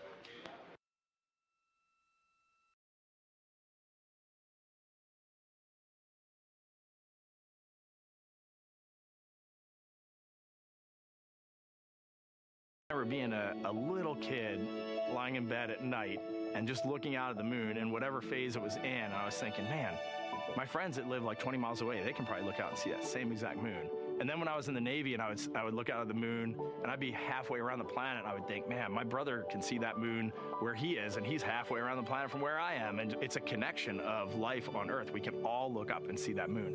It represents history. It is a witness plate. Everything that's ever happened to the moon is still written on the moon. There's no processes of wind or change in the Earth, geologic processes like we have here that change it. And something that's been telling and can read out the story of its own evolution, there's something beautiful about that. I've also learned from my indigenous mentors that they refer to the moon as Grandmother Moon. So you've probably heard of Mother Earth. They use Grandmother Moon because Grandmother Moon is responsible for the water in their community. The grandmothers, sort of protect the water source, just like the moon moves the water around the planet, affects the tides. It's something that represents something different for each individual culture around the planet. And that's really neat because we all share that same moon in the night sky. We all have seen the same side of the moon in different lighting conditions our whole lives. And so it seems very familiar to us, but it's also kind of unknown. When we get up close, some of the imagery that we'll get to describe and to share with people will be very unique.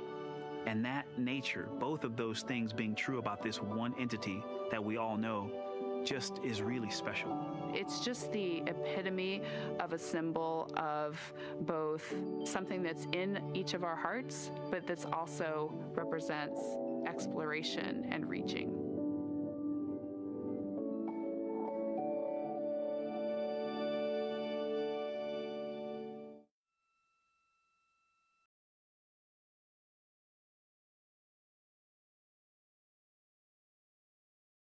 You're looking at a live view inside Artemis Mission Control here at Johnson Space Center in Houston, Texas. We are currently out of contact with the Artemis 2 crew. This was a planned, or not really a planned, but a tracked loss of signal that occurs when the crew flies behind the moon. We use the Deep Space Network to communicate with the crew, and when they are behind the moon, they are out of reach of that Deep Space Network. And when you consider our nonstop communications during the time in which we live, this is even more striking. For the Artemis 2 crew, they're only currently communicating with each other.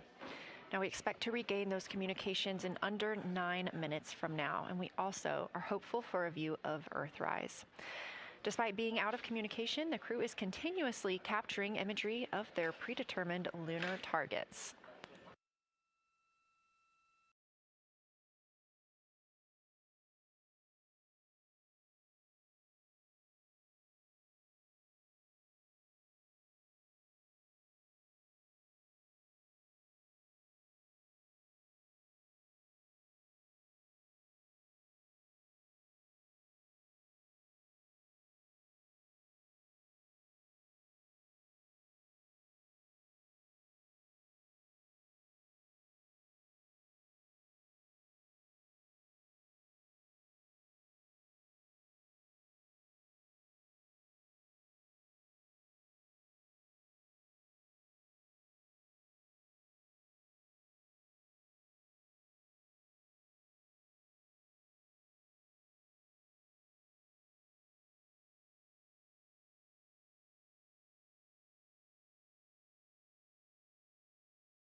Now about 7 minutes, 25 seconds until we anticipate regaining communications with the Artemis 2 crew aboard Orion. In the meantime, Artemis 2 Lunar Science Deputy Lead Marie Henderson is training trained these astronauts to capture and document their views of the lunar surface for all of us to enjoy back here on Earth. I cannot wait to hear their voices when they get to the far side of the moon and I can hear them talk about seeing the moon out their window. I try to imagine it now and just tear up thinking about it. Ooh, now I gotta hold on a second. We have human eyeballs connected to wonderfully smart brains our astronaut friends have. They are going to be able to observe the moon in multiple different ways. They can use their eyes, they'll look through their camera and snap pictures, and just looking out the window getting that human experience. But during Apollo, the astronauts were so much closer to the lunar surface. Our astronauts are going to be doing a flyby at a higher altitude, so they're going to be able to see the whole moon as a lunar disk on the lunar far side. That's a brand new, unique perspective that humans haven't been able to look at before. We are doing a lot of lunar geography training with them. They have study sessions and quizzes they can do that are assigned to them. You know, even if you're an astronaut, you still get homework. We actually get in the mock-up. In that enclosed physical space, we have to think through the hardware that they have, the cameras, the computers, their microphones to make these observations. There's 4 windows up front. Through one of those windows, one of our astronauts will be using a Nikon D5 camera with an 80 to 400 millimeter lens. So something that allows them to zoom in really far and actually take more detailed observations of the surface. It's almost like looking through a pair of binoculars as well. It's just like being a geologist out in the field. They're telling us what they're seeing, looking for colors, textures, different morphologies, and comparing the region that we're having them look at to the regions that are around them. We have a science team that is planning the targets that are going to be observed, putting them all on the timeline of how they're going to be observed, and then taking the first look at the data when it comes down. The Apollo astronauts were only on the moon for 300 hours total, and they only went to the equator. That's like going to places that were safer landing sites, and they only saw so little, 300 hours total. And so we have so much more to explore and so much more to learn, and we are the beginning of the next generation that gets to start being a part of these discoveries.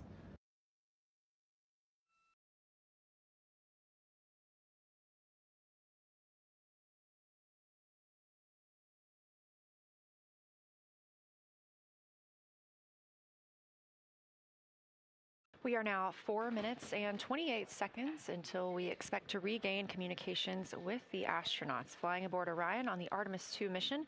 They are now flying behind the moon. While behind the moon at an MET, or mission elapsed time, of 5 days, 25 minutes, and 34 seconds, we expect this was the point in which they made their closest approach, 4,067 statute miles above the lunar surface.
We're live in the Artemis Mission Control Room in Houston, but we are not the only room monitoring today's flyby. As you can see, this is the SIR, the Science Evaluation Room. It's in the same building and just down the hall.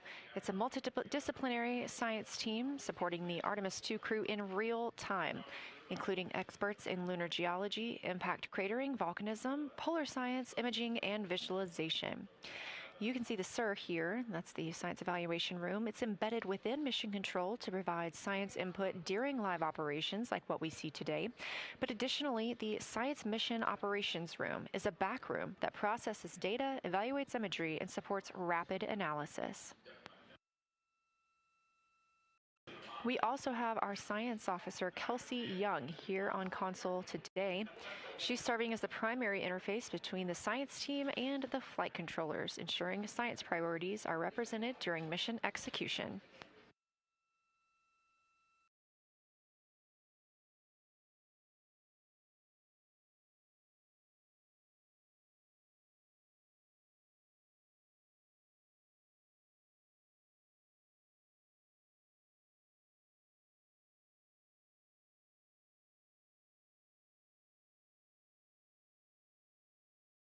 Coming up on 1 minute and 36 seconds until we contact Orion.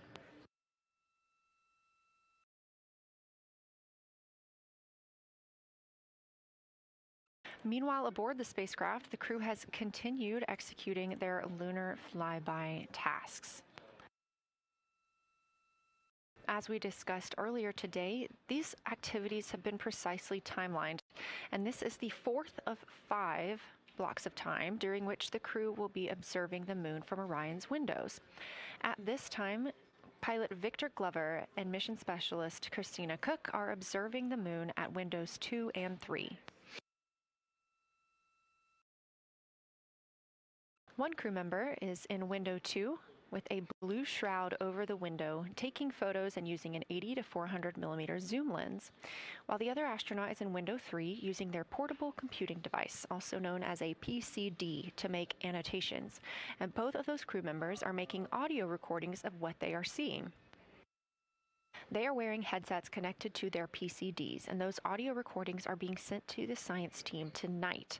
We are not hearing those live. However, we have been hearing quite a lot of great descriptions from the crew who have been serving as the support. Right now, the support team members are Reid Wiseman and Jeremy Hansen. Those team members are providing science sit reps, situation reports, calling down a few times each hour to discuss what they're observing. And even though we're out of contact with them right now, they are still conducting those science sit reps as they'll be available once they come back around the moon. The situation reports include how the crew is positioned, any missed targets, or anything unexpected they saw. They're also including lunar target descriptions, any hardware issues, and their emotions and reactions.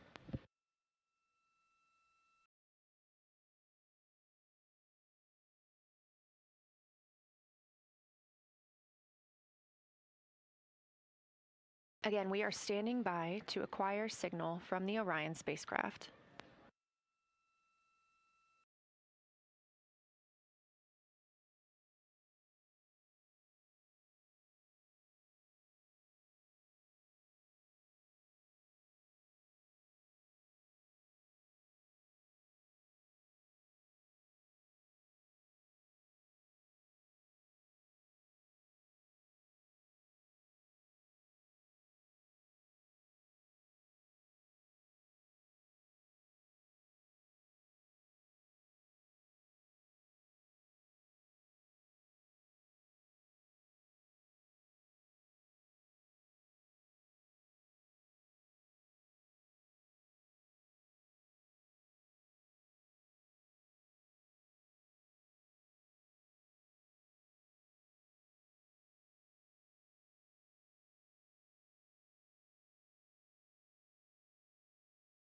We're in the Artemis Mission Control Room at Johnson Space Center, getting our preliminary contact with Orion, that acquisition of signal coming after a 40-minute loss of signal, during which the crew was flying behind the moon, out of contact with anyone on Earth.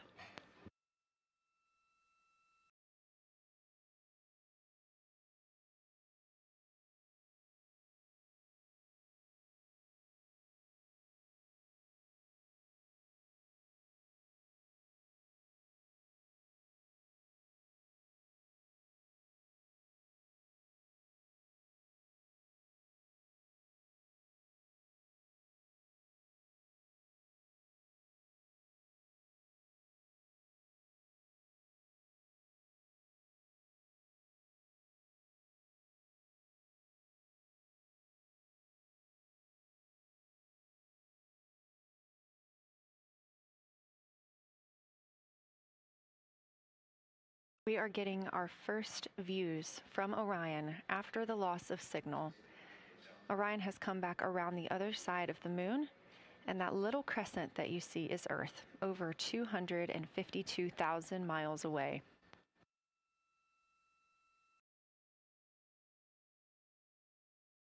With this transit complete, Lunar Flyby continues, but Orion has also technically begun its journey home.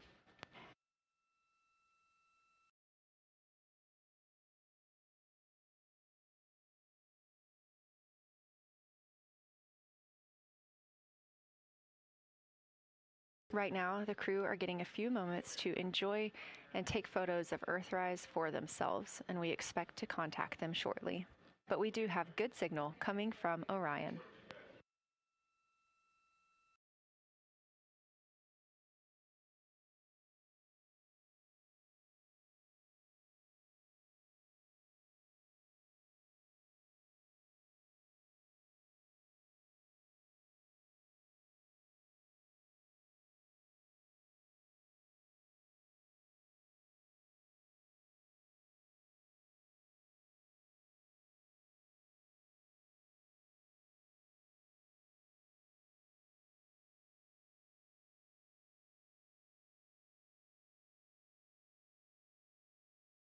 This view from inside the Orion spacecraft, all 4 astronauts now back on the other side of the moon and in contact with us on Earth. Their tasks for Lunar Flyby did not stop as they went behind the moon and out of contact with us. We anticipate during that time they were attempting to image some impact flashes, short-lived flashes on the lunar surface, which would be caused by impact bombardment and potentially even lofted lunar dust. Right now, of course, they are getting pictures of Earthrise. After this target, they will get a short observation break. It's about an hour long, actually. Houston, integrity, comm check. Integrity, we have you loud and clear. How many?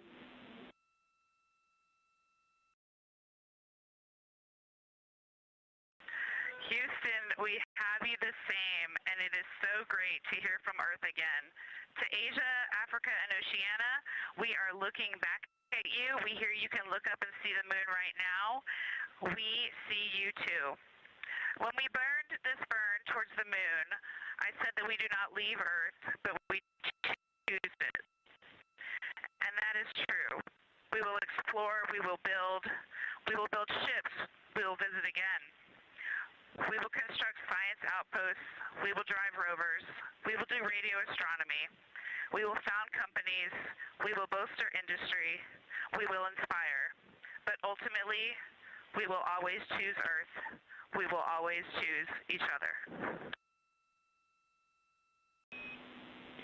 Integrity from Earth, our single system, fragile and interconnected. We copy. Those of us that can are looking back.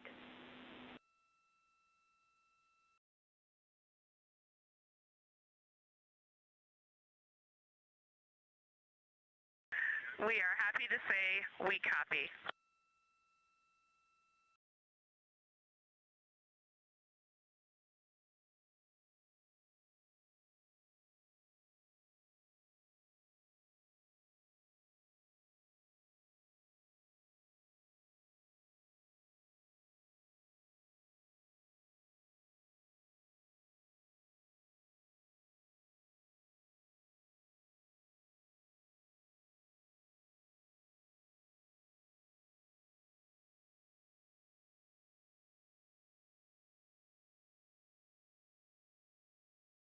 Those first communications back with the astronauts aboard Orion.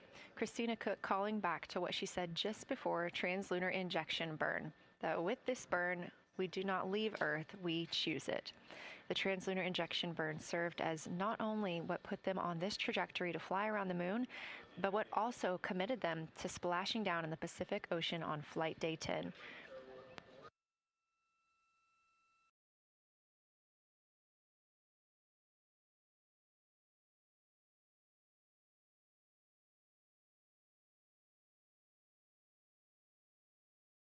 At this time, the crew is entering an observation break. We expect this to last about an hour, and it's probably a welcomed break following their very, very busy day taking pictures, making annotations, making audio recordings, and communicating all of the wonderful things that they are seeing on the moon. This observation break is also partially due to the fact that we will be entering an eclipse later. This will be the first solar eclipse that humans have seen from the moon. The astronauts will need to wear eclipse glasses for the first 2 minutes until the sun is completely covered by the moon, and then they have additional targets that the science team is hoping that they will photograph. We will have communications with them during that eclipse time frame. Because of that eclipse, Orion's attitude must be changed right now so that its solar arrays are in the sun. This will help it charge the batteries needed to power it through that eclipse time frame. This view on your screen is a visualization. The spacecraft now 4,224 miles away from the moon, and that number will now continue to grow, while the number of distance from Earth, 252,699 miles, will continue to shrink all the way until our crew is back home.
Again, we are MET, mission elapsed time, 5 days and 58 minutes since the launch of Artemis 2. We have reestablished communications with the crew and the Orion spacecraft, now entering a little bit of a break while they are out of visibility, or the moon is out of their visibility. The spacecraft will be reoriented to view the moon ahead of an upcoming eclipse. This current attitude maneuver helps charge the solar arrays and batteries aboard Orion that will power them through the eclipse.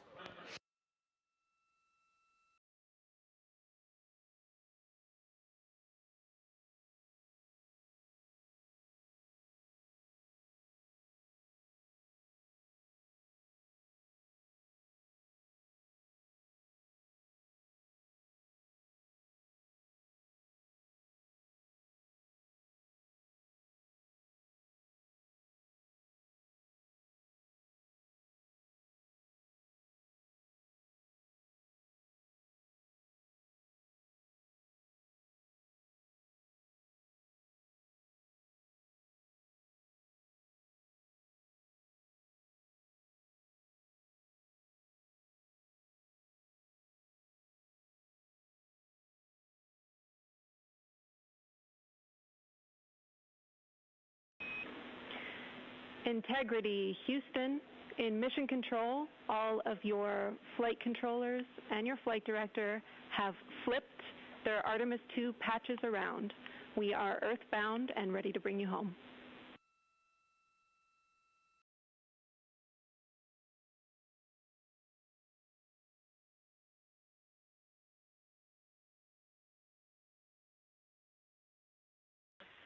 That's great. See the light of day as we head back to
A very special moment just now in mission control. Ahead of the crew's flight to Kennedy Space Center and during one of their last sims or simulations here, they visited the mission control team in Artemis Mission Control in Houston and brought us each a patch.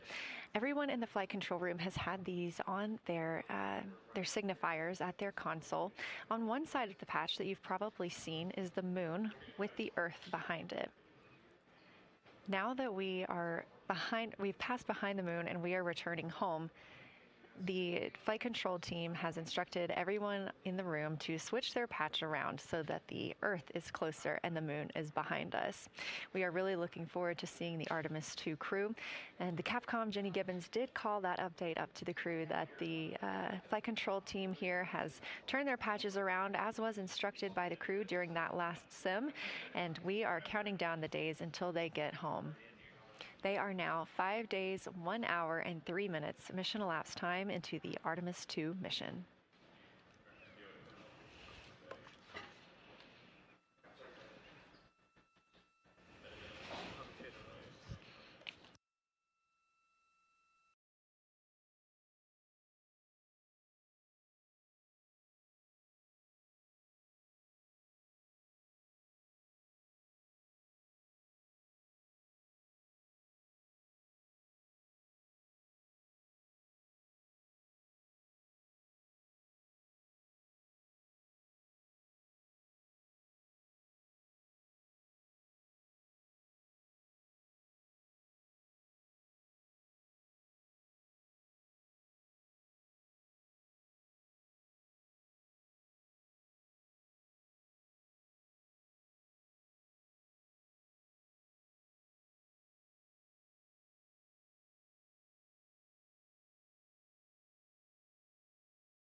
Joining me here in the room, Artemis Mission Control, I have Angela Garcia, Artemis 2 Science Officer. Thanks for being here, Angela.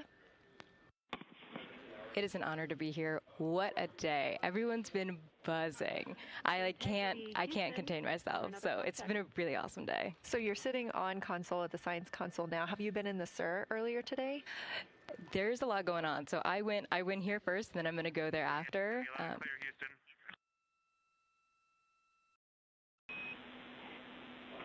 All right, Integrity, we hear you. That was a little clipped, but I think we have a better link now. We experienced some blockage from a solar array. We moved it, and we are in bias tail to sun.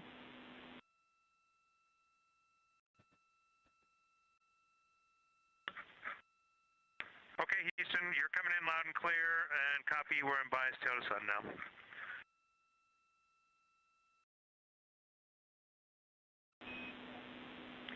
Affirm and Integrity, just so you know, we did not hear your response once we flipped our patches.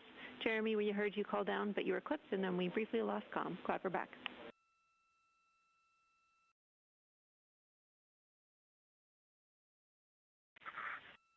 Okay, copy that. We were just excited that we got to share in that you, the MER, and Mission Control flipped your patches around, and that side of the patch is getting to see the light of day. Thanks for sharing that with us. Our pleasure.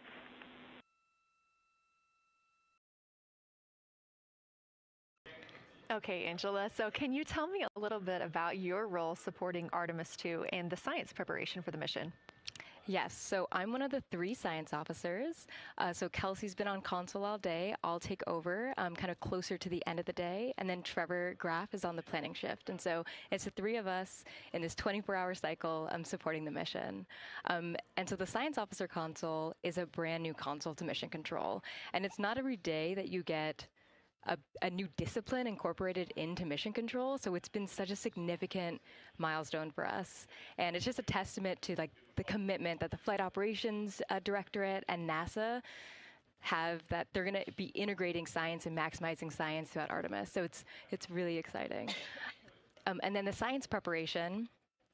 So I'm on the operations team, but I'm also on the training team. So all the incredible training and shout outs that you've gotten today, it warms my heart. It warms everybody's heart in the science evaluation worm. I promise you that. But so all the classroom training, the field training, the mission simulations, right? We were part of all of it. And, that is what we did to get the crew to be, they are a part of the science team. And they are the forefront, that nice edge. And they're just been doing such a great job today. I know. I imagine that you have to be pretty proud of them. Their reports have been fantastic. So I would like to know a little bit about how you have developed procedures for this crew. What kind of science activities are they carrying out inside the spacecraft? Yeah, so the procedure development has been a unique challenge. I would say the exploration science that we're doing is inherently pretty flexible, and operations is, I'd say, inherently has more structure and rigidity. And so to marry the two and to operationalize the science that we want to get done has been a challenge. But I think we've been able to go through these processes and create good products at the end and have a good plan. Yeah, it's been really great. What was the second part of your question? Just what kind of these science activities that they're performing, which of those have you really had a hand in? Yeah, so a lot of the procedures help organize what the crew is doing in the cabin. And I know we've talked a lot about, what they've been doing, and they've been doing a lot, and it's been a little dark, so I can re-explain what some of those things that they're doing. So the observation blocks are about an hour long, and the crew is organized, the 4 crew members are organized into 2 pairs of 2, the window team and the cabin team.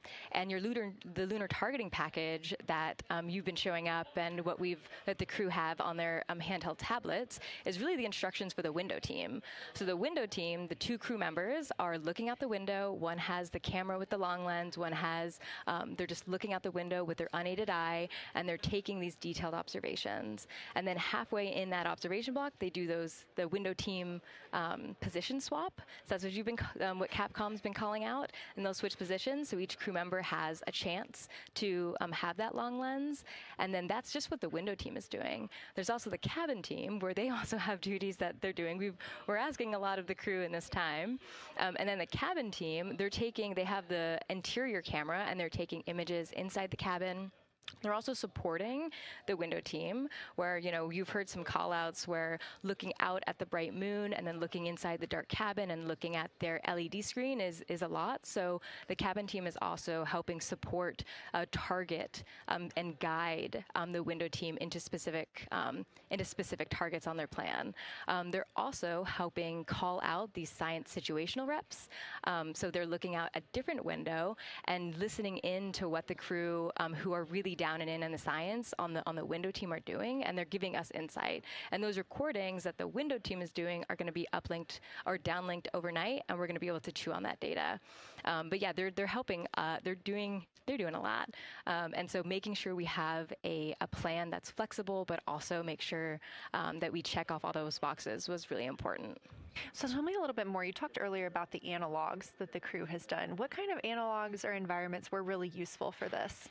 Yeah, so for procedure development, right, you have so many different environments that you can do. You have classroom, like we said, you have the Orion mock-up, you have simulations, and at least for developing the plan, we kind of did it in a tiered approach, because each of those different analog environments helps us answer a slightly different question and has a little bit of a higher fidelity. So we would start with the classroom. So we would we would just get into a classroom, we would put all the hardware on the table, and then we'd almost role play of like, you be Victor, you be Reid, you be Jeremy, and I'll be Christina, and like, let's just do the plan how we think we should do it, write that down, and then just keep iterating on that, and then Integrity Houston for a tag up pre-forward link LOS in place of the Flight Director Conference.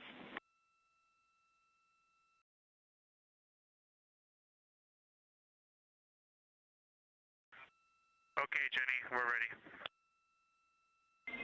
All right, crew, I'm going to roll through a couple of topics here. The first two are for timeline. First of all, Reid, for your toilet maintenance. It is a shortened toilet maintenance where you do not have to do the oxone change-out. That portion of the procedure is canceled. Victor, you have an HHP stop activity on your timeline. We need you to perform that as scheduled for bandwidth reasons. For your next portion of the flyby, in particular the eclipse, we want to remind you that you can take off the eclipse glasses when the sun sets and you are simply looking at the corona. And then finally, for the D5 with the long or zoom lens, which is set for solar corona, we want to remind you that when you are capturing Earth shine, you will likely have to adjust the exposure. That's all I have for you. Let me know if you have anything for us.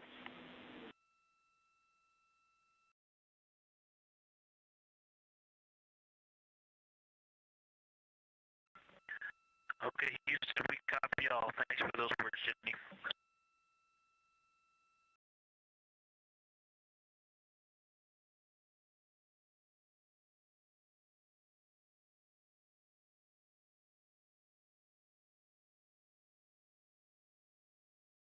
All right, just a quick call up to the crew ahead of a forward link LOS, meaning that we won't be communicating with them, but we will be receiving their communications and data during that time frame. So, Angela, we were talking about analog environments. You were telling me about the classroom and getting in there and pretending who's Victor, who's Reid. Tell me more about this. Yeah, it works pretty well. So you're going to do the plan how you expect it to be, and then once we finalize that plan, we'll give it to a completely new group of people and have them practice it. And then they'll be like, these steps don't make sense. And we'll reiterate on it over and over. Then we'll take it to a higher fidelity environment like the Orion mock-up, and we'll do the same thing because that volume is smaller, the window placement, their seating, what things have we forgotten with this addition of this environment. And then once we reiterate on that, we'll take it then, we'll give it to the crew and have them execute off of it during mission simulations. That's the highest fidelity that we can do before we send it to space. So this is the first time we've had to do this because we're a brand new console, and it just sparks so many neurons of like, how are we going to do this for surface missions and integrate this in so many different ways. So excited to have kicked off this process, but there's so much more to come. Fascinating. And I think it was really well thought out too, because each crew member gets an opportunity to do each task. And so you're getting different perspectives and different insights from each crew member, maybe even about the same target, but something that one person sees could be completely different than something another person notices. So we also know that Artemis 2 has traveled. They're now on their way home, but they traveled farther from the moon than the Apollo missions did. So what makes that vantage point scientifically interesting? Yeah, observations are so fundamental in the scientific toolkit, particularly observations from different perspectives, different scales, and with different techniques. And so for this, so we really tried to make the plan to optimize those. There's pros and cons for all those things for this mission. So we really just focused the plan to have all those pros. So in terms of scale, this zoomed out scale, you can learn different things. This different perspectives. So their perspective, as Kelsey talked about, photometry around when they orbit the moon. And then also just their different the different things they're able to observe. So yeah, let me talk a little bit about scale, because I think observations at different scales, you can gain a lot of different information. So like, for example, if you were an astronaut on the surface looking at a rock, and you describe at this micro scale. So in training, we kind of talk about observations from micro to macro, or from outcrop to orbit.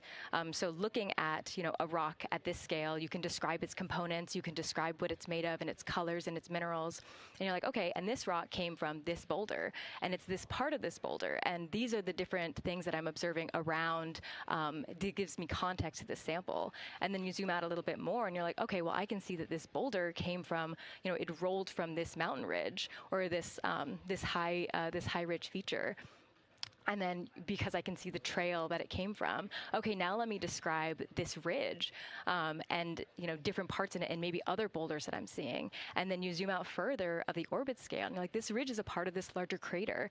So all of those different steps give you different information. And so that's why observations at these different scales and these different perspectives are so important. So this zoomed out kind of far view is this full lunar disk view. It's the full lunar on Earth, we see the full lunar disk as well, but now we're able to see it on the far side, and we're able to see it,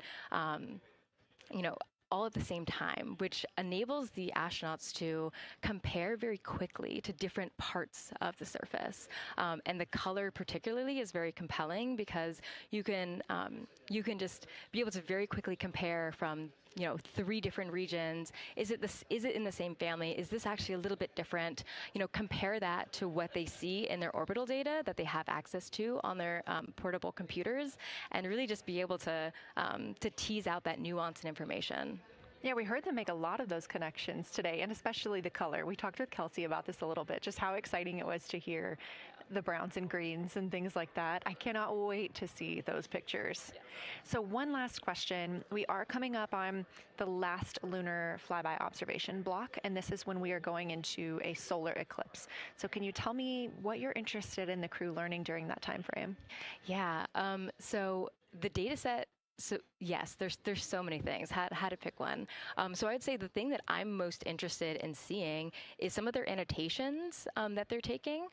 So in this opportunity, it's a very dynamic type of experience in that we don't normally see this activity. And so being able to have crew observe the solar corona and then also annotate it in their on their portable computing device is just such a unique thing that humans can give to missions, and also particularly being able to annotate what they're observing while they're talking about it is also unique to being able to have astronauts in orbit as well, because we won't be able to have annotations on the lunar surface because the astronauts will be in suits. They're going to be collecting samples, they're going to be deploying instruments. And so personally, I'm really excited to see some of these annotations and to see how that develops over time, because you've heard a lot of descriptions. And I think, when people are describing something that's unique and different, you can interpret it differently. But if you're drawing and you're marking, particularly just going back to like the color provinces, for example, and those boundaries, you know exactly what they meant. And really, I'm just very excited about those annotations. There's been some famous annotations that the Apollo crew have made, particularly about solar coronas and the structures that have, and lofted dust that have given a lot of debate within the scientific community of they're observing this phenomenon, and now it's our job to hypothesize of like, why are they observing this? Like, what is going on? So I think that's just a really cool part of exploration and science, and this beautiful thing that we're about to do. Well, now you've got me excited about the annotations too. I mean, I've been excited about the pictures and the audio, but now don't sleep on the annotations. I am very excited to see these little sketches that they're able to draw out, and we have pictures that they can just draw right on. It's like, this particular thing is different than what we've seen. So I'm excited about that. I'm excited too. Angela Garcia, thank you so much for joining us today, and have a great time tonight on Console. Thank you, and you've been doing a great job, and it's so excited to see where we go from here. Thank you so much.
Integrity Houston, you have 3 minutes until we go into a forward link LOS. We will be back up with you in about an hour during the eclipse on Madrid.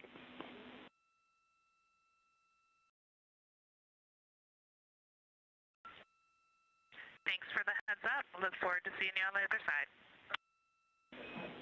Likewise.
We're live in Artemis Mission Control at Johnson Space Center in Houston, Texas. This is a live view from the Orion spacecraft with our Artemis 2 crew inside. That's Reid Wiseman, Victor Glover, Christina Koch, and Jeremy Hansen. We are still live for our Lunar Flyby coverage. The crew is in a short break while the spacecraft is pivoted away from the moon. We are going to be going into a solar eclipse. This is the first time anyone has ever seen a solar eclipse from the moon. So it's going to be a unique vantage point for our crew. But ahead of heading into that solar eclipse, we need to charge the batteries on the Orion spacecraft. Therefore, we have positioned the solar arrays into the sunlight to allow time for those batteries to charge. We will get back pointed at the moon just in time for that solar eclipse. We are also in a forward link LOS. What that means is essentially we cannot send calls or commands to the crew right now from the ground. However, we clearly get all of their data and communications. The spacecraft is now 4,632 miles away from the moon, and that number will only continue to grow as the distance from Earth shrinks, now 252,523 miles away.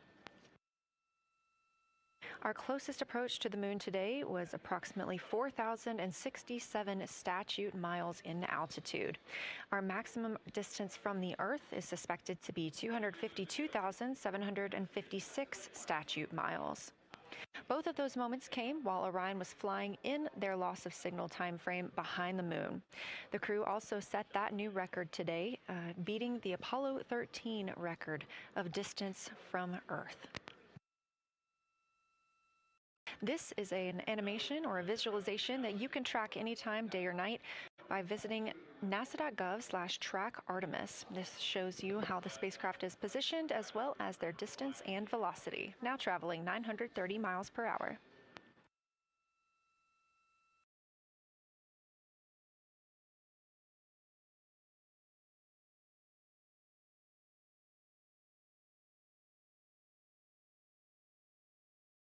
During this break in their time today, the crew is working on a couple of other tasks. Some of those include their National Geographic timeline test. National Geographic was selected through a competitive process by NASA to help tell the story of Artemis II. So you've seen the crew with some GoPros inside the cabin, taking videos and pictures, and with other cameras as well. National Geographic plans to leverage its portfolio of media assets, including magazines, social and digital content, and television programming for engagement opportunities. Throughout the flight, the crew has been timelined a little bit each day to film from a shot list provided by National Geographic, and that includes their morning routine, talking with their families, exercising, and just their overall thoughts about the mission. And I cannot wait to see that footage.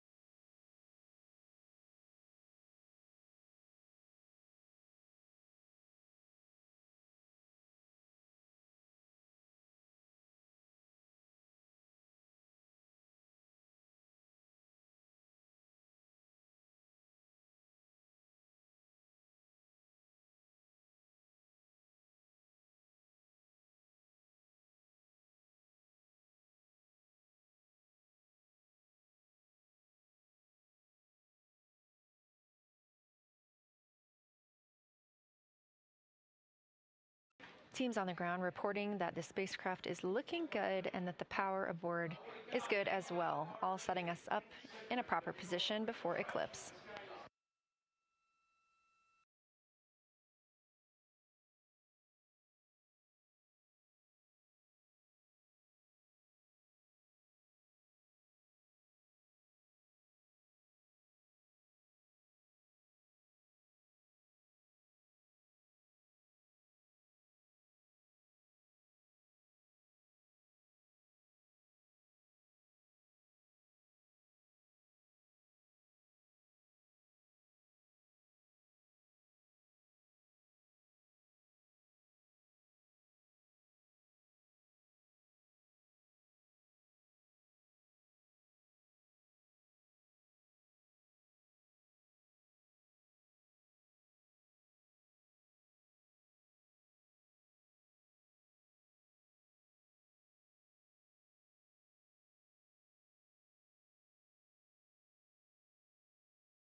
Crew is in a little break during our flyby coverage for today. They will resume their flyby momentarily in about 30 minutes once they get into their observations during that solar eclipse.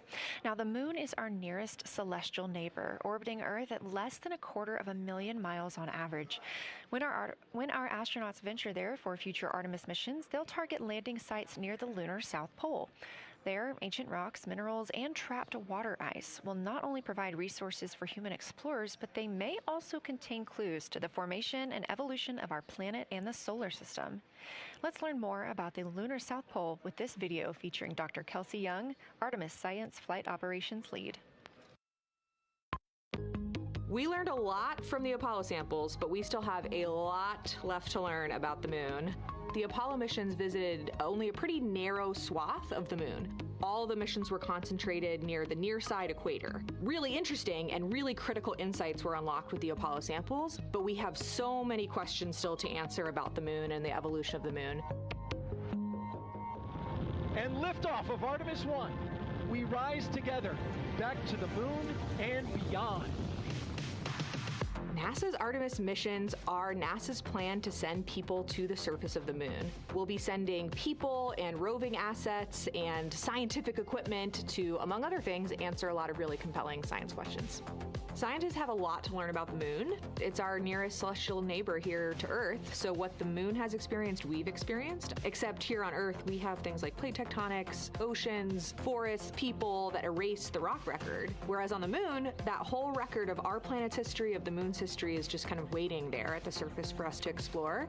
The South Pole, which is where Artemis missions are going to target, is specifically interesting for a couple key reasons. We think there are volatiles at the South Pole of the moon that are not present near the equator. Things like water and water ice that are trapped in the lunar regolith, which basically just means lunar soil, that can easily become untrapped from that lunar regolith, and scientists can scoop up and study for return to Earth.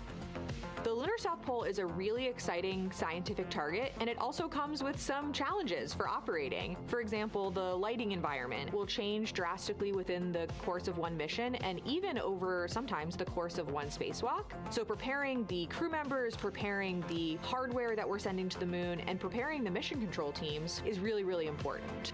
The South Pole Aitken Basin is particularly exciting. We think it's one of the oldest and largest impact basins in the solar system. And if we can get the right rock from the South Pole Aitken Basin and bring it back to our labs here on Earth, we can use that sample to constrain the entire evolution of our solar system and really understand the timing of how the moon and our planet and the entire solar system evolved.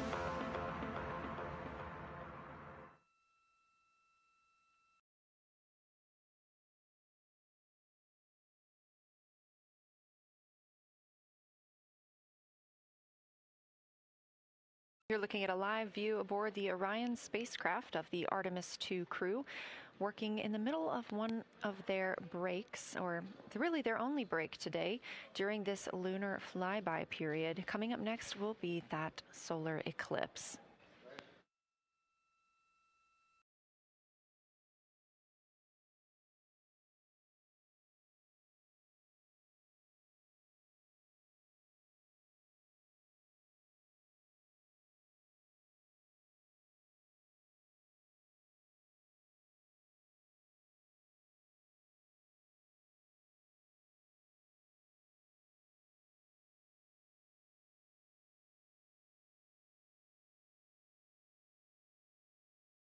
Throughout the Artemis II mission, and of course throughout today, you've likely heard the crew being called with the name Integrity. The Artemis II crew members named their Orion spacecraft Integrity during a news conference September 24th, 2025. The name Integrity embodies the foundation of trust, respect, candor, and humility across the crew and the many engineers, technicians, scientists, planners, and dreamers required for mission success. They said this name is also a nod to the extensive integrated effort from the more than 300,000 spacecraft components to the thousands of people across the world that must come together to venture to the moon and back, inspire the world, and set the course for a long-term presence at the moon. The crew also said that integrity is rooted in a shared core value of NASA, the agency's astronaut office, and the CSA, the Canadian Space Agency.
We are 5 days, 1 hour, and 38 minutes mission elapsed time into Artemis 2. In this view on the screen, you can see the crew starting to even look through some photos that they may have captured today. We really look forward to sharing these photos with you as soon as we possibly can. And the best way to keep up with those is to follow NASA on social media. You can do so at NASA, and for this mission specifically, at NASA Artemis.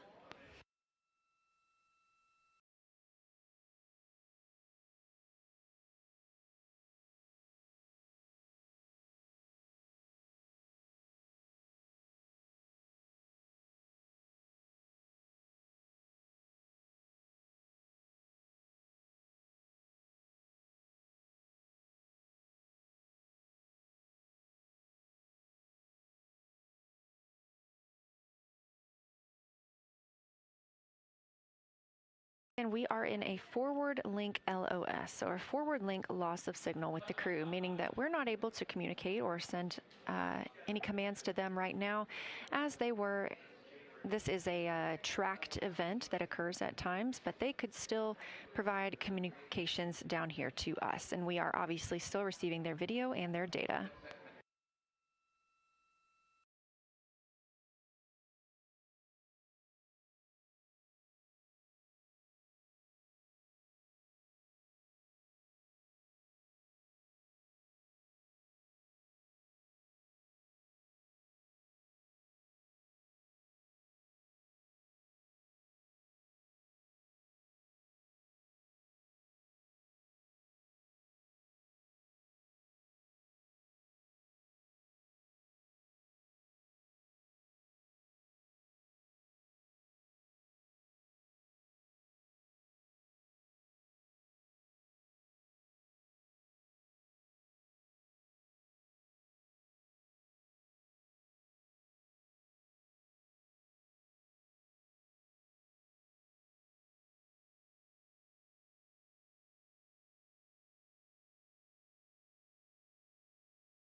Houston integrity in the blind. High priority PAO activities on Reid's timeline are on PCD1 in a folder imagery for downlink, and then high priority standby imagery for downlink, and then Lunar Flyby for PAO, and then high priority PAO. Thank you.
This is Artemis Mission Control. You heard Reid Wiseman, commander of the Artemis 2 mission aboard Orion, make a call in the blind. This means he knows we cannot call back and that he knows we may not receive his call. However, we have good communications with the spacecraft. They just cannot hear from us right now due to a forward link loss of signal. Again, we were tracking that this would occur, and we will regain that momentarily. But that call that came down from Wiseman mentioned some imagery, so we are very much looking forward to getting pictures taken from the moon today. Again, to see those images, make sure you follow NASA on our social media at NASA and at NASA Artemis.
The view on your screen right now is an animation.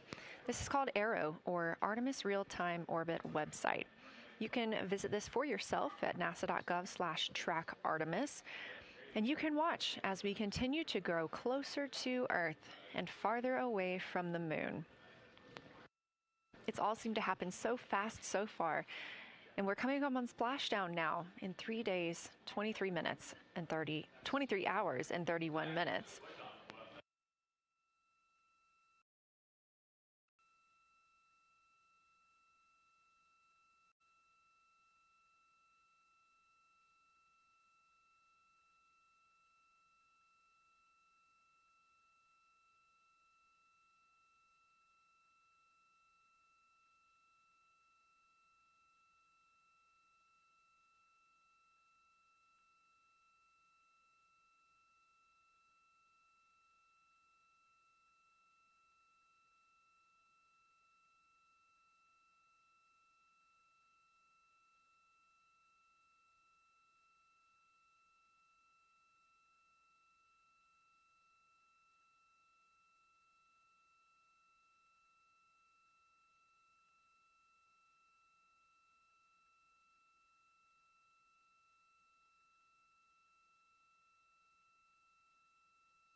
This is Artemis Mission Control. We are in a forward link LOS with the spacecraft. We're not able to send commands or communications to them right now. However, they could send them to us, and we do get spacecraft data.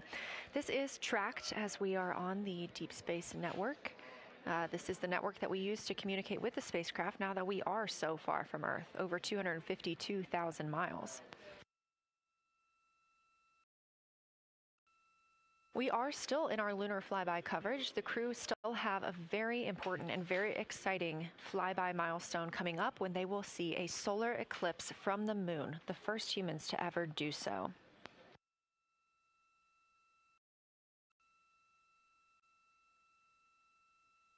Something that we also have to consider when it comes to our missions and launches is space weather.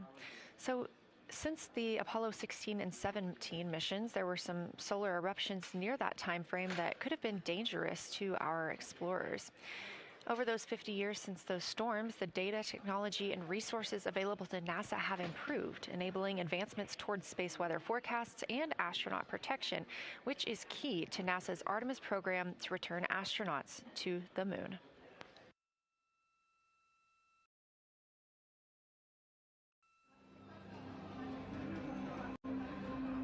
Across our planet, billions of people depend on the invisible networks that connect us to space.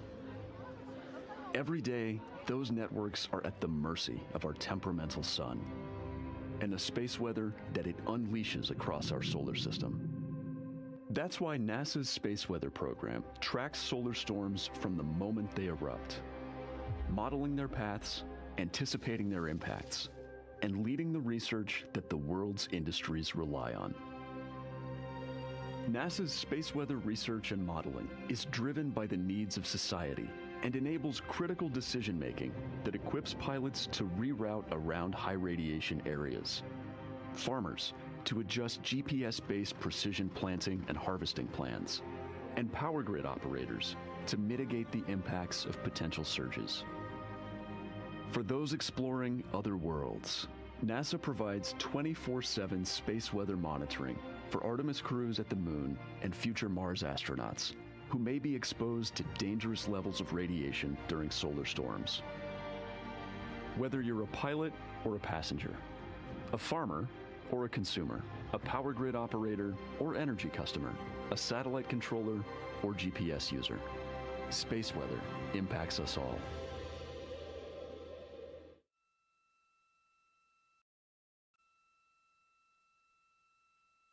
This is a live view from the Orion spacecraft on the Artemis 2 mission. It's now been 5 days, 1 hour, and 54 minutes since we launched.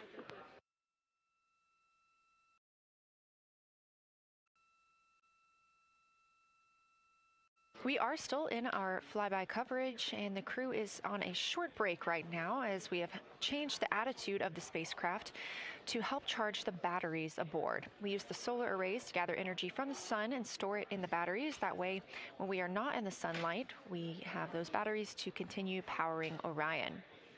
Now, we're doing so because the Artemis astronauts are about to experience a solar eclipse from their capsule. And this is a solar eclipse that no one else on Earth will experience. This eclipse is about 54 minutes, and to the astronauts, it'll look a lot like a total solar eclipse on Earth, except the moon is going to be huge compared to the sun, unlike when you watch one on Earth and the moon and the sun appear about the same size in the sky.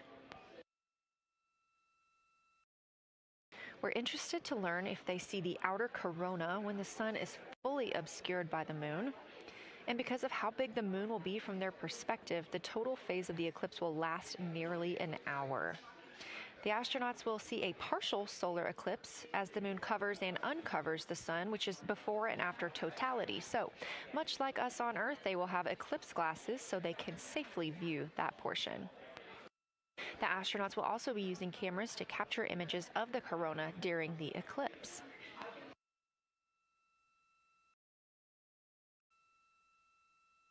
There also may be some other planets visible during the eclipse, including Venus, Saturn, Mars, and Mercury. If they can identify what part of the sky they're looking at, this can help train future Artemis astronauts on what part of the sky they're seeing. This provides useful knowledge in challenging situations when they may need to rely on that information instead of instruments for navigation and orientation.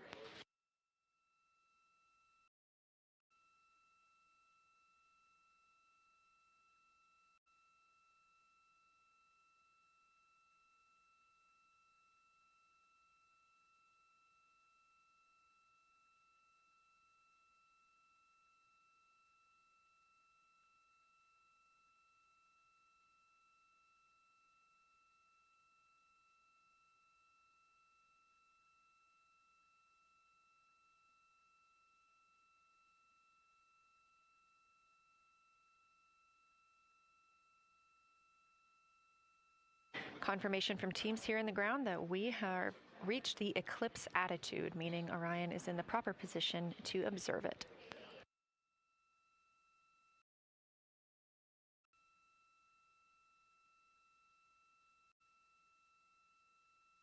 The astronauts' break during this observation period is now over, and we are resuming their lunar flyby observations.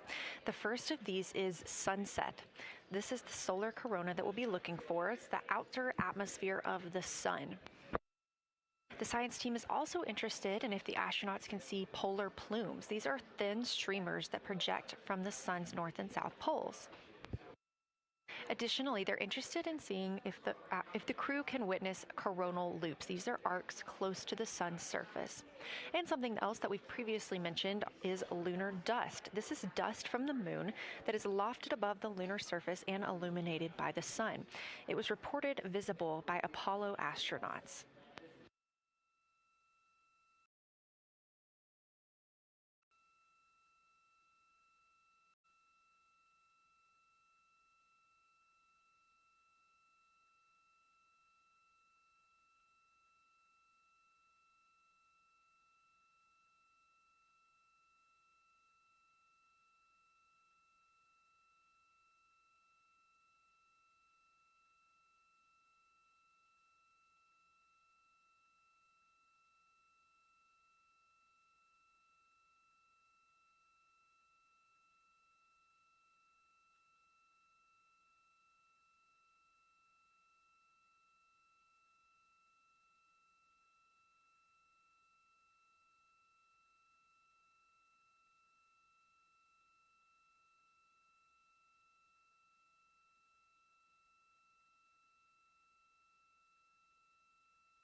You're getting a live look from Orion as the crew observes a solar eclipse from the moon.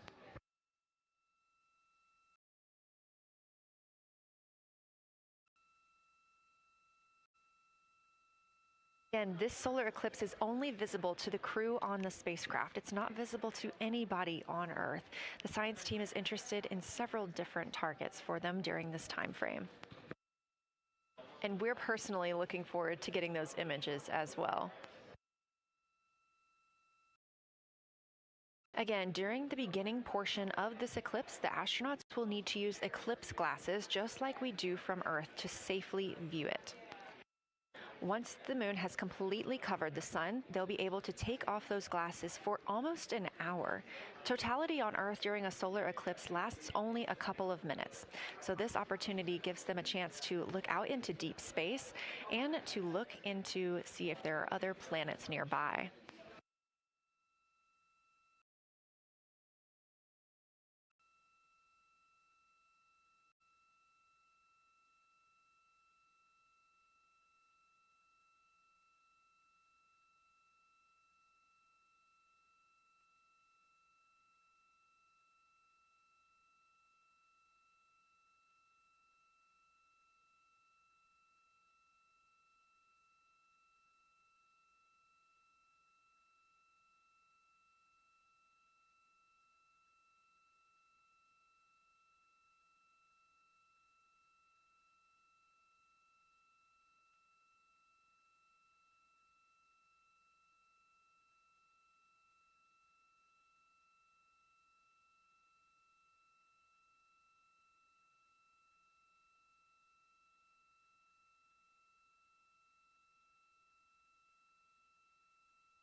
What you're seeing right now is the solar corona. That's the outer atmosphere of the sun.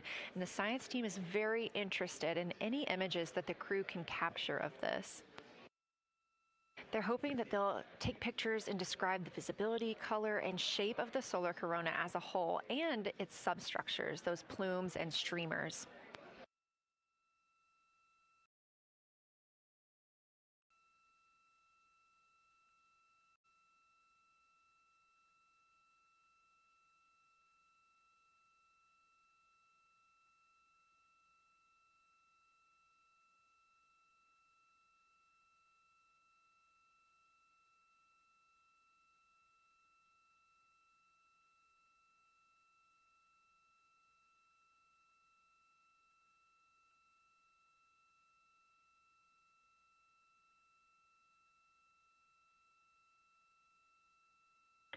Science integrity in the blind. This is continues to be unreal. The sun has gone behind the moon, and the corona is still visible, and it's bright, and it creates a halo almost around the entire moon. But when you get to the Earth side, the Earth shine is already shown. I mean, almost seconds after the sun set behind the moon. You could see Earth shine. The Earth is so bright out there, and the moon is just hanging in front of us.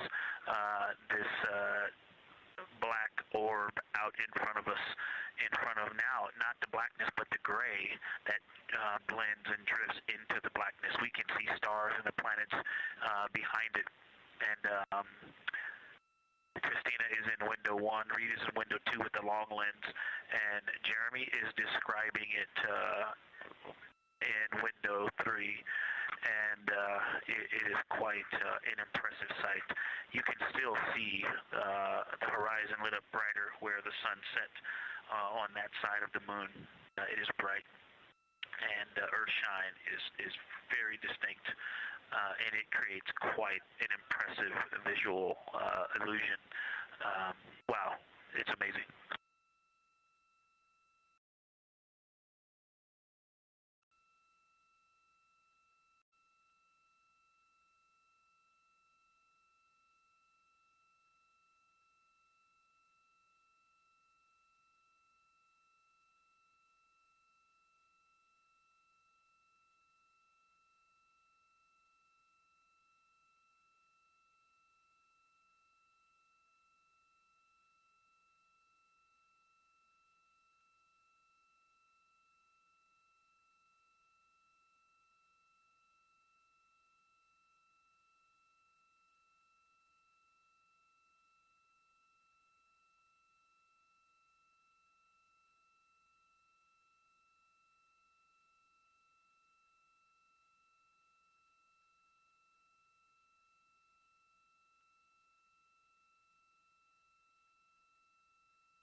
Again, you're looking at a live view from the Orion spacecraft on the Artemis 2 mission.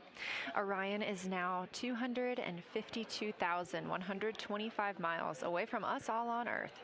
We're here in the Artemis mission control room in Houston, Texas, and what you had just before we lost that view quickly was the corona of the sun peeking around the moon as the astronauts are entering a solar eclipse for this portion of the lunar flyby.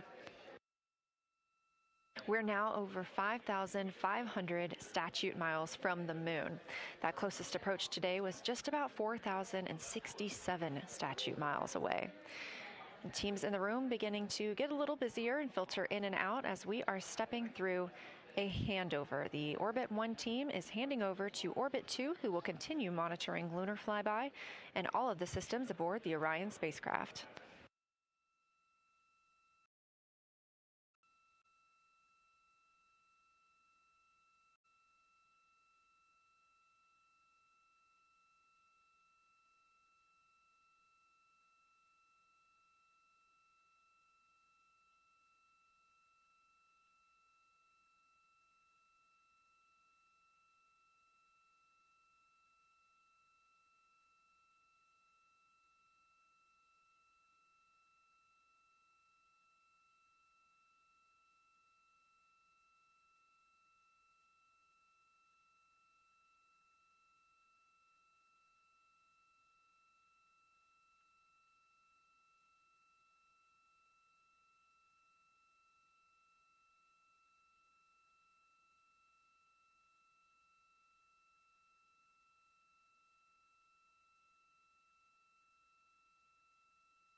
You're getting your last few views of the solar corona as the moon begins to take center stage and completely cover the sun.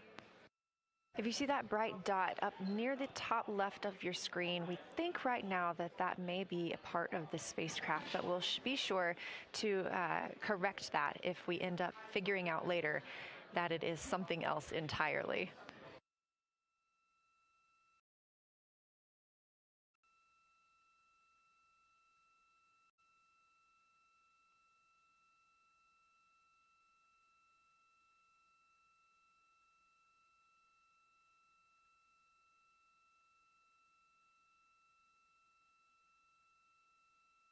It has been an absolute honor to join you here today for the Lunar Flyby of Artemis 2, the first time humans have flown by the moon in over 50 years.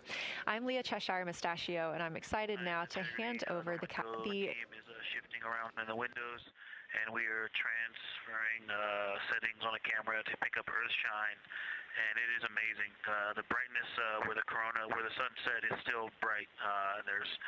I think there may still be corona visible, but that part of the horizon is still lit brighter, and you still have a distinct Earth shine.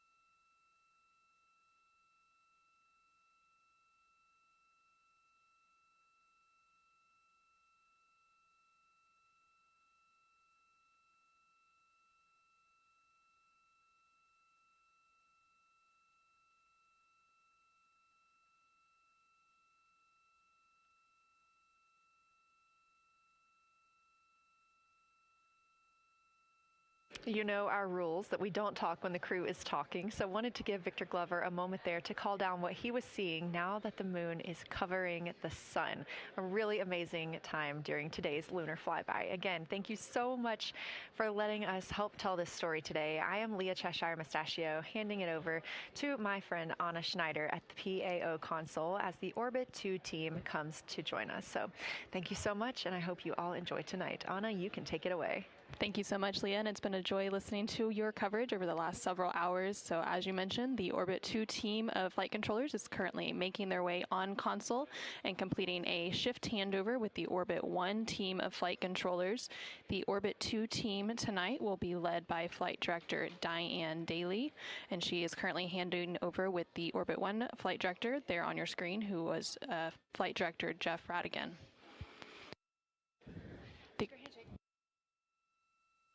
The Artemis 2 crew currently on board the Orion spacecraft. It continues to observe the eclipse that they are witnessing. There's about 43 minutes remaining in that eclipse period.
This is Artemis Mission Control. You are currently seeing a live view of the solar array wing cameras on the Orion spacecraft. We spoke with our science team, and they did determine that that dot in the distance is Venus.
science integrity.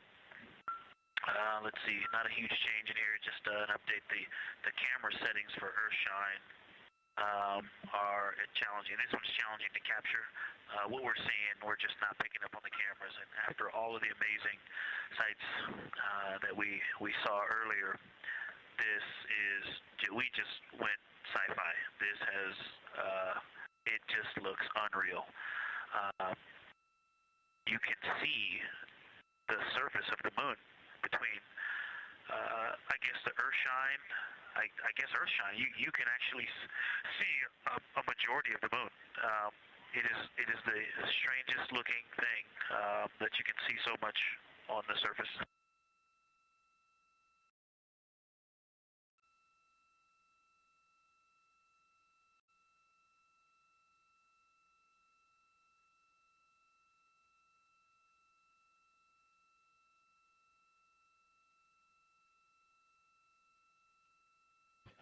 This is Artemis Mission Control. You were just hearing some communications called down from NASA astronaut Victor Glover, currently on board the Orion spacecraft. They are currently observing an eclipse. There's about 39 minutes remaining in that eclipse period. Currently, we are in a forward link LOS, or loss of signal, so the crew can communicate down with... He's seen 2 meteors, science.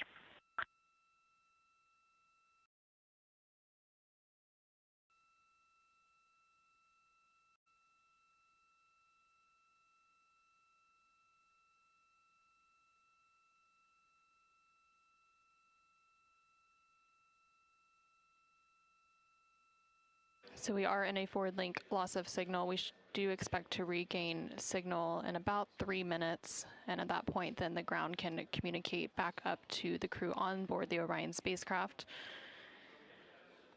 In the meantime, the crew can continue to communicate down to the ground. The ground is just unable to respond, so they are continuing to provide some science observations during this eclipse period.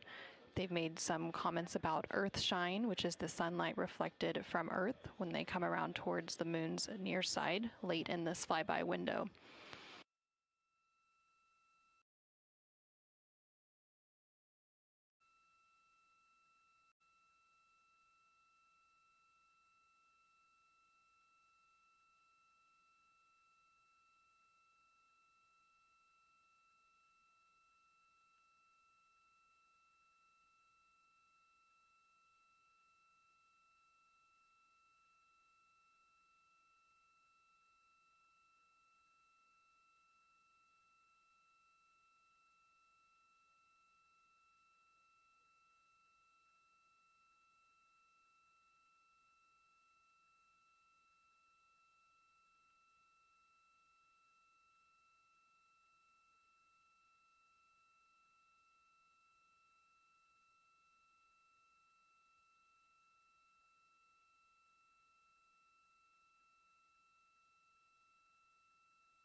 Science, integrity, and the blind. The glow around the moon is beginning to become a little bit more even. It's not so much distinct just where the sun set on the moon's horizon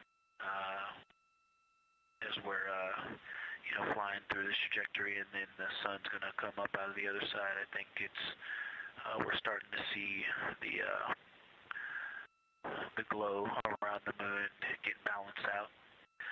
I still see Earth shine, and the Earth is very bright out there. Still quite an unreal sight. Integrity Houston, we have that sit rep loud and clear, and we are back with you. How do you hear me?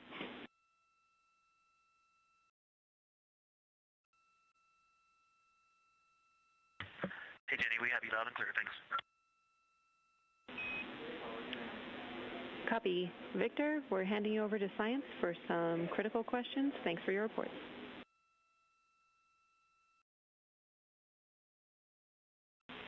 Integrity Science, we were loving your science sit reps in the blind, and it should come as no surprise that we have a number of follow-up questions. First, you mentioned Reid observing meteors. Can you speak to that? Were you referring to comets or impact flashes or something else?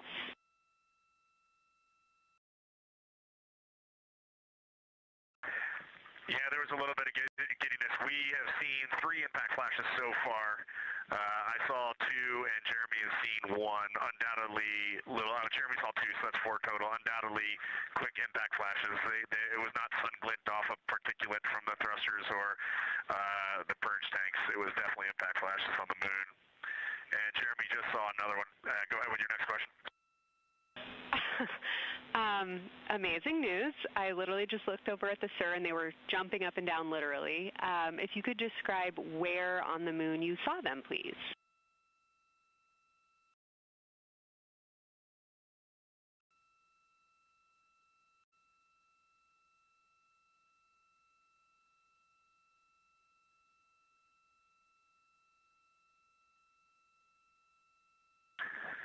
So they've all been either on or a bit south of the equator and on the Earth side of the moon.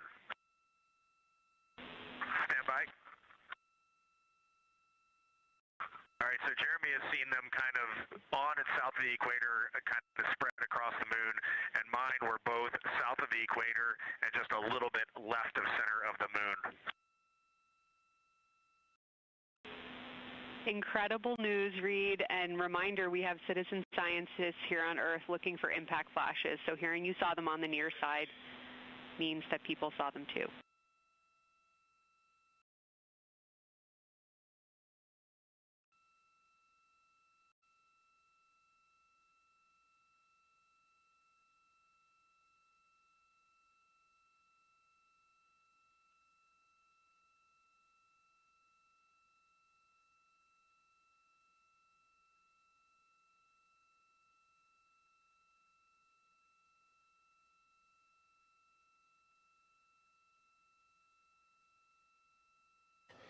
This is Artemis Mission Control. We have regained that signal, so the team here in Mission Control was able to call back up to the crew on board the Orion spacecraft as they continue their lunar flyby. Specifically, they are now in that eclipse period. So the science team here in Mission Control was able to ask some questions about some of the situational reports they were providing during that loss of signal. Specifically, they were interested in some of the meteors that they mentioned seeing and those impact flashes, and they did provide confirmation that they did see at least 4 impact flashes during that lost signal. Are you still with us, Houston, or do we lose you? Integrity, I hear you loud and clear. How do you hear me?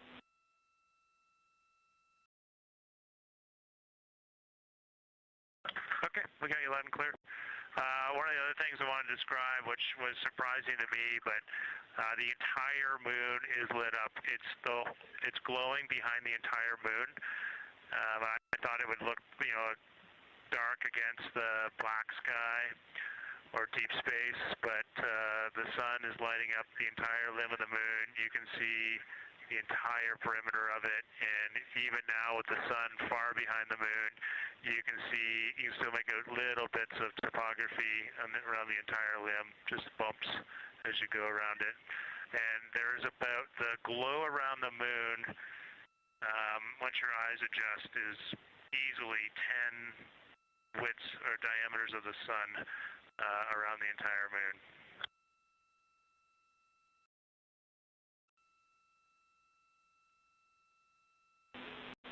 Incredible to hear, Jeremy.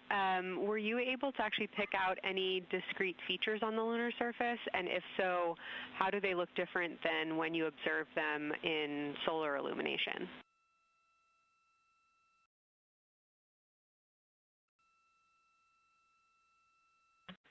No, we really haven't been able to identify features on the lunar surface yet. We just see, the topography on the limb. For the Earth glow, we're about a quarter moon, waxing quarter moon, if you will, from the Earth glow perspective, and it's just at a very, just the sight angle. I'm just not able to tell what I'm looking at yet in the Earth glow. Understood. Thanks, Jeremy. One other question for you on the solar corona. Were you actually able to see any structure or color in the corona before most of it disappeared behind the moon?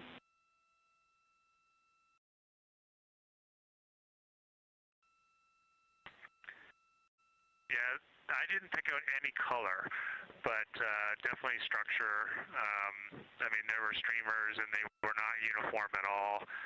For me, the 5 o'clock position, there was just this constant streamer. It would change in intensity and diameter, but it was always there, and it was always at the 5 o'clock position. I only saw one plume, and it came out of basically the 3 o'clock position of the sun. That was very short-lived when I could see the plume. Exactly what we were looking for. Thanks, Jeremy. And a heads up that we, calculated here on the ground about how long you could see the corona for, and we expect it to start to appear again in the next 11 minutes. Thanks for those amazing descriptions.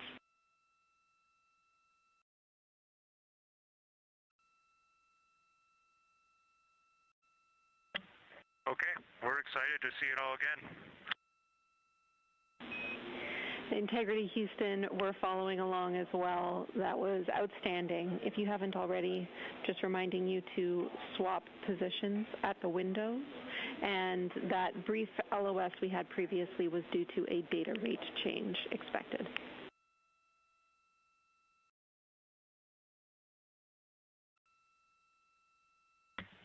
Okay, we copy that, Jenny.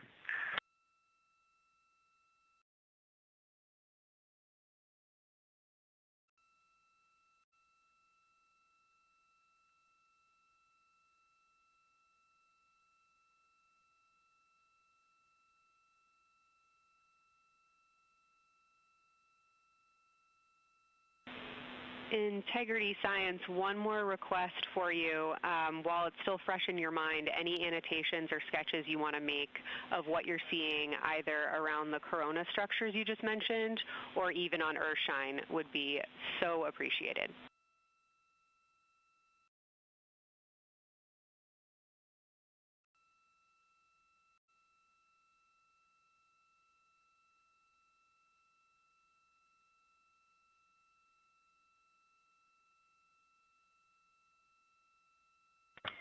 Okay, Kelsey, it's going to be pretty hard to go look at a PCD right now, but we'll definitely try and annotate what we saw.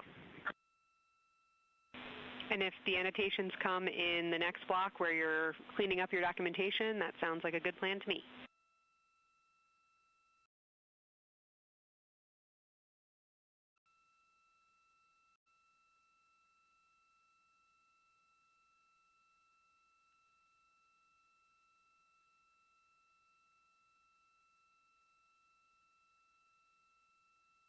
This is Artemis Mission Control.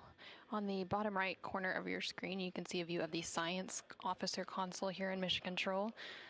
And we've been hearing that communication between the science officer. The Orbit 1 science officer is Kelsey Young, and she's been asking questions to the crew, specifically CSA astronaut Jeremy Hansen, based on the observations they've been making during this eclipse period.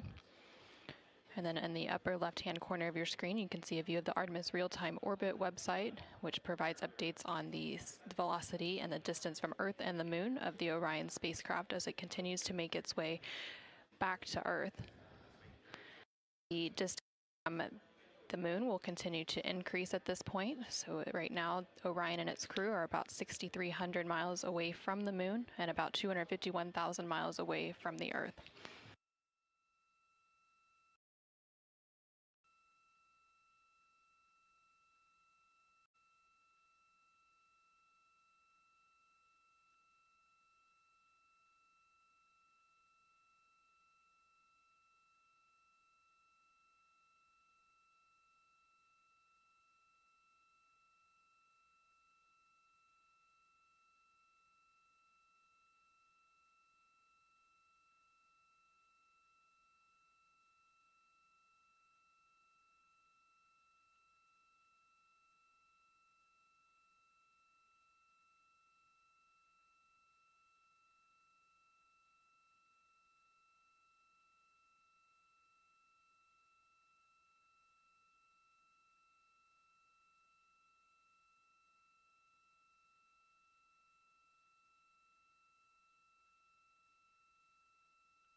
Okay, science, we're getting set up for sunrise.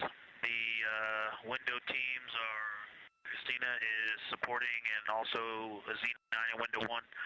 Jeremy's got the long lens in window 2, and the short lens in window 2. And Reid is in window 3, and he has started recordings and is set up to see Corona.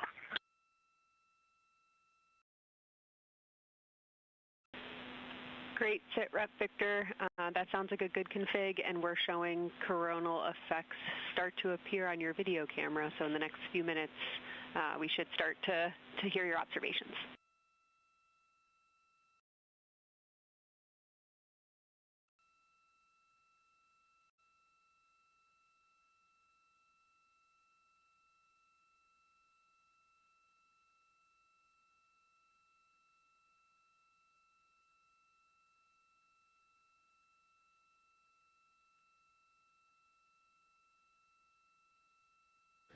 This is Artemis Mission Control. We just heard the crew call down to the team here in Houston, reporting that they have swapped out who is in the windows for the final portion of the Lunar Flyby. So Christina Koch is in window 1, with Jeremy Hansen in window 2 and Reid in window 3. Reid is focusing on observing corona, which is the solar corona, which is the sun's outermost atmosphere. There is about 18 minutes remaining in the eclipse period. Science and Houston integrity. I know this observation won't be of any scientific value, but I'm really glad we launched on April 1st because humans probably have not evolved to see what we're seeing. It is truly hard to describe. It is amazing.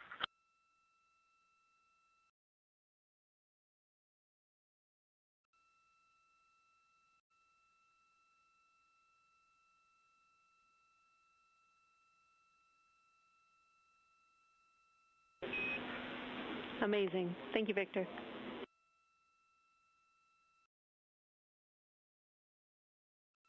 And just one more logistics note, we have gone as dark as we can in the cabin. We have turned the DUs all the way as dim as they can go, so you can't see anything on the screens. Every bit of light in the cabin affects the view.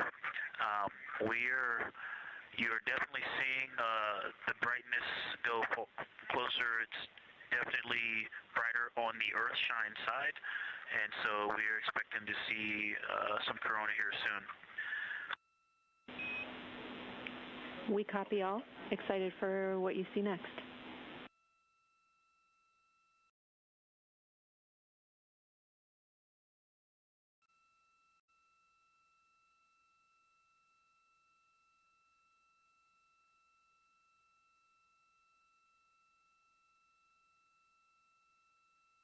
I'm not sure if we talked much about the star field, but we've got lots of stars. You've got the nice glow around the moon, but right off the we're upside down now, but from upside down 4 o'clock, right off the edge of the moon, looks like a planet. That line of planets, there's something a moon diameter to the left, and something right off the limb of the moon to the right, and then something orange. It looks orange to the right of that, about half the moon diameter. So. But anyway, there are definitely stars. I think some of those planets that you said we might see, we're seeing. And so in unreal view, yeah, the moon in the foreground is one of the darkest things we see out the window. And now it's deep space behind it is kind of dark blue like it looks from Earth, but we can also still see stars. It's quite a wicked view. Victor, Mike is doing the best job, and I'm not going to try to add on to what he's doing. It's indescribable. No matter how long we look at this, our brains are not processing this image in front of us. It is absolutely spectacular, surreal. There's no adjectives. I'm going to need to invent some new ones to describe what we are looking at out this window. This is just absolutely beautiful and inspiring to hear. And Victor, we suspect what you're seeing is Saturn and Mars. That reddish object is likely Mars. Good opportunity to look to the future of where we're going.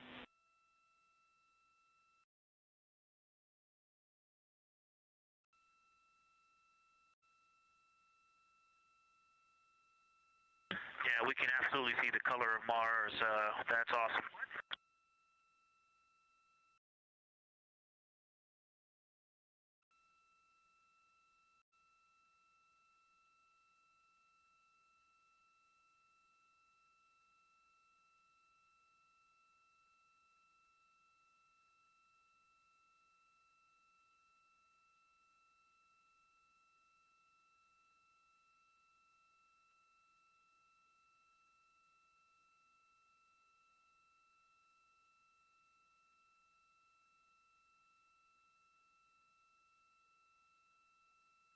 Okay, and from this vantage point, the 4 o'clock on the Earthshine side is definitely getting brighter, still no coronal structure.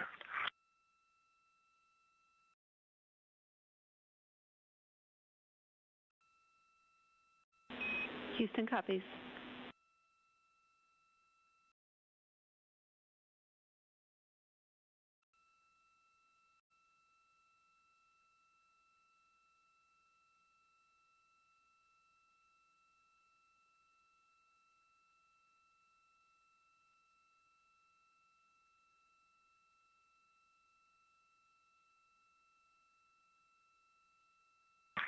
We aren't able to distinguish which Mare is, but we can clearly see Mare in the Earthshine.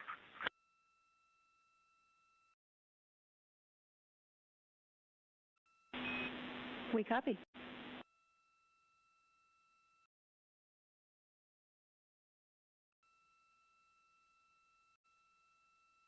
This is Artemis Mission Control in Houston, Texas. We have not seen an impact flash in the last 5 minutes. Sounds unlucky, but you had a pretty strong start, so we'll take it. And actually, right after I said that, right at the South Pole, near the South Pole on the Terminator, Reid just saw one. Amazing.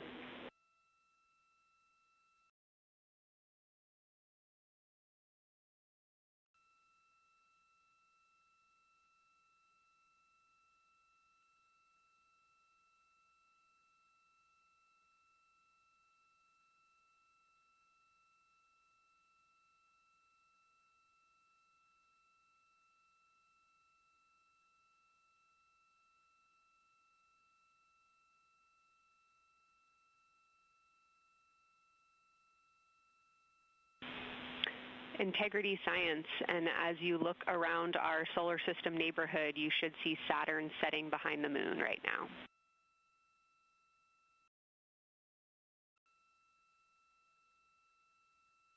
We do. We've been watching it track close to the horizon, and it's right tangential to the moon at this moment.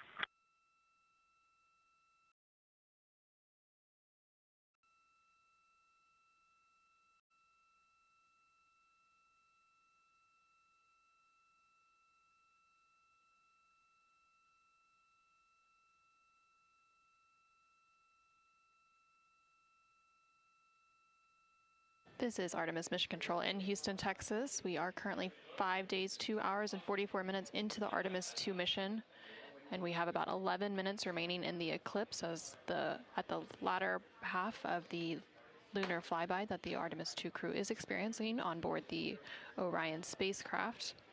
We've received several different call downs from the crew and questions up from the science officer here in Mission Control. One of the things that they said that they were able to see is Mars off in the distance, and then the science team also confirmed that they should be seeing Saturn setting behind the moon. They've also acknowledged seeing several different impact flashes, and these are flashes of lights from meteorites striking the surface of the moon. They've also mentioned the solar corona, which is the sun's outermost atmosphere. Here in Mission Control Houston, the Orbit 1 and Orbit 2 teams have officially completed their handover. So the Orbit 2 team is now leading here in Mission Control, and that is being led by Flight Director Diane Daly, and the Capcom here in Mission Control will be Tess Caswell. And you can see there on your screen on the right-hand side is the Flight Director console, and Diane Daly is in the far right of that screen, and Tess Caswell, the Capcom or capsule communicator, is in the far left hand of that screen.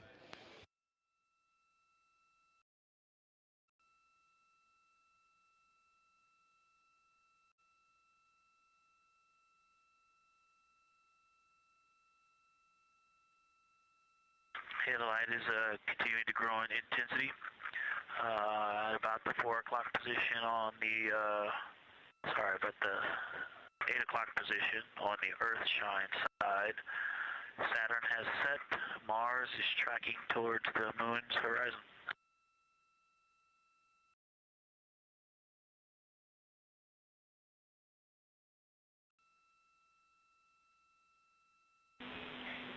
Integrity Science, we copy, and we're starting to see it on the vehicle stream. Looking forward to any coronal observations you can share with us.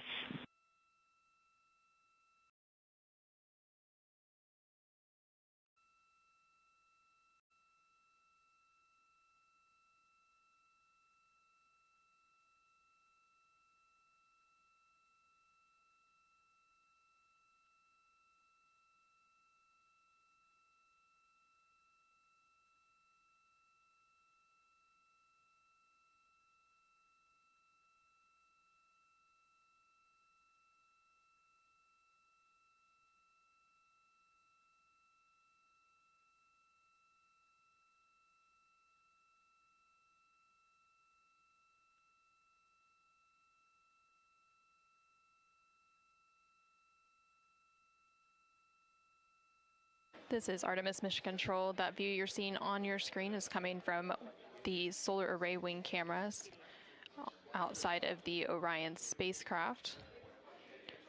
And you can see the light starting to come into view as the solar eclipse period is starting to end. Integrity, still no coronal structure at this time, just continue to grow in intensity.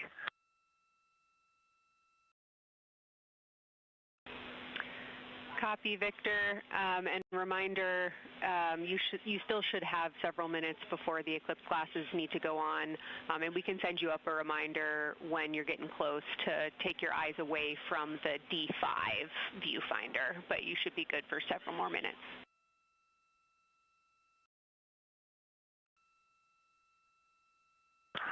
Copy, thank you, and yes, please send up the reminder. Thank you.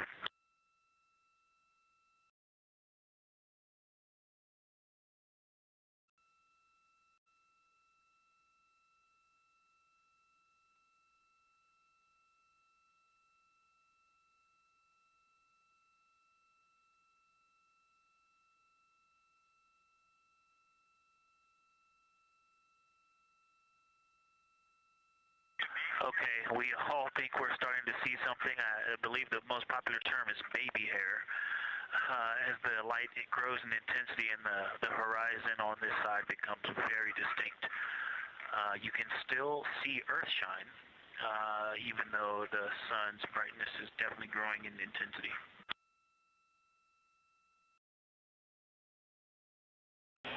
Love the description, Victor.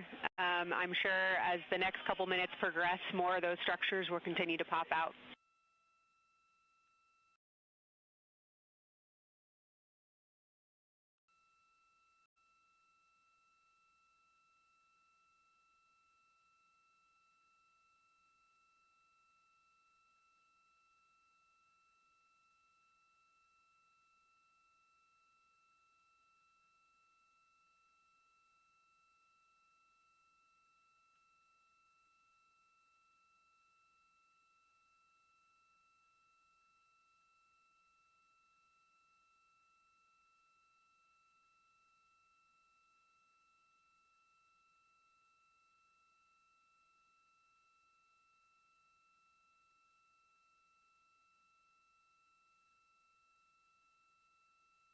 This is Artemis Mission Control in Houston, Texas. The Artemis 2 astronauts on board the Orion spacecraft are currently observing an eclipse. And to the crew on board the spacecraft, the eclipse looks much like a total solar eclipse here on Earth, except the moon is much larger compared to the sun, unlike a terrestrial solar eclipse where the moon and the sun appear the same size in the sky. We are definitely starting to see structure. That baby hair is rapidly growing out toward the 9 o'clock and the 8 o'clock.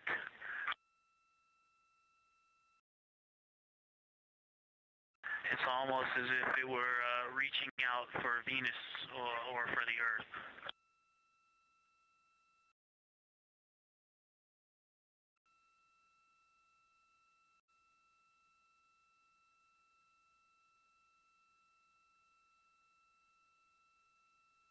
If you've ever seen the spotlight off the top of the Luxor at night in Las Vegas, this looks like what that wants to be when it grows up.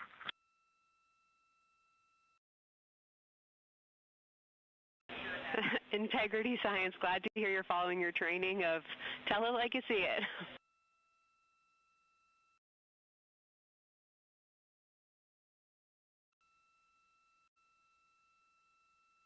So far, it's pretty symmetrical. There are 2 or 3 streamers that are growing in intensity and in magnitude, and it's slowly starting to widen, starting to spread out across the horizon. Pretty amazing view.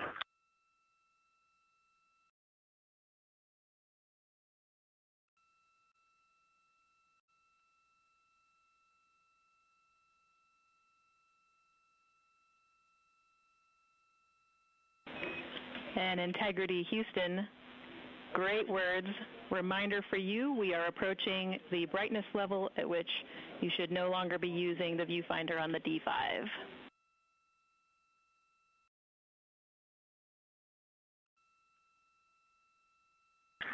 Integrity copies, and thanks for the heads up.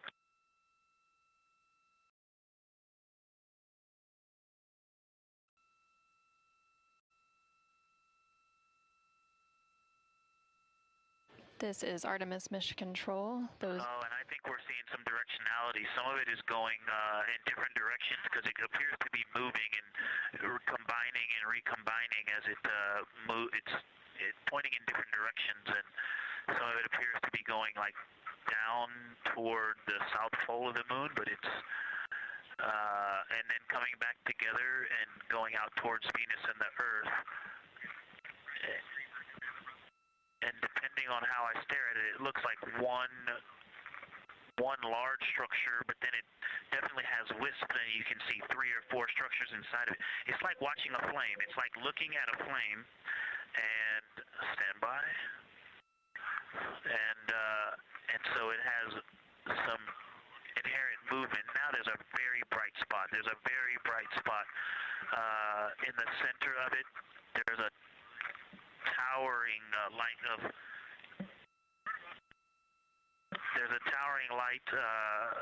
and then there were like 2 streamers that were going 30 degrees out from it, and now it is just extremely bright.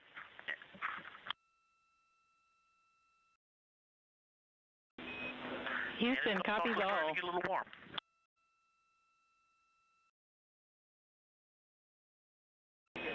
And we copied all. We wanted to remind you at this point on the eclipse glasses. Should be about time for those.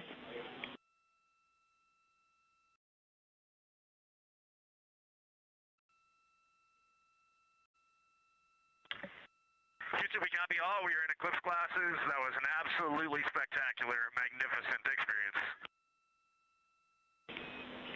Thanks for the report. We sure wish we were there with you.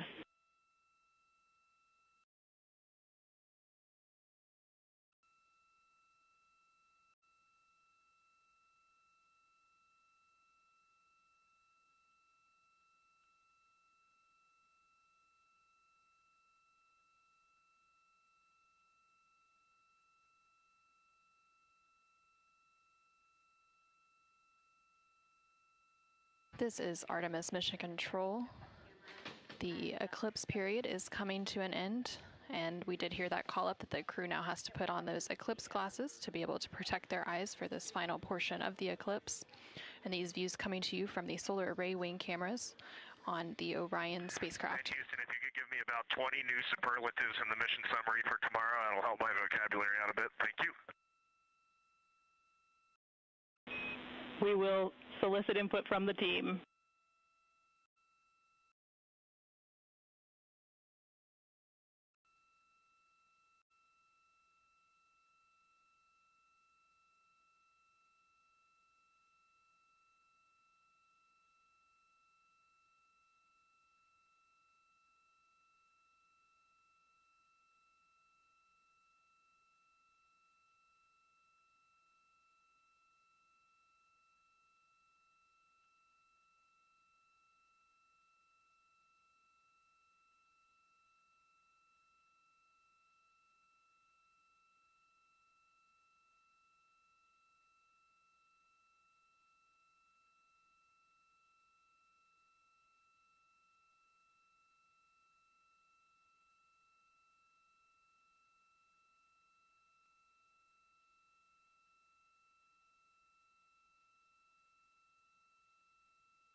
This is Artemis Mission Control. There on your screen you can see a live look inside of the SIR, or the Science Evaluation Room, here in Mission Control Houston, just down the hallway from the Artemis Flight Control Room. Integrity Houston, back with you after a data rate change. Regarding the SAW-3 camera T low caution, no action for you. It just got a little cool during the eclipse.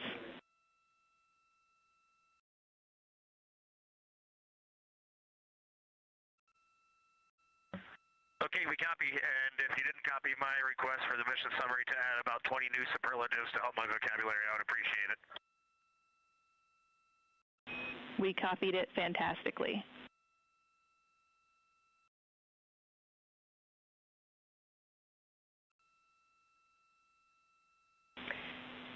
And Integrity Science, this is basically wrapping up your fly-by-day observations. I can't say enough how much science we've already learned and how much inspiration you've provided to our entire team, the lunar science community, and the entire world with what you were able to bring today. You really brought the moon closer for us today, and we cannot say thank you enough. And Science signing off, and can't wait to talk to you tomorrow morning.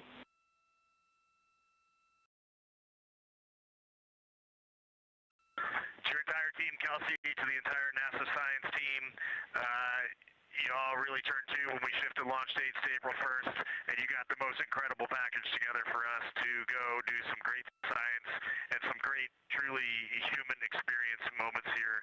And we were well prepared, and we appreciate all of you. And this is what we do best when we all come together and work as a team. So you all knocked it out of the park. Thank you for giving us this opportunity. Beautiful words, Reid. Thanks so much.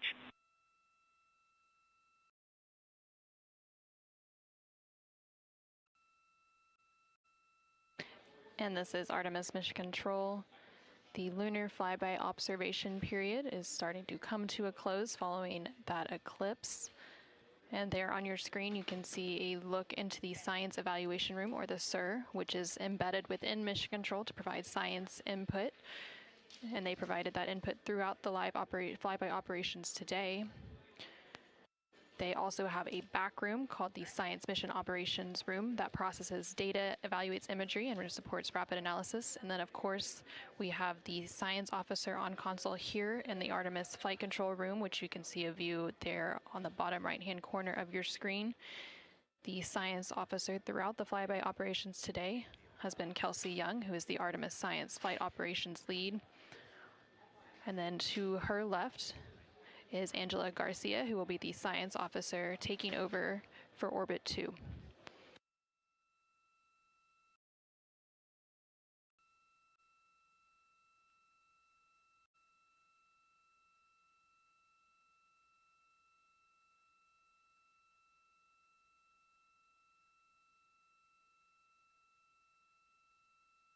And for the past 7 hours or so, the crew has been going through their lunar flyby observation period.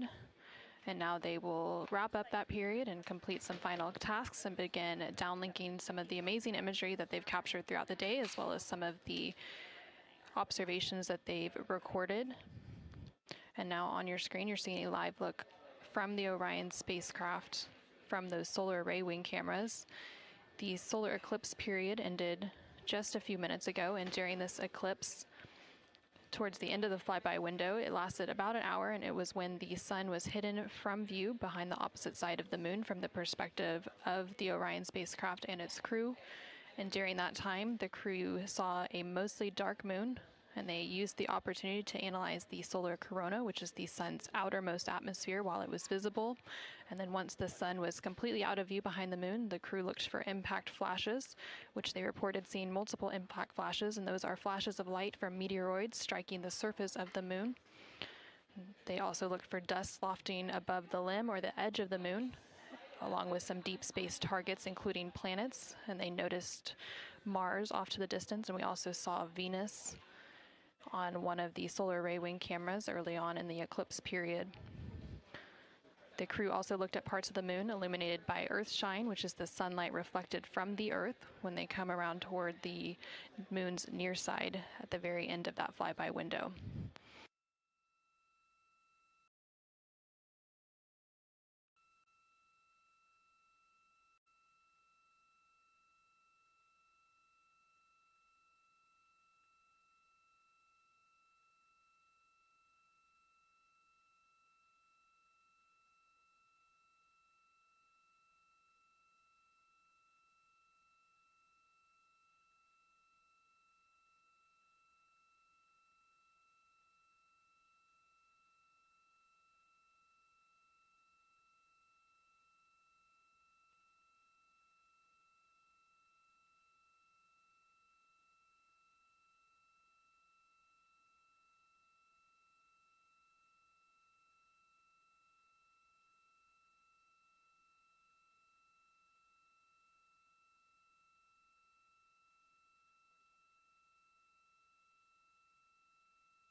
Integrity Houston, understand that you are still reflecting upon and consolidating your lunar observations. At your convenience, I have 2 items related to the upcoming VIP event.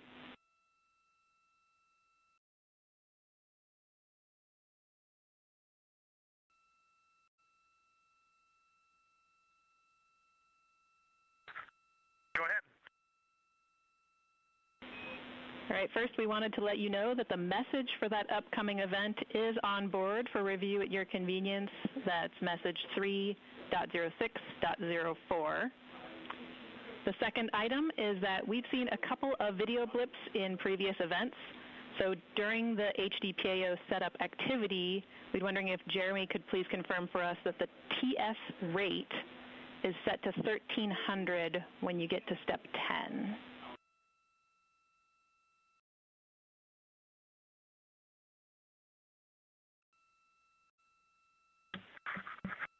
Okay, Jenny. Yeah, we're pretty sure we've been in 1300 for all the PAO events. We've been tracking that when we swap between the HHP and the D5. We copy, Jeremy. Thanks. And for the record, the phenomenal Jenny has gone on to her next appointment of the day, and you've now got Tess with you.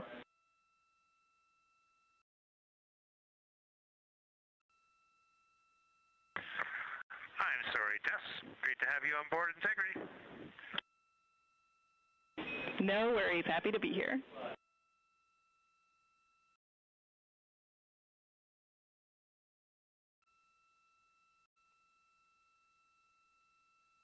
This is Artemis Mission Control. We heard some communication there between the Capcom or capsule communicator here in Mission Control, which for Orbit 2 is Tess Caswell, and the CSA or Canadian Space Agency astronaut on board the Orion spacecraft, Jeremy Hansen. They were discussing an upcoming public affairs event.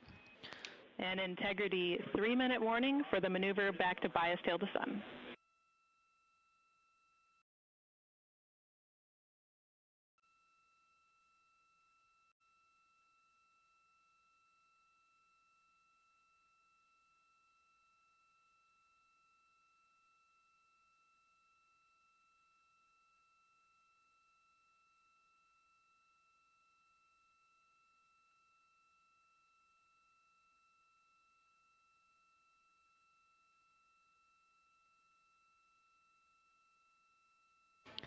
The crew on board the Orion spacecraft recently completed their lunar observation period.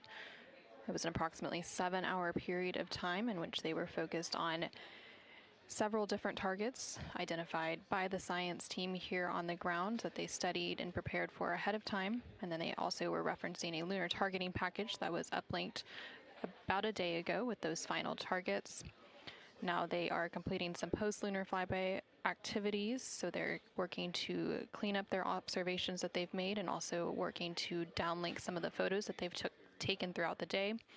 The science team here on the ground will then work to get as much data as they can overnight, and then there will be a post-flyby conference tomorrow after the crew wakes up.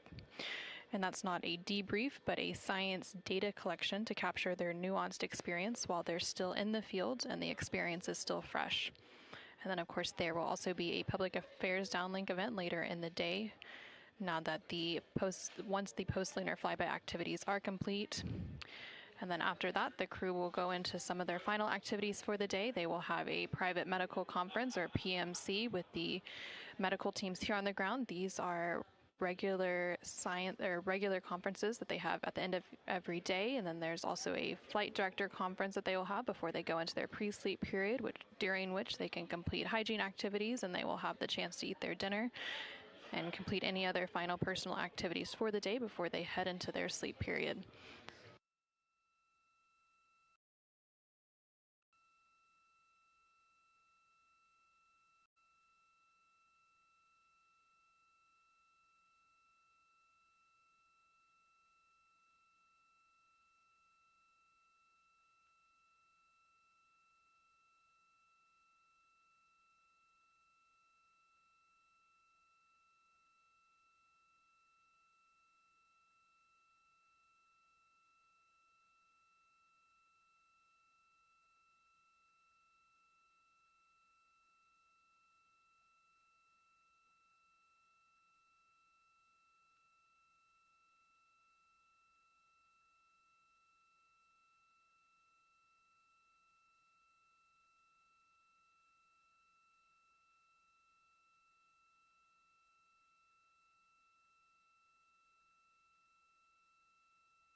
you're ready for us to start the stream a bit early and to test scene and voice.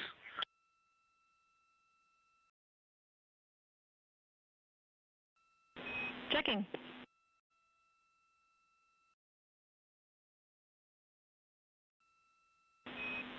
And integrity, affirm. We are go to start the stream.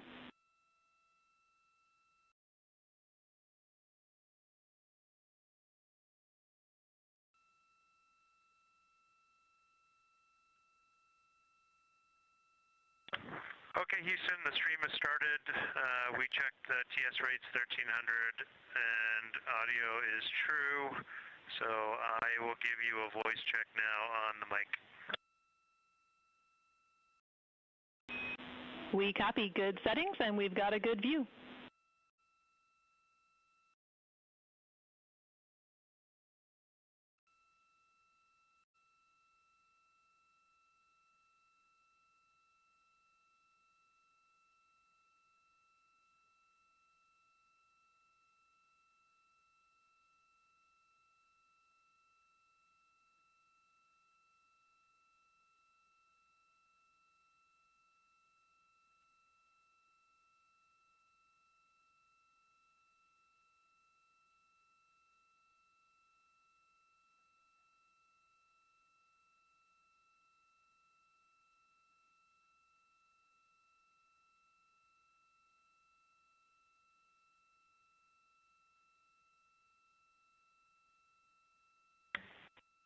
Tess, I sent an audio check down. We're on the handheld mic. Did you get it?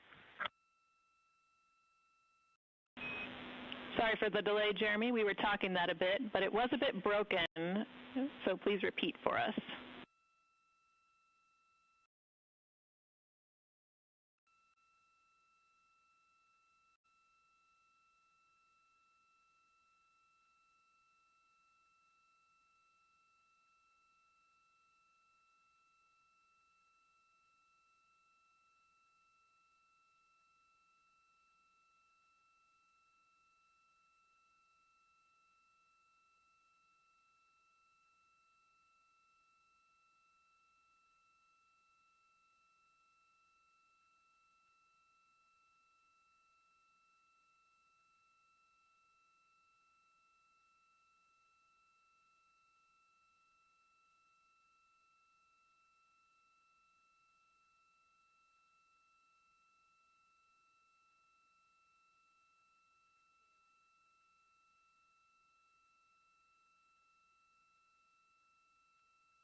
Integrity Houston, we like the scene.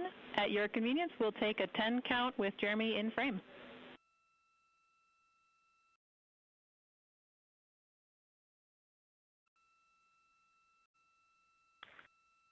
Okay, copy that. Give us 2 minutes and or 1 minute and we'll do that.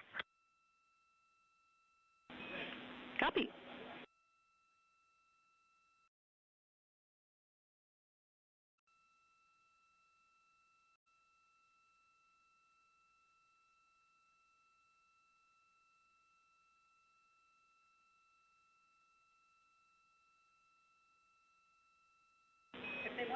Great voice check and good words. We like the scene.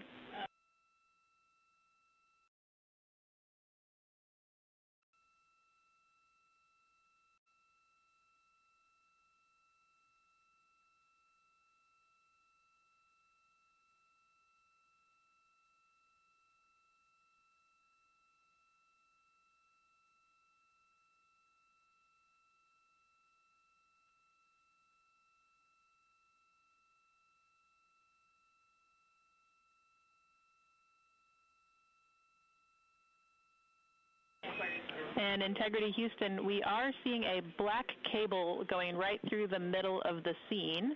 At your convenience, if you would please move that, PAO would appreciate it.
This is Artemis Mission Control. We're currently 5 days, 3 hours, and 21 minutes into the Artemis 2 mission following a liftoff from NASA's Kennedy Space Center in Florida on Wednesday, April 1st.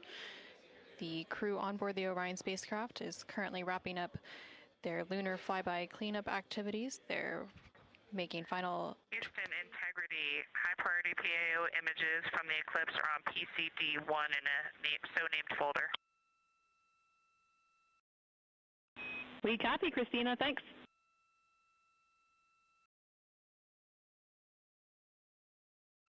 And NASA astronaut Christina Koch there calling down to the ground regarding some public affairs imagery that was captured during the Lunar Flyby activities. She referenced a PCD, that is in reference to their portable computing devices, which are basically tablets that they're able to transfer files and also follow along on processes and procedures and their timelines for the day.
This is Artemis Mission Control in Houston, Texas. Currently on console here in Mission Control is the Orbit 2 team of flight controllers being led by Flight Director Diane Daly and the Capcom or capsule communicator who serves as the single voice link up to the crew is Tess Caswell. The crew on board the Orion spacecraft recently wrapped up their lunar flyby observation period, and now they are completing some cleanup activities and transferring some data and files down to the ground following that lunar flyby. Many of these files will be analyzed by the science team overnight in advance of a post-lunar flyby conference tomorrow once the crew wakes up. The crew is also preparing for an upcoming public affairs downlink event. And then following that downlink, they will have a few final activities for the day, including a private medical conference with their team here on the ground. These are standard conferences that happen at the end of every day, and they'll also have a private conference with the flight director here in Mission Control to go over the vehicle status and any other questions or concerns they may have for the remainder of their flight. We are currently in flight day 6, and we have a splashdown expected on Friday, April 10th. That splashdown expected in about 3 days, 21 hours, and 49 minutes from now. During the lunar flyby, and as part of Artemis 2, it marked the first time in more than 50 years that humans were able to observe the moon directly and provided a critical opportunity to practice how lunar science will be conducted during future Artemis missions. The moon preserves a near-continuous record of solar system history that has been erased on Earth, and with no atmosphere, weather, or plate tectonics, the lunar surface retains evidence of ancient impacts, volcanism, and solar activity that scientists can study today. Studying the moon helps scientists understand how planets formed and evolved, how the moon influenced Earth's history, and how the early sun shaped conditions across the inner solar system. The moon also serves as a unique platform for studying the broader universe. The science on Artemis is designed around questions best answered by humans working alongside robotic systems, combining decades of robotic lunar data with real-time human judgment, context, and adaptability. Currently on your screen, you're seeing a look at the Artemis real-time orbit website. You can access this website at any time throughout the mission at nasa.gov/trackartemis. It provides updates on the velocity as well as the distance from Earth and the distance from the moon of the Orion spacecraft and its crew. The crew currently on board the Orion spacecraft includes NASA astronaut Reid Wiseman, who is the commander for the mission, NASA astronaut Victor Glover, who is the pilot, alongside the 2 mission specialists, who are Christina Koch and Jeremy Hansen of the Canadian Space Agency. Currently, the Orion spacecraft is about 250,000 miles away from the Earth, and that distance now will continue to close down ahead of that splashdown on April 10th. And they are now about 8,100 miles away from the moon, and that distance will continue to increase as they are now in the return leg of their journey.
for ARS.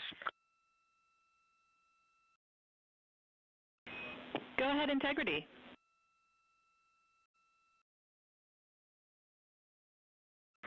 Hey, Tess, great to talk to you. Any chance we could drop the fan speed down for this PAO event?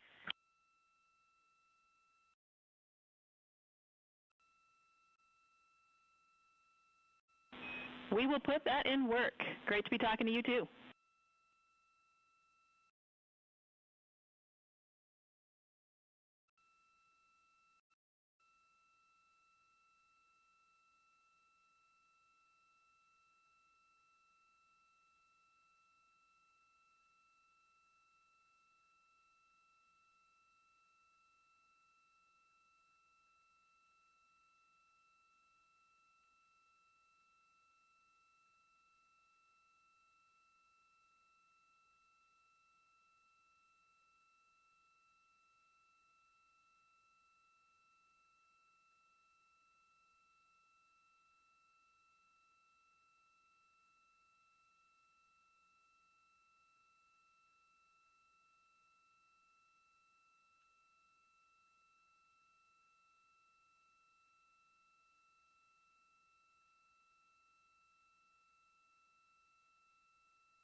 This is Artemis Mission Control in Houston, Texas. We're currently 5 days, 3 hours, and 37 minutes into the Artemis 2 mission. The crew on board the Orion spacecraft has recently concluded their lunar observation period during the Lunar Flyby. As part of that Lunar Flyby, the Orion spacecraft and its crew made the closest approach to the moon at a distance of 4,067 miles away from the surface at approximately 6 p.m. Central Time, 7 p.m. Eastern Time. Now, although the Artemis 2 mission is a new opportunity to study the moon, teams are also conducting other scientific experiments, including on the crew themselves. Here's a little bit more about the science of the mission. Artemis 2 is our return of humans to the moon, flying around the moon on board Orion. But along with that, we're doing a lot of great science. One of the exciting things about the Artemis missions to the moon is that science is actually a fundamental pillar of why we explore, why we're going, what we're doing in Artemis. I think it's incredibly exciting that not only are we testing the vehicle, but we're testing science on board. Science where the astronauts are conducting experiments, science riding along with the astronauts. We have astronauts looking outside the window and really observing the lunar surface. It will help us understand the deep space environment. It will help us understand how that environment affects our astronauts, our systems, and life in general. So deep space is a challenge for us because you have to leave Earth's protective magnetic field. Here in low Earth orbit, the crew members are protected from some of the harmful radiation. Going to the moon, they'll no longer be protected, so they'll have a higher radiation exposure. Much like Artemis 1, we have so many radiation sensors and detectors that are inside the capsule so that we can fully understand and appreciate the radiation environment for protecting our astronauts. In my hand here, I'm holding a tissue chip model. This is the exact design that it's going to be flying alongside the astronauts. We'll be collecting samples from each of the crew members, and we can make these organ chips out of the astronauts themselves. So every crew member will have their own avatar on board, and then upon return, we can evaluate that deep space radiation environment and what that compares to the astronaut themselves. Not only are they going to help change the course of medicine for the astronauts, but revolutionizing that on Earth as well. We're looking at sleep, we're looking at team dynamics, we're looking at how you interact with the environment. We're also looking at the immune system, so what are the biomarkers? We're using saliva as a method to study hormones and different things in your body that may change during a mission like this. And then finally, how do we function after microgravity, being close to the moon, then returning to Earth? Which will ultimately help us achieve our goal of getting humans to Mars. And then on top of that, we have an opportunity to look at the moon from deep space on the far side for the first time in over 50 years. Having human eyeballs and brains back around the moon is going to unlock a new generation of lunar science discovery. The human eyeball is capable of taking in so much data in just a split second. They'll be able to tackle impact history, volcanic history. They'll be able to look at how the albedo, or kind of the shade and hue of the moon and the color of the moon, can tell us something about how that terrain evolved over time. We're integrating science in ways that have never been integrated into human exploration before. We have a front room mission control flight controller position called the science officer. We have a brand new science back room where it's basically our brain trust of lunar scientists and geologists supporting the crews of the future. And Artemis 2 will allow us to really test how this works so that future missions are really set up for success. We'll also be deploying some CubeSats. They're small shoebox-sized spacecraft of their own. They're each provided by another country, one of our partners. As they conduct their research, they'll complement what we are doing at the moon with Orion. It is so incredibly exciting to be a part of this mission. It has been, really one of the privileges of a lifetime. I can see the work I'm doing benefit crew members right now and benefit the crew members in the future. So it's incredibly exciting and it's very rewarding. As this rocket launches humanity off of the Earth, we'll be setting the stage through our science to prepare humanity to leave Earth and explore the solar system.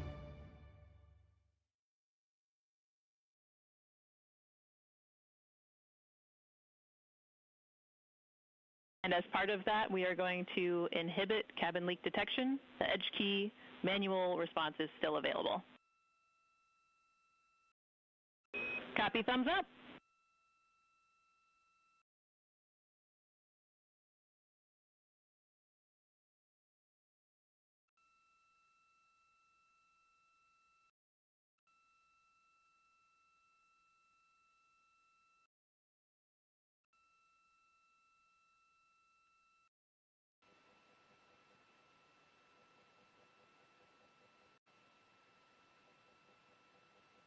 This is Artemis Mission Control. Again, we're hearing some communication between the ground here and the Artemis Flight Control Room in Houston, Texas, specifically the Capcom or Capsule Communicator, who for Orbit 2 is Tess Caswell, and the crew on board the Orion spacecraft, that spacecraft named Integrity by its crew.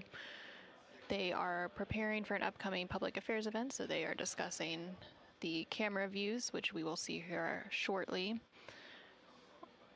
There on your screen on the left-hand side, you can see the Artemis Real-Time Orbit website, or ARO.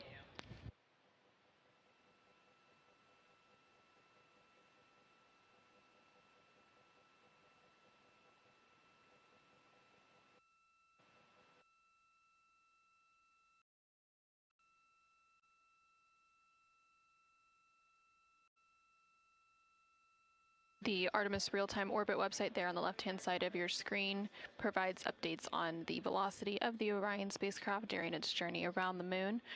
Following a lunar flyby earlier today, which concluded about an hour ago, the crew has been conducting some cleanup tasks, so they've been transferring some of their documentation, their photos and data that they captured during the flyby to the ground to be evaluated by the science team, and of course some of that imagery will also be evaluated by the public affairs team here at NASA and then shared with the world once it's available. The crew will also have a post-lunar flyby conference with the science team tomorrow following their sleep period to go over some of their observations while it's still fresh and at the top of their mind. On the bottom right-hand corner of your screen, you can see a look into the Artemis Flight Control Room here in Mission Control Houston, specifically the Flight Director Console and the Capcom or Capsule Communicator Console. The flight director currently on console for Orbit 2 is Diane Daly, and throughout the Artemis 2 mission, there are 3 shifts or orbits of flight controllers who provide 24/7 coverage and support to the Artemis 2 crew and the Orion spacecraft and its systems during its journey around the moon. We are expecting a splashdown on Friday, April 10th. That splashdown, it will take place in about 3 days, 21 hours, and 33 minutes.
During the lunar flyby that took place earlier today, Orion, again that spacecraft named Integrity by its crew, passed approximately 4,000 to 6,000 miles from the moon and provided the crew with a full disk view of the lunar surface.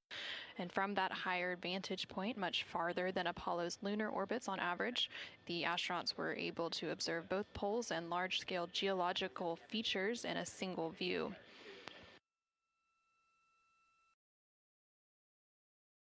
And there on your screen, you're currently seeing a live look inside the cabin of the Orion spacecraft.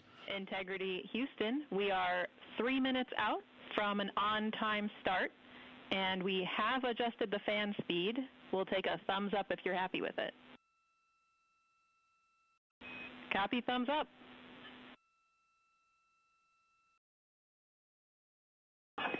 Superlative thumbs up.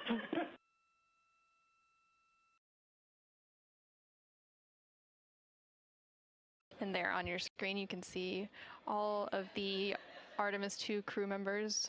CSA astronaut Jeremy Hansen just floated out of view behind the camera, but you can still see NASA astronaut Reid Wiseman, NASA astronaut Christina Koch, and NASA astronaut Victor Glover as they prepare for an upcoming Public Affairs Downlink event, which is scheduled to take place in just a couple minutes from now. And there, floating back onto the screen, is CSA or Canadian Space Agency astronaut Jeremy Hansen. He is making himself comfy on some of the OX or Orion Crew Survival System suits that have been stowed for the outbound and now return journey.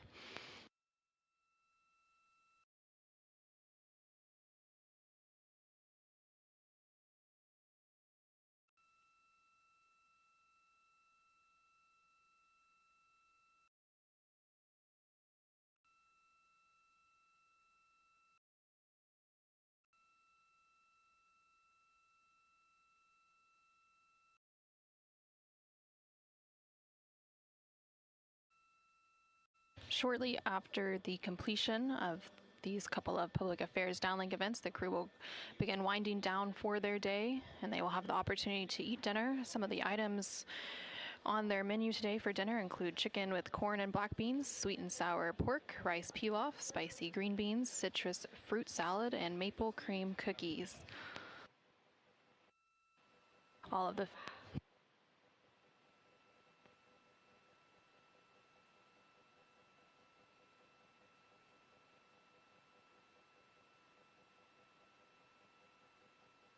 And now we will go ahead and stand by for that public affairs event beginning in just about a minute.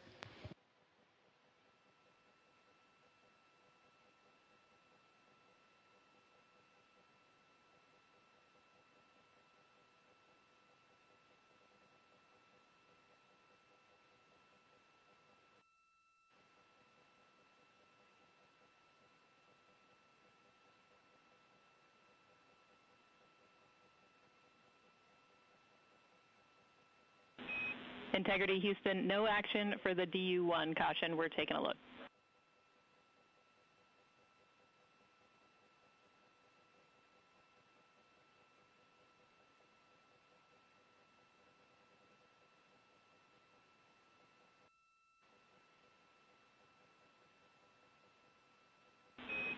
Integrity, this is Houston. Are you ready for the event?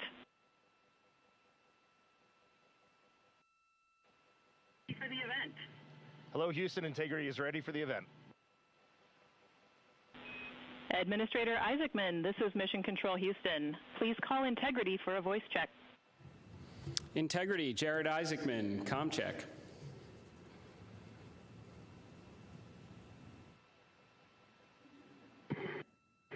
Administrator Isaacman, we've got you loud and clear, sir. How us? I've got you loud and clear. Artemis 2 crew, we have a very special guest who wanted to be the first person to greet you after your return from the far side of the moon. Reid, Victor, Christina, and Jeremy, it's my honor to introduce the President of the United States of America, President Donald J. Trump. Over to you, sir.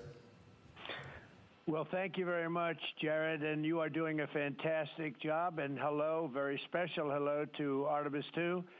Today you've made history and made all America really proud, incredibly proud. We have a lot of things to be proud of lately, but this is there's nothing like what you're doing, circling around the moon for the first time in more than a half a century. and breaking the all-time record for the farthest distance from planet Earth. Humans have really never seen anything quite like what you're doing in a manned spacecraft. It's really special. I want to personally salute and congratulate Commander Reid Wiseman, Pilot Victor Glover, Mission Specialist Christina Koch, and Jeremy Hansen. And I also want to thank the entire amazing team at NASA, headed by Jared, who's a very special guy, by the way. And you all made this day possible, and you've really inspired the entire world. Really, everybody's watching. They find it incredible. I just watched you go to the back of the moon, and people haven't been there in a long time, we can say, but it's going to be more and more prevalent because we're going to be doing a lot of traveling, and then you're going to ultimately do the whole big trip to Mars, and that's going to be very exciting. So you look at, we had no astronaut has been to the moon since the days of Apollo program. The Apollo program was also very special, but that was 50 years ago, and at long last, America is back, and America is back in many ways stronger than ever before. We're the hottest country anywhere in the world. The Artemis crew flew in the most powerful rocket NASA has ever made, ever launched, traveled over 250,000 miles, broke the distance record set by the legendary Apollo 13. And America is a frontier nation, and the 4 brave astronauts of Artemis 2 are a modern day, you really are modern day pioneers, all of you, and one of them happens to be a neighbor. You know who that is, right? You have a special person over there, a neighbor, and we like our neighbor. Your mission paves the way for America's return to the lunar surface very soon. We're going all out. We're doing everything we can, and it's headed up by Jared. We'll plant our flag once again, and this time we won't just leave footprints. We'll establish a permanent presence on the moon, and we'll push on to Mars. That'll be very exciting. I'm waiting for that so much. I'd love to be here, but maybe we won't quite make it in terms of timing, but we will be up in the moon, and that's going to happen soon. So America will be second to none in space and everything else that we're doing, and we will continue to lead the whole thing into the stars, this incredible journey into the stars. So I just wanted, it's an honor to speak to you, and I wanted to congratulate each and every one of you. And tell me, what is the most unforgettable part of this really historic day? The whole world is watching and listening. Please tell me.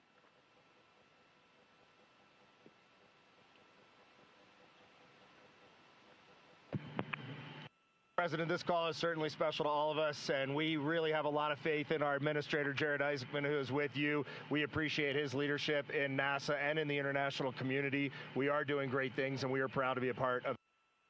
I have to tell you, as we came around the near side of the moon, seeing all the sights that we've seen from Earth for all of our lives, but we're seeing them from a different perspective, and then we started to get a glimpse of the and we saw sites, Oriental sites that no human has ever seen before, not even in Apollo, and that was amazing for us. And then the surprise of the day, we just came out of an eclipse where the sun, moon, and the entire dark moon about that big right out the window that we were watching. We could see the corona of the sun, and then we could see the planet train line up, and we at Mars, and all of us commented how excited we are to watch this nation and this planet become a 2-planet species. That is fantastic. You know, I had a decision to make in my first term, and the decision is, what are we going to do at NASA? Are we going to have it be revived, or are we going to close it down? And I had very little hesitation, and it's really great to have somebody like Jared involved because he really makes it much easier for me. But it was not even a question in my own mind. We've spent what we had to do, and then of course we have Space Force, and Space Force is very much related to what you're doing, and that was my baby. That was a very important one, and it'll turn out to be truly one of the most important, I believe, decisions I've ever made. So we're very proud of Space Force, and we're very proud of all of you. Does anybody else have anything to say? A lot of people listening.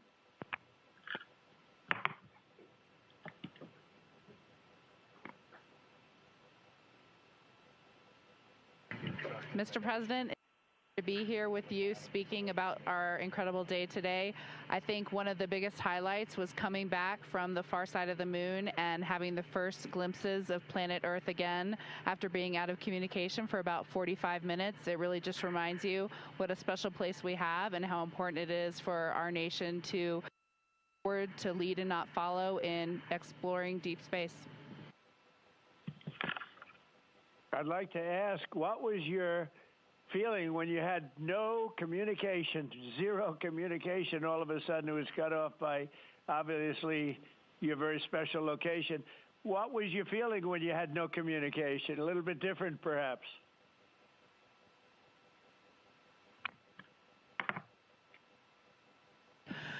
Yes, Mr. President, it was I said a little prayer, but then I had to keep rolling. I was actually recording scientific observations of the far side of the moon. You know, that is actually the time when we were the farthest and the closest to the moon. And so we were really able to make some of our most detailed observations of the far side of the moon up close. And so we were busy up here working really hard. And I must say, it was actually quite nice. Did you see a difference, a big difference, between the far side of the moon and the near side of the moon? Was there a difference in feel or difference in look? What did you see?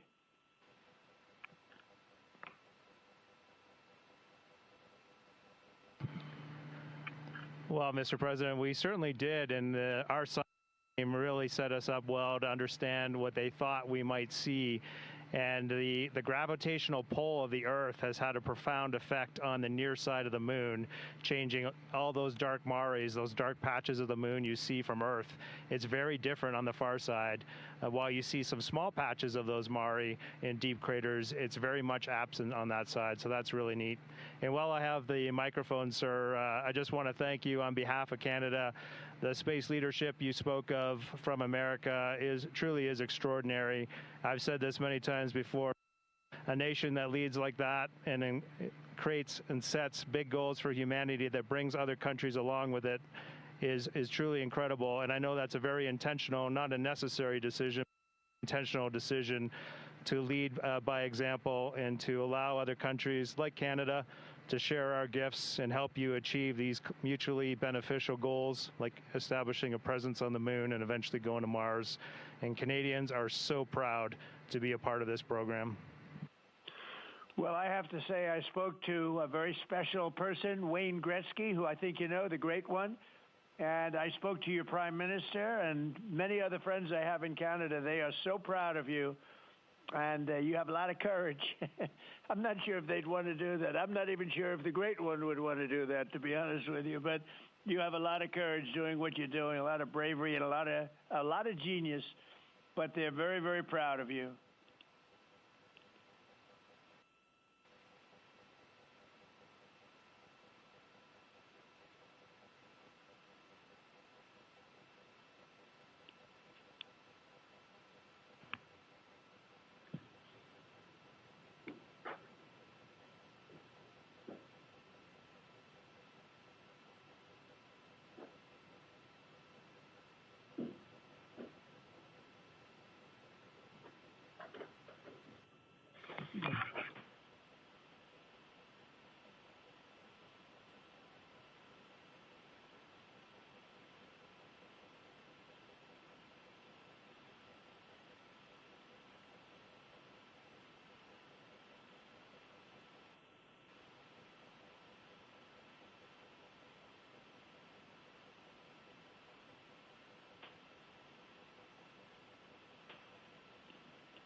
Administrator Alex, I'm going to just get a quick comm check, make sure you guys are still on the line and we didn't have a handover.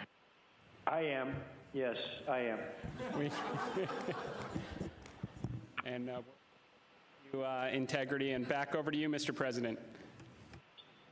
Yeah, I think we might have gotten cut off. It is a long distance. It's a long ways. The reception's been great.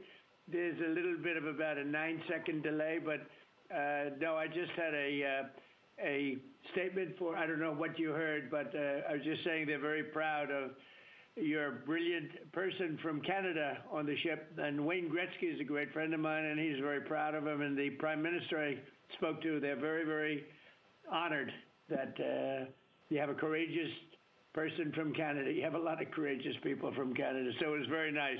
I'm not sure if you heard me say that, but it was very nice.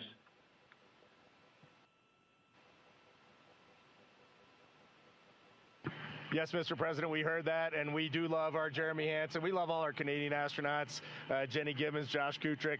They're just great people, and they're such a welcome addition to our Corps. Great. Well, I really look forward to, when we can, I look forward to seeing you in the Oval Office.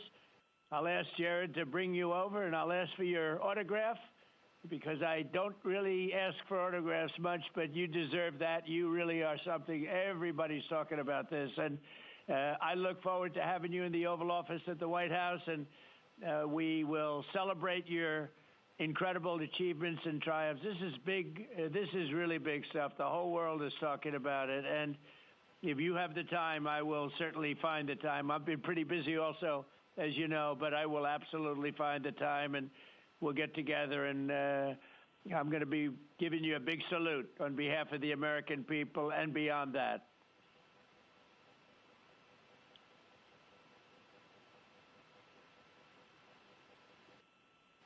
Thank you for that, Mr. President. And when you want us, we will be there. And thank you for your leadership. Thank you to Jared for his leadership. Really, thank you for taking the time out today to visit NASA. It's really special for us, but it's really special for the team on the ground. A whole team of people all around the world pulled this off, and we just want to say thank you to all of you for this. It is the thrill and honor of a lifetime to have been on this journey. Today was amazing, but this 3-year journey has been amazing, and it was made possible by the American people and the Canadian people, and we're so grateful to you all. Thank you very much. Well, thank you very much. And Jared, congratulations. We'll see you soon. And I know that you have Mars very much in your mind, so we'll start thinking about that pretty soon, I think. And thank you. Congratulations to everybody. I'll see you at the Oval Office. Thank you for your time, Mr. President. It's been an honor. Thank you very much. Bye. Bye. Integrity. This is Houston ACR. That concludes the event. Thank you. Thank you to all participants. Integrity, we are now resuming operational audio communications.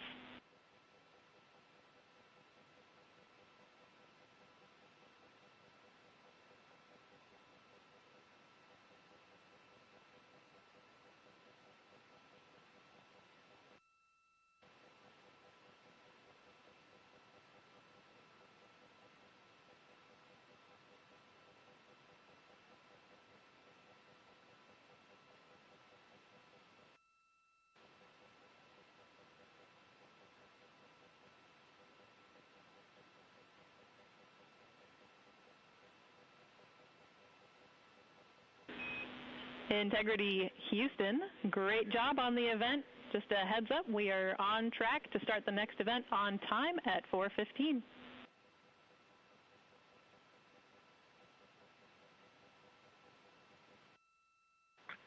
Okay, sounds great. We'll be ready.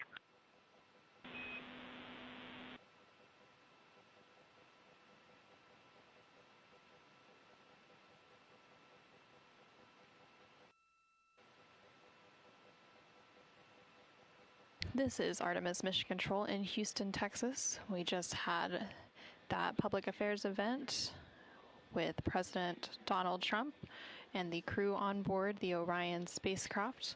And coming up in about 10 minutes, there will be another public affairs event. That event taking place at a mission elapsed time of 5 days, 4 hours, and 15 minutes. Currently on your screen, you're seeing a look at the Artemis real-time orbit website, which provides updates on the velocity as well as the distance of the Orion spacecraft from both Earth and the Moon. The Orion spacecraft and its crew, that crew including Reid Wiseman, Glover, Christina Koch, and Jeremy Hansen, are currently about 250,000 miles away from the Earth, and that distance is starting to become smaller as they are now on the return leg of their journey. And they are about 9,300 miles away from the Moon. They made their close approach to the Moon. Integrity Houston with a question about fan speed.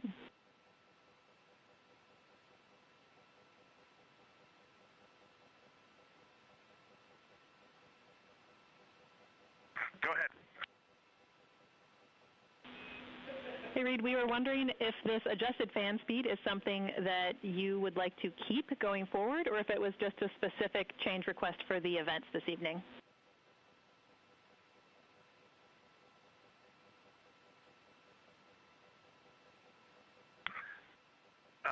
Certainly for PAO events, this is an ideal fan speed. If you're willing to give us this fan speed for routine habitability, I think we would take it and try it for a while.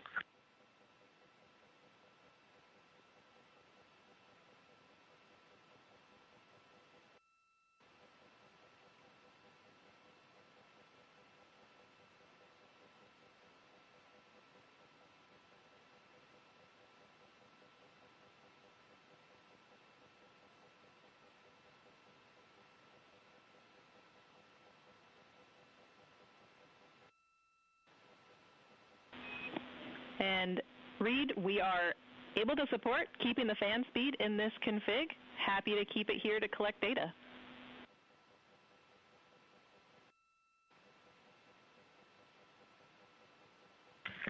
Okay, you got 4 happy astronauts up here. We'll take it. Obviously, when we go to exercise, we'll need to bump it up, but I think for quiescent living, this will be great.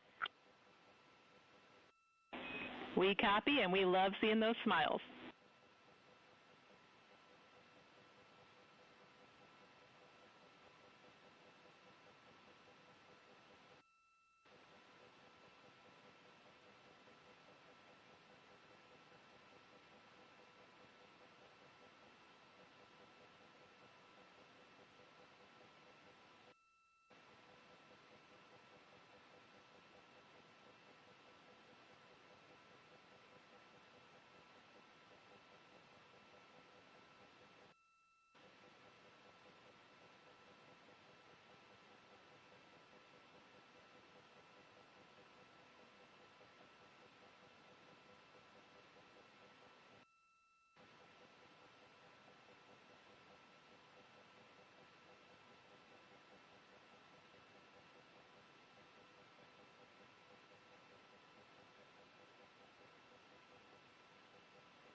docking camera. Go ahead.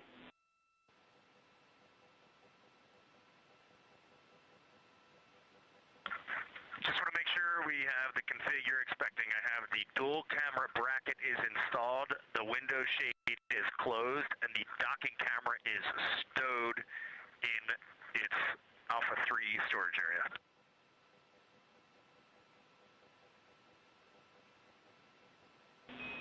That's a good config.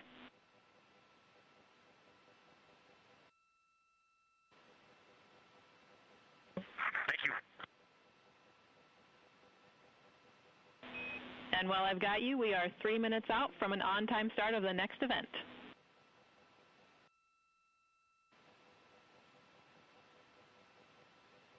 This is Artemis Mission Control in Houston, Texas. You can see a live look of the Artemis 2 crew inside the Orion spacecraft cabin as they prepare for another public affairs downlink event.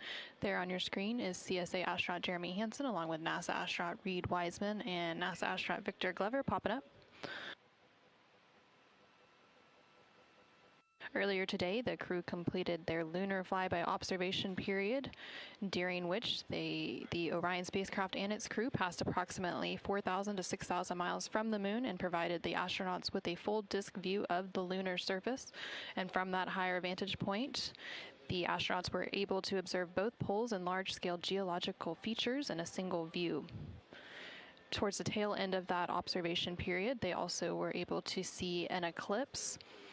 And that eclipse period lasted about an hour and was when the sun was hidden from view behind the opposite side of the moon from the perspective of Orion. Since then, the crew has been working to clean up some of their observations and transfer some of the data and imagery down to the ground to begin processing, and the science team will take a look at that imagery as it comes down ahead of a post-lunar flyby conference tomorrow with the crew following their sleep period. Now we are standing by for a second public affairs event taking place in about a minute.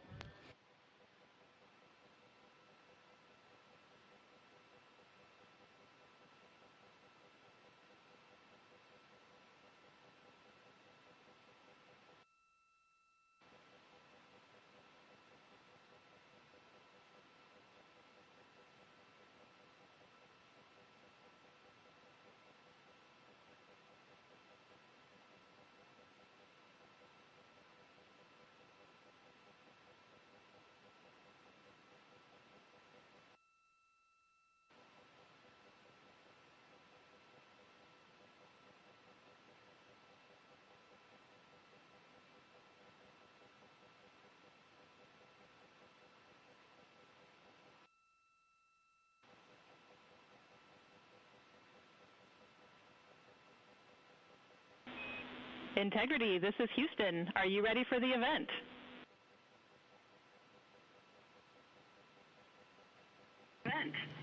Houston, Integrity is ready for the event. Administrator Isaacman, this is Mission Control Houston. Please call Integrity for a voice check. Integrity, Jared Isaacman, comm check.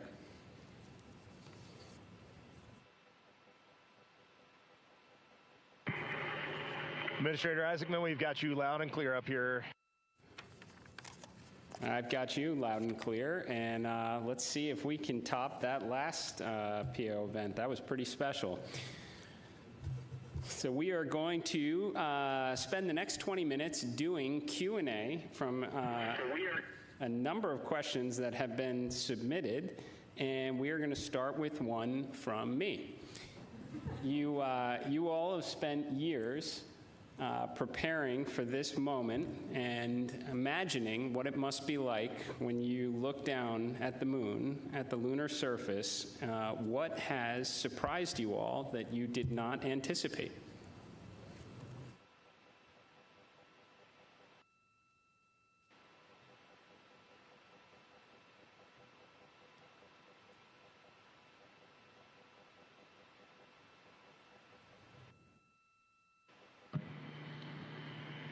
Go ahead. Oh, it's on.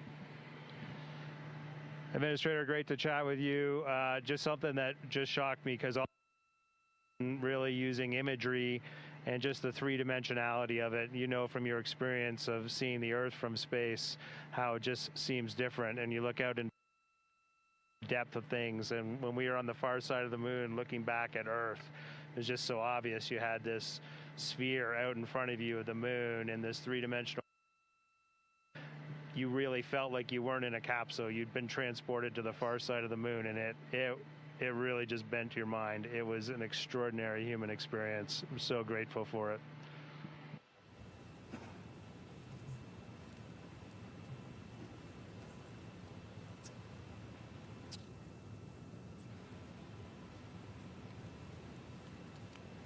Integrity, Jared, anyone else want to answer that one?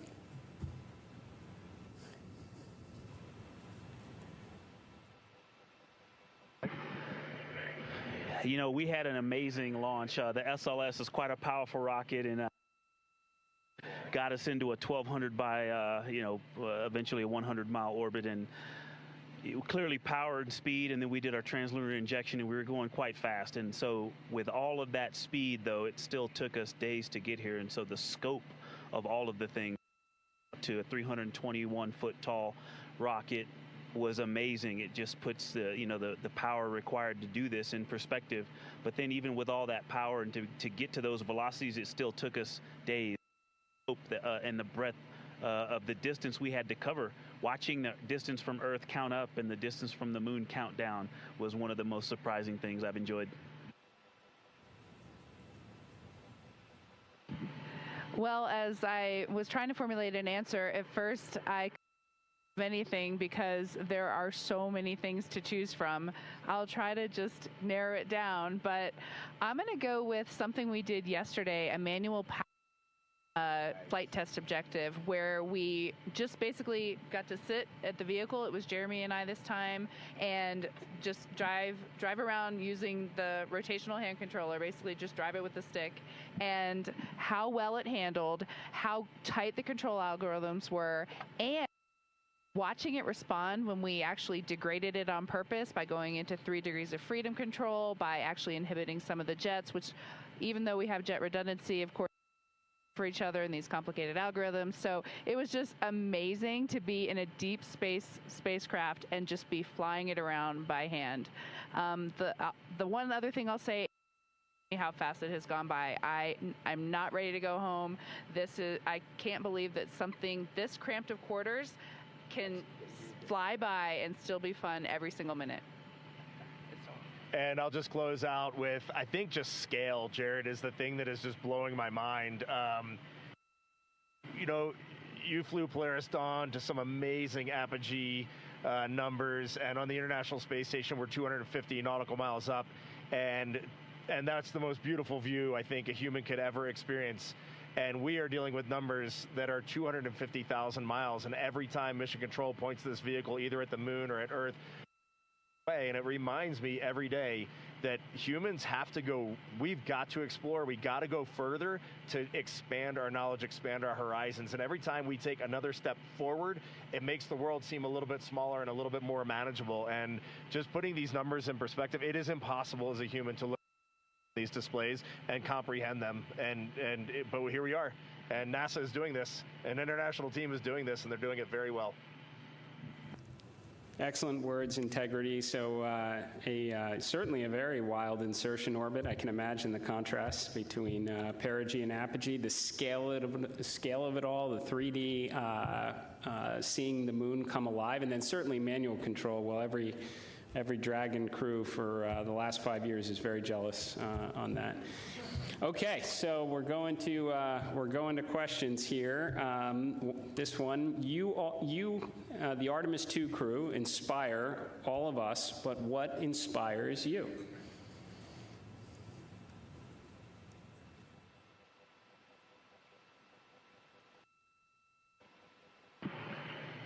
I think as you get older, your answer to that question changes a lot. Certainly when I was a young boy and a young man, just seeing an airplane flying overhead, to me, that really lit a fire in me. And then I think when you reach your middle age, it is interesting to watch leadership throughout the world kind of change the course of human. You can watch that unfold. And now now that I'm just a little bit over 50, you'll be there soon. Now that I'm just a little bit over 50, I mean, it all ties back to just family, and you understand just how much the people that you surround yourself with, and that is really every night when you go to bed, that's really what you end up thinking. At least that's what I end up thinking.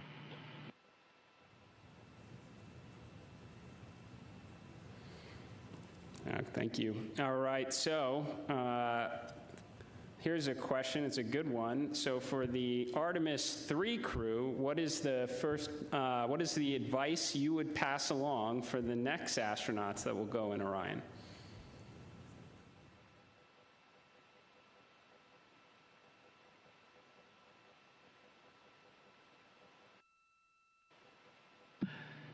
That's a great question, Jared. We've actually been thinking about the Artemis 3 crew since we were assigned as the Artemis 2 crew. It was the beginning of how we came up with how we wanted to fly this mission, how we wanted to buy down risk for the program, and values as a crew. And so, over the course of these 3 years, we've taken a lot of notes. So we've almost got a book to hand them.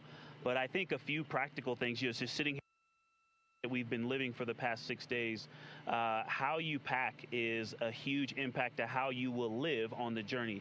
And so things like food and your hygiene products, and then you know what's going on with our waste management system, the technology that we have, practicing that and being familiar with that and being prepared mentally.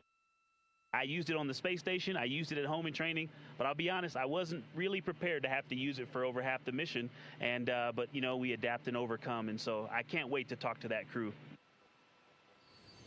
I'm glad you said it, or else I was. We definitely have to fix some of the plumbing. Okay, this question is from Merriam-Webster. So wordy one here. So you are going to be, well, you've already surpassed more than 250,000 miles from Earth, farther than any human has gone before. So what are some words that come to mind when you try to wrap your mind around this very unique experience?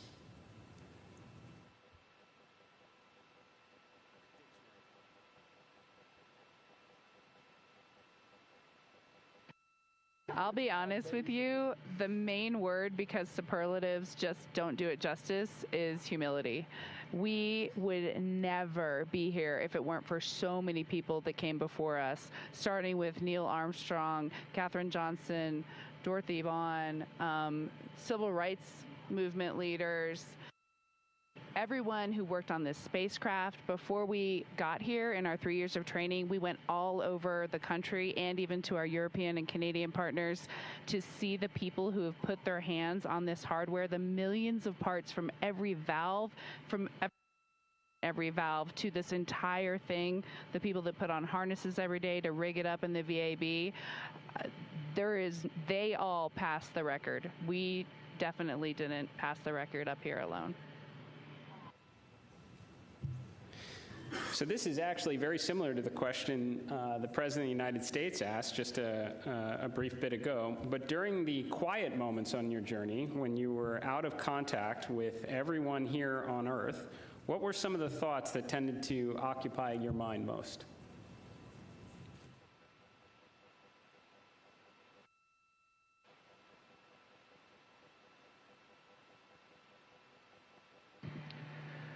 Yeah, as Victor said earlier, when we were on the far side of the moon and out of contact with planet Earth, we all knew it, and it was a milestone. We saw Earth disappear, the Earth set. But we were so busy with the science, and we have such faith in our vehicle integrity, such faith in mission control, that we were just at complete peace and just doing our job.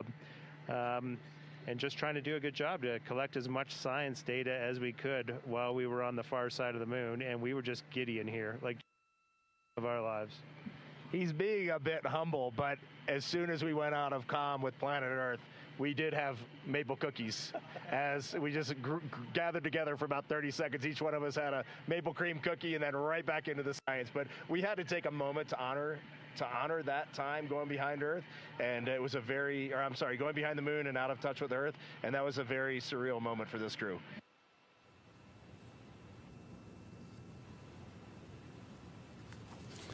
Copy that. Copy. Good maple cookies on the far side.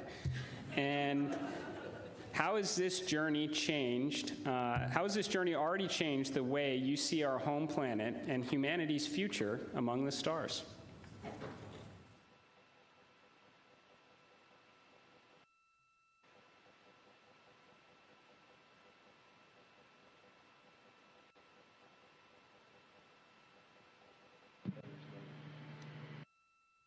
There's so many directions I think we could go with that, and I just, I think that there's, global, but I think real impact is local, and is to see the Earth as an entire thing and look at it, this system, and to see it all in once. But my daughters, and just the things that we can impact directly, the people that I can touch, that I can speak to, hug, and show love and gratitude toward, is the thing that I think is going to change and last. And but you also talked about the future that we're going to have in the stars, and this mission, I think we swung for the fence and launched on our first try after learning a lot earlier this year. But I think it set the stage for us to go out and continue to swing for the fence hard in our Orion SLS and ground systems programs to go and get the next one teed up so that crew can knock it off out of the park. And so I have huge expectations for what's coming next. Good words. Are you feeling homesick for Earth?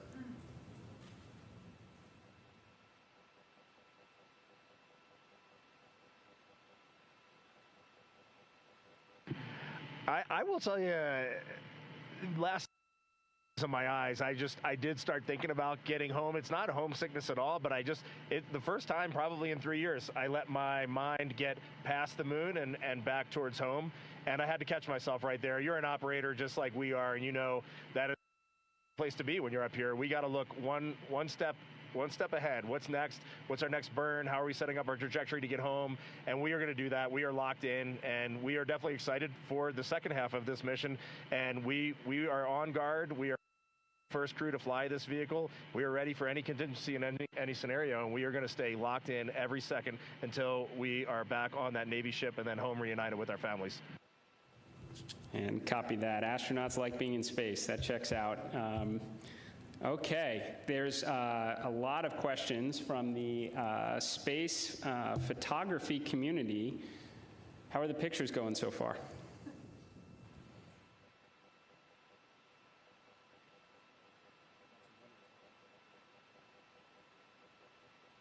Well, we all love getting our hands on cameras and our eyes behind the lens here, because we're just trying to share the incredible things that we're seeing, and that's obviously the best way we can try to do that. I've been into night sky photography for a long time, and so this is really a dream come true for me. I have thought specifically to that community, the time lapses I've been trying to get, those are a little tougher because we have a very dynamic vehicle. It's not like being on ISS where you can get the city lights below and the auroras and the spinning stars around the North Star. There's a lot going on. So, but what we got to matter is out of this world. When we viewed that eclipse, that was the one time we all said, we literally cannot capture this with a camera. Everything else, I think we've really put our hearts and minds into making sure we understand so that we can bring that home to everyone. But having to set the low light features for Earth shine on the moon while it's an eclipse, that was a new one. I had to dig deep in my book for that one. And thanks for the iPhones. They've been working great. Very glad to hear that. And there are a couple billion people back here on Earth that are extremely excited to look at the imagery you've captured up there.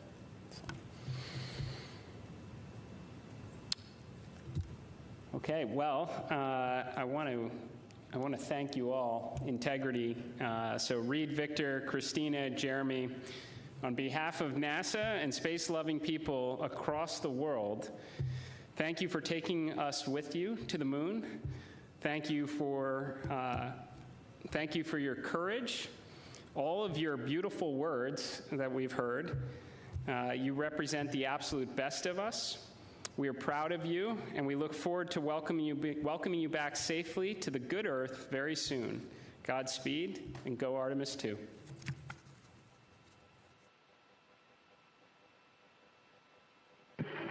Thank you so much, Administrator. We are just proud to be a part of this team, doing our work every day, and we are supported by a huge world of humans, and we are just honored to be a part of that. Thank you. We'll see you soon. Integrity, this is Houston ACR. That concludes the event. Thank you.